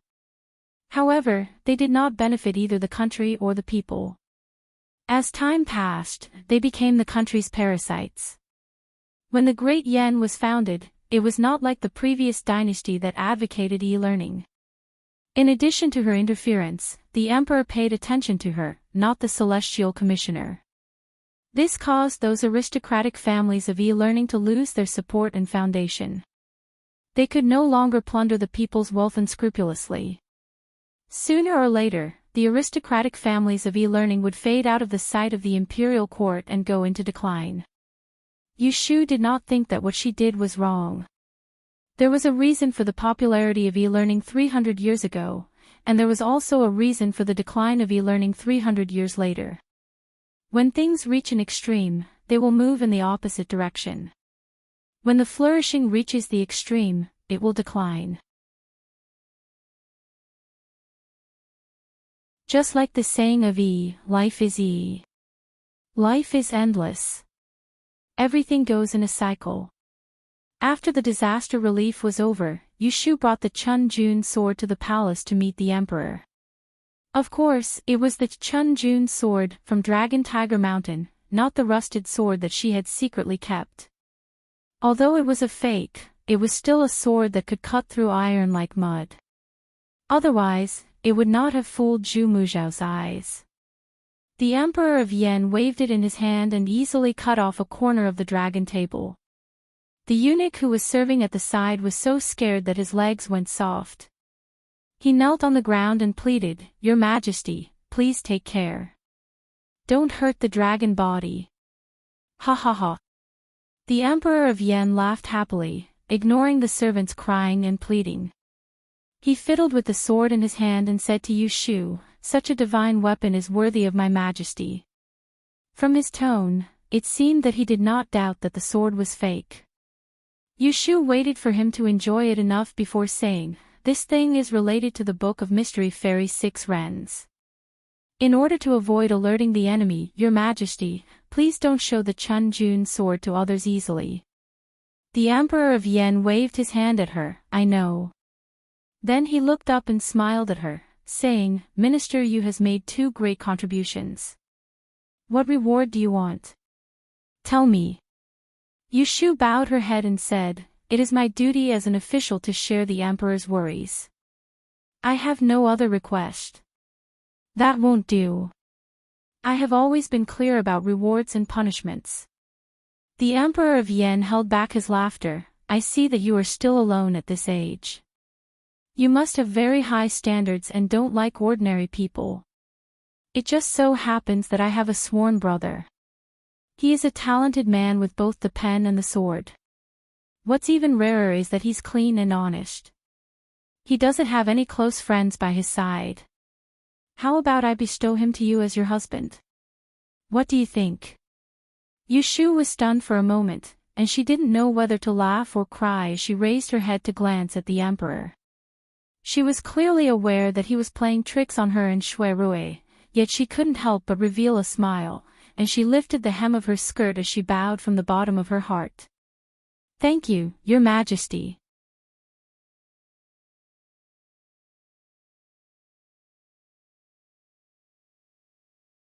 Chapter 825. Yu Shu had only been in the imperial study for an hour when the Empress Dowager somehow got the message and sent her chief palace maid to Tian Hall to ask for Yu Shu. Reporting to the Emperor, the Empress Dowager was just about to summon Yuda into the palace. Coincidentally, she heard that Yu Shu was here and sent Nubi to deliver the message. Yu Shu sat on the chair bestowed by the Emperor, her hand holding a cup of herbal tea, pretending to be deaf and mute. It was a great taboo for the inner palace to pry into the affairs of the previous court. But the Emperor of Yen was filial and didn't mind Empress Dowager Wei's transgression. "Oh. What does Mohu want to see official Yu for?" the Emperor of Yen asked curiously. He was a bit worried that Jiang Qia hadn't given up. The Empress Dowager was desperate for her daughter and couldn't do anything to Shui Rui, so she had turned to Yu Shu. Reporting to the Empress Dowager must be summoning Yuda for advice on the matter of choosing a consort in the inner palace. The Emperor of Yen made a sound and turned his head to say to Yushu, "If that's the case, go to the inner palace and listen to the Empress Dowager's orders." Yushu finally stood and said, "This subject will leave first." She wasn't afraid of Empress Dowager Wei finding fault and leisurely followed behind the palace maids. It hadn't even been 2 months since the Yen moved the capital to Jing. The inner palace was empty. There was only Empress Dowager Wei and Jiang Qia, mother and daughter. There wasn't even a high-ranking consort. When the Emperor of Yen was in Ningdong City, he had a few concubines, but none of them were favored. After entering Jing, he was bestowed a beauty without a word and lived in a side hole. Empress Dowager Wei was the woman with the highest status in the inner palace. Of course, she lived in the palace of Compassionate and Peaceful. Yushu was a frequent visitor to the back palace. She had seen many women in the palace, no matter if it was noble consort Shui who had been favored the most in the 6 palaces, or Empress Rui who was scheming, or Empress Xia Jiang who had captured the emperor's heart, or Rui Shu Fei who thought she was clever. Putting aside personal grievances, she had a trace of sympathy for these women who had bloomed and then withered. Empress Dowager Wei was an exception. She hadn't experienced the struggle for favor or the fight for the throne. She had used her son's hard work to obtain this honor. To be able to raise a founding emperor, this in itself showed her ability.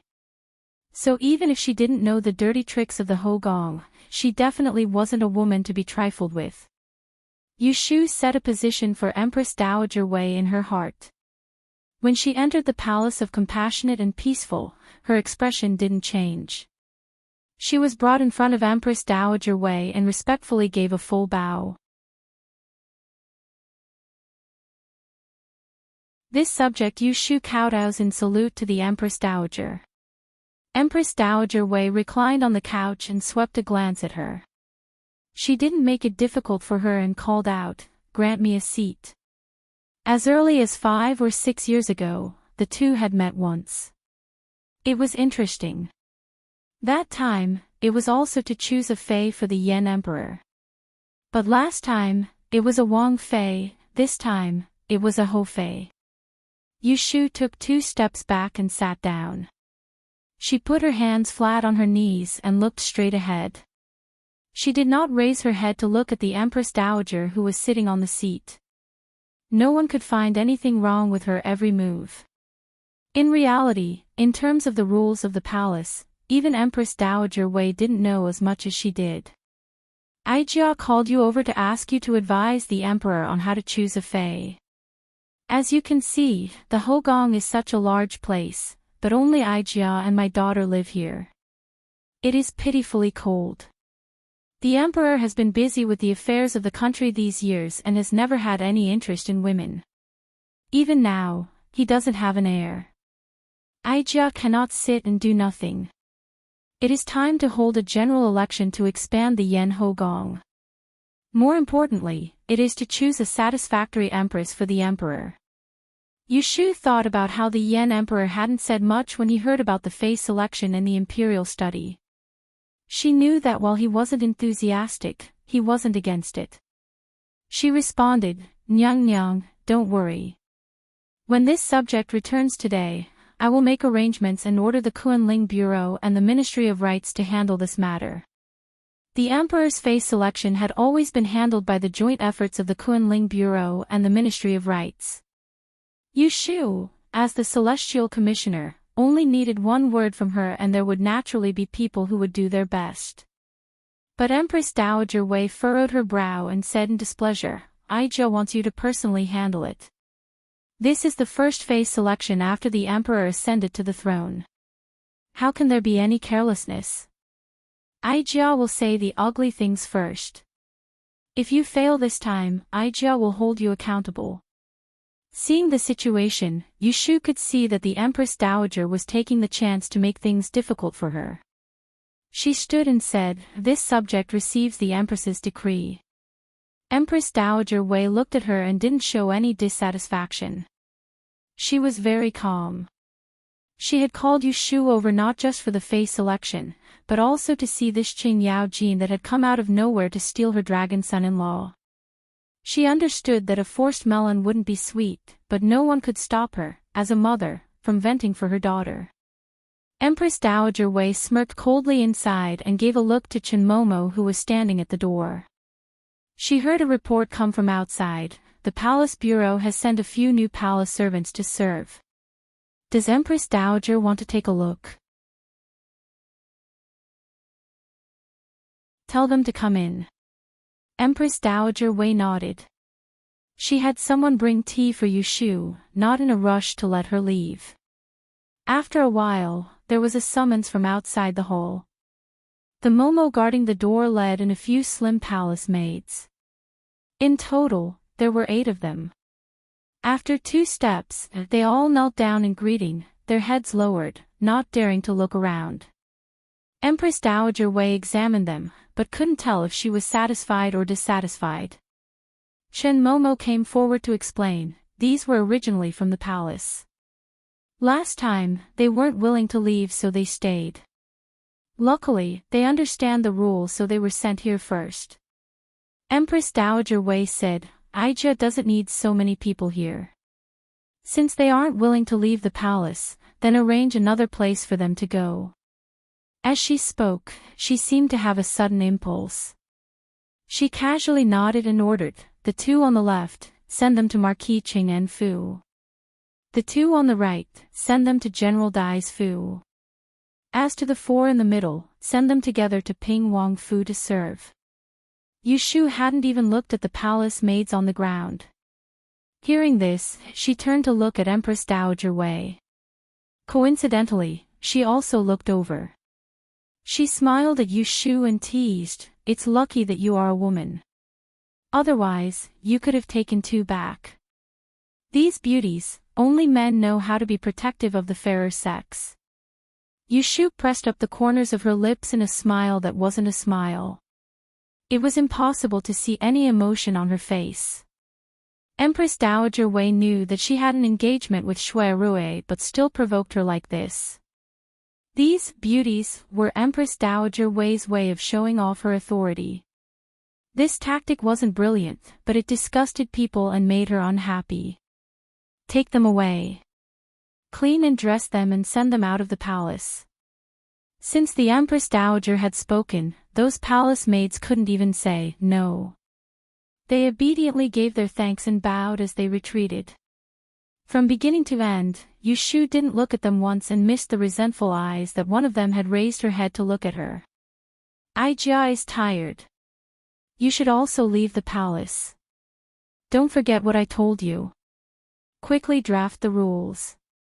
Empress Dowager Wei's goal was achieved. She closed her eyes and leaned back on the pillow, too lazy to say anything else. Yushu bid farewell in a low voice and quietly left the palace. When she reached the outside of the Palace of Compassionate and Peaceful, she turned her head and saw the group of palace maids that hadn't gone far. She turned and slowly walked on the palace path with her hands behind her back, thinking inside. She knew Empress Dowager Wei wasn't easy to provoke, but the Empress Dowager didn't know that she wasn't easy to provoke. When Shui Rui took the initiative to hand over the military power, the Emperor of Yen not only conferred him the title of Prince, but also gave him the position of Minister of the Ministry of Personnel and the Grand Secretary of the Hall of Literary Glory. He was in charge of editing the Great Yen Code. A series of titles fell on his head as if they didn't cost anything. His Highness King Ping deserved to be the #1 favorite of the Emperor, causing a group of people in the court to be envious, jealous, and hateful. There was also another group of people who tried their best to curry favor with him, hoping to be able to rely on him and enjoy the shade under his big tree. Those officials who were good at currying favor asked around about King Ping's preferences, hoping to cater to his preferences. It was rumored that His Highness King Ping liked to drink wine. Some people gave him the fine wine that they had collected for many years, and some even gave him the recipe for making wine. Rumor had it that His Highness King Ping was not interested in women, but some people did not believe it. If he was not interested in women, then it must be because he was not attractive enough. Amling City had no shortage of beautiful women of all kinds, and there must be one that could move King Ping's heart of stone. Shui Rui's King Ping's mansion was still under repair, so he was temporarily staying at the Steadwave mansion. The main entrance was completely surrounded by the carriages that came with gifts, causing him to be annoyed to the point that he directly summoned the newly appointed commander of the Golden Guards to reprimand him. As a result, the entrance of the Steadwave mansion became quiet the next day. If anyone blocked the entrance again, they would be captured and interrogated by the patrolling guards in the city. At dusk on this day, Shui Rui brought along a thick pile of files as he returned to the Steadwave Hall. The revision of the laws was imminent, and fortunately, the previous dynasty already had a perfect code that he could use as a reference. Otherwise, if he had to spend 8 to 10 years on it, then he wouldn't take on such a difficult task. It was the end of summer, and the weather was much cooler at night. The iceberg in the study was removed, leaving behind a big blue and white fish tank. The water hibiscus in the tank bloomed and wilted, and the green leaf bed produced small and exquisite lotus heads that looked like they were carved out of jade. Shui Rui had just taken a shower. He was bare-chested and only wore a pair of mid-length pants as he lay on the deck chair. He played with the Mujiang fan that Yushu gave him in his hand. He usually kept it in the fan's sheath and brought it with him wherever he went. Even after all these years, the fan was still 90% new. Only the amethyst pendant hanging on his head shone brightly after he rubbed it. This Mujiang fan was made from a 100-year-old peach tree root. It was indeed a treasure that could ward off evil. He fought on the battlefield and killed countless souls, but he did not lose his mind because of it. Not a single wronged soul or evil spirit dared to disturb him in his dreams. It was mostly because he always carried this fan with him. After a short rest, Uncle Gue was reporting on some miscellaneous matters outside a screen. He picked the most important ones first. That was right. After Shui Rui returned to the capital, as soon as he settled down, he went to the Southern Woods lumber shop to fetch Uncle Gue back and let this loyal old servant take care of the house on his behalf. Uncle Gue had been looking forward to Shui Rui's safe return, so there was no reason for him to refuse. Shui Rui thought long-term. He and Yushu were both important officials of the court. In the future, after they got married, they would have to live together. He had to arrange at least 2 trustworthy servants to take care of the affairs of the estate for them. Otherwise, if he had to ask them to take care of every little thing, it would be hard for him to live in peace.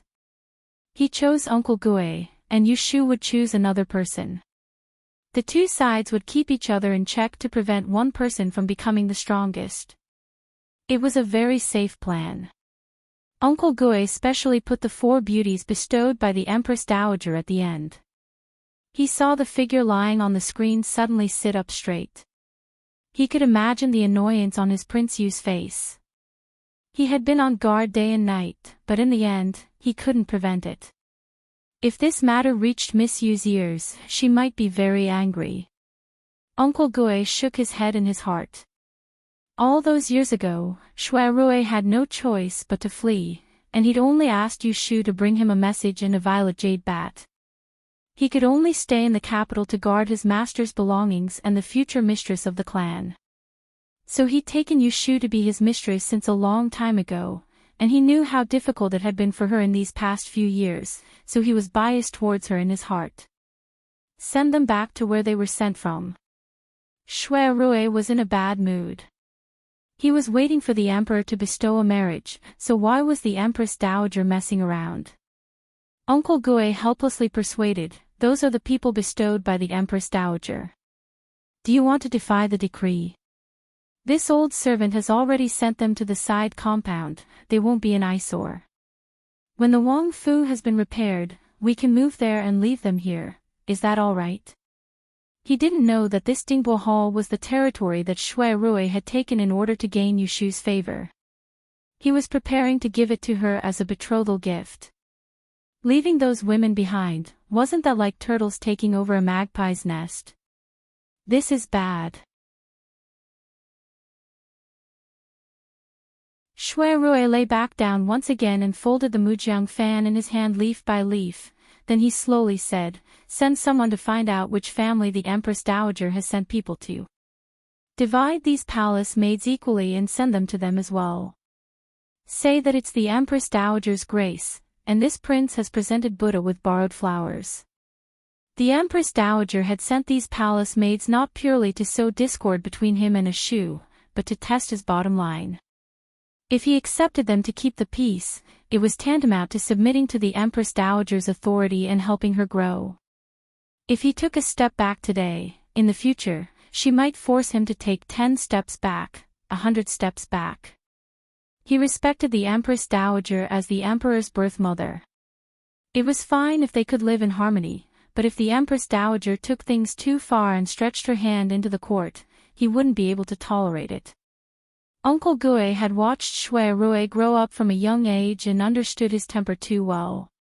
He looked like a well-mannered person, but in reality, he hid a rebellious streak. In the past, there had been old Master Shui above his head that didn't let him do anything. Now that he had leaped over the dragon's gate, who could stop him? This old servant will go arrange it now. Uncle Gue swallowed the words back into his stomach and turned to go to the front yard. He sent 2 spies out to investigate. In the time it took to eat a meal, he came back. It turned out that other than sending people to Dingbo Hall, the Empress Dowager had also sent people to the Marquis of Qing'en and General Dai's Fu. This Marquis of Qing'en, Wei Shihan, was Empress Dowager's cousin.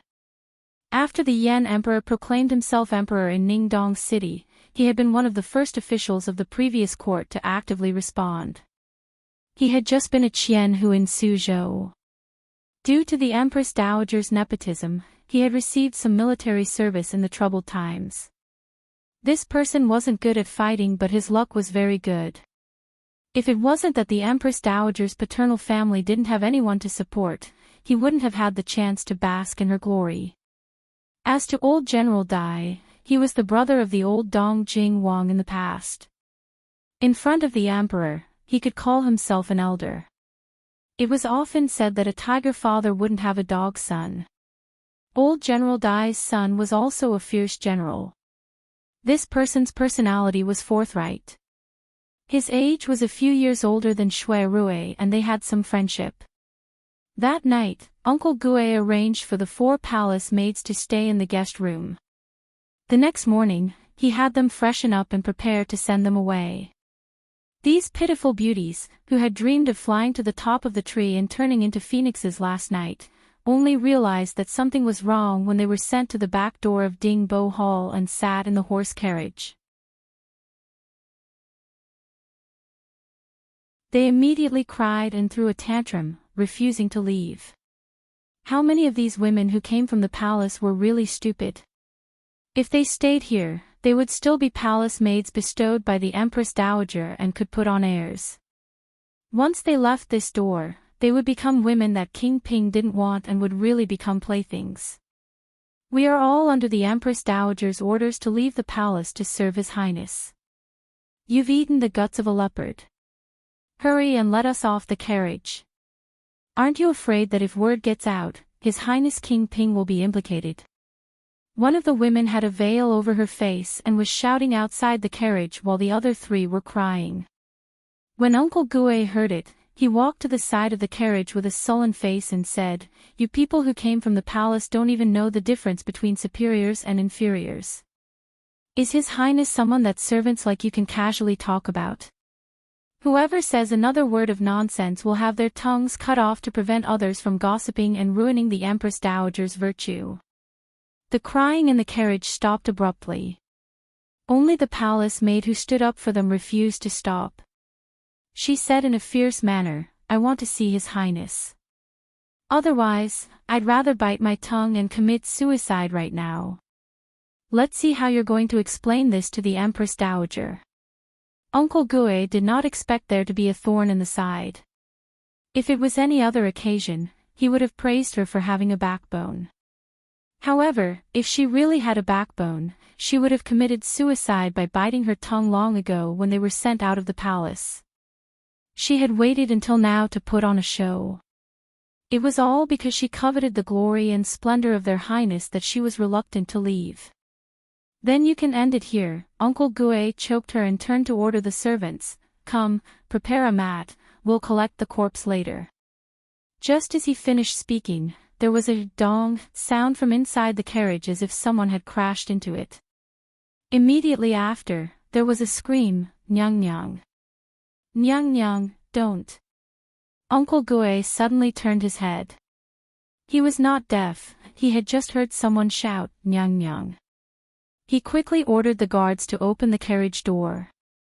He saw the situation inside. A palace maid was hugging another fainted and crying loudly. He moved closer to listen. Wasn't it, Nyang Nyang? This matter was not a joke. Uncle Gue did not dare to be negligent and immediately sent the women in the carriage back through the back door. After a round of interrogation, the truth was revealed. It turned out that this Nyang Nyang, who had fainted, was a concubine in the harem of the previous dynasty's Emperor Chongjin. This matter was not a small matter. Uncle Gue hurriedly sent someone to Donghua Gate to report to Shui Rui, asking him to return to the Fu to make a decision. At the same time, an imperial edict arrived at the gates of Dingbo. Accompanying it was the celestial commissioner who had been ordered to announce the edict. Today, Yushu had gone out riding a large horse and had specially changed into a purplish-red brocade robe. She wore a crane feather crown on her neck and a pair of green silk boots on her feet. The flame between her brows had been carefully painted with cinnabar. Her two sword-like eyebrows slanted to her temples. She was not as delicate and charming as a woman, but was 100 times more beautiful than a man. Behind her were 2 teams of guards with swords. They swaggered through the streets and stood in formation in front of the gates of Dingbo. Those who did not know would think that she had come to pick a fight. You're tuning into the LoveLore Library YouTube channel. We're so grateful for your support, and don't forget to subscribe to join us on this incredible journey through captivating stories. Your generosity through donations truly makes a world of difference, as it's the primary source of revenue that allows me to expand and enhance this channel for you. Thank you from the bottom of my heart for being a part of this adventure.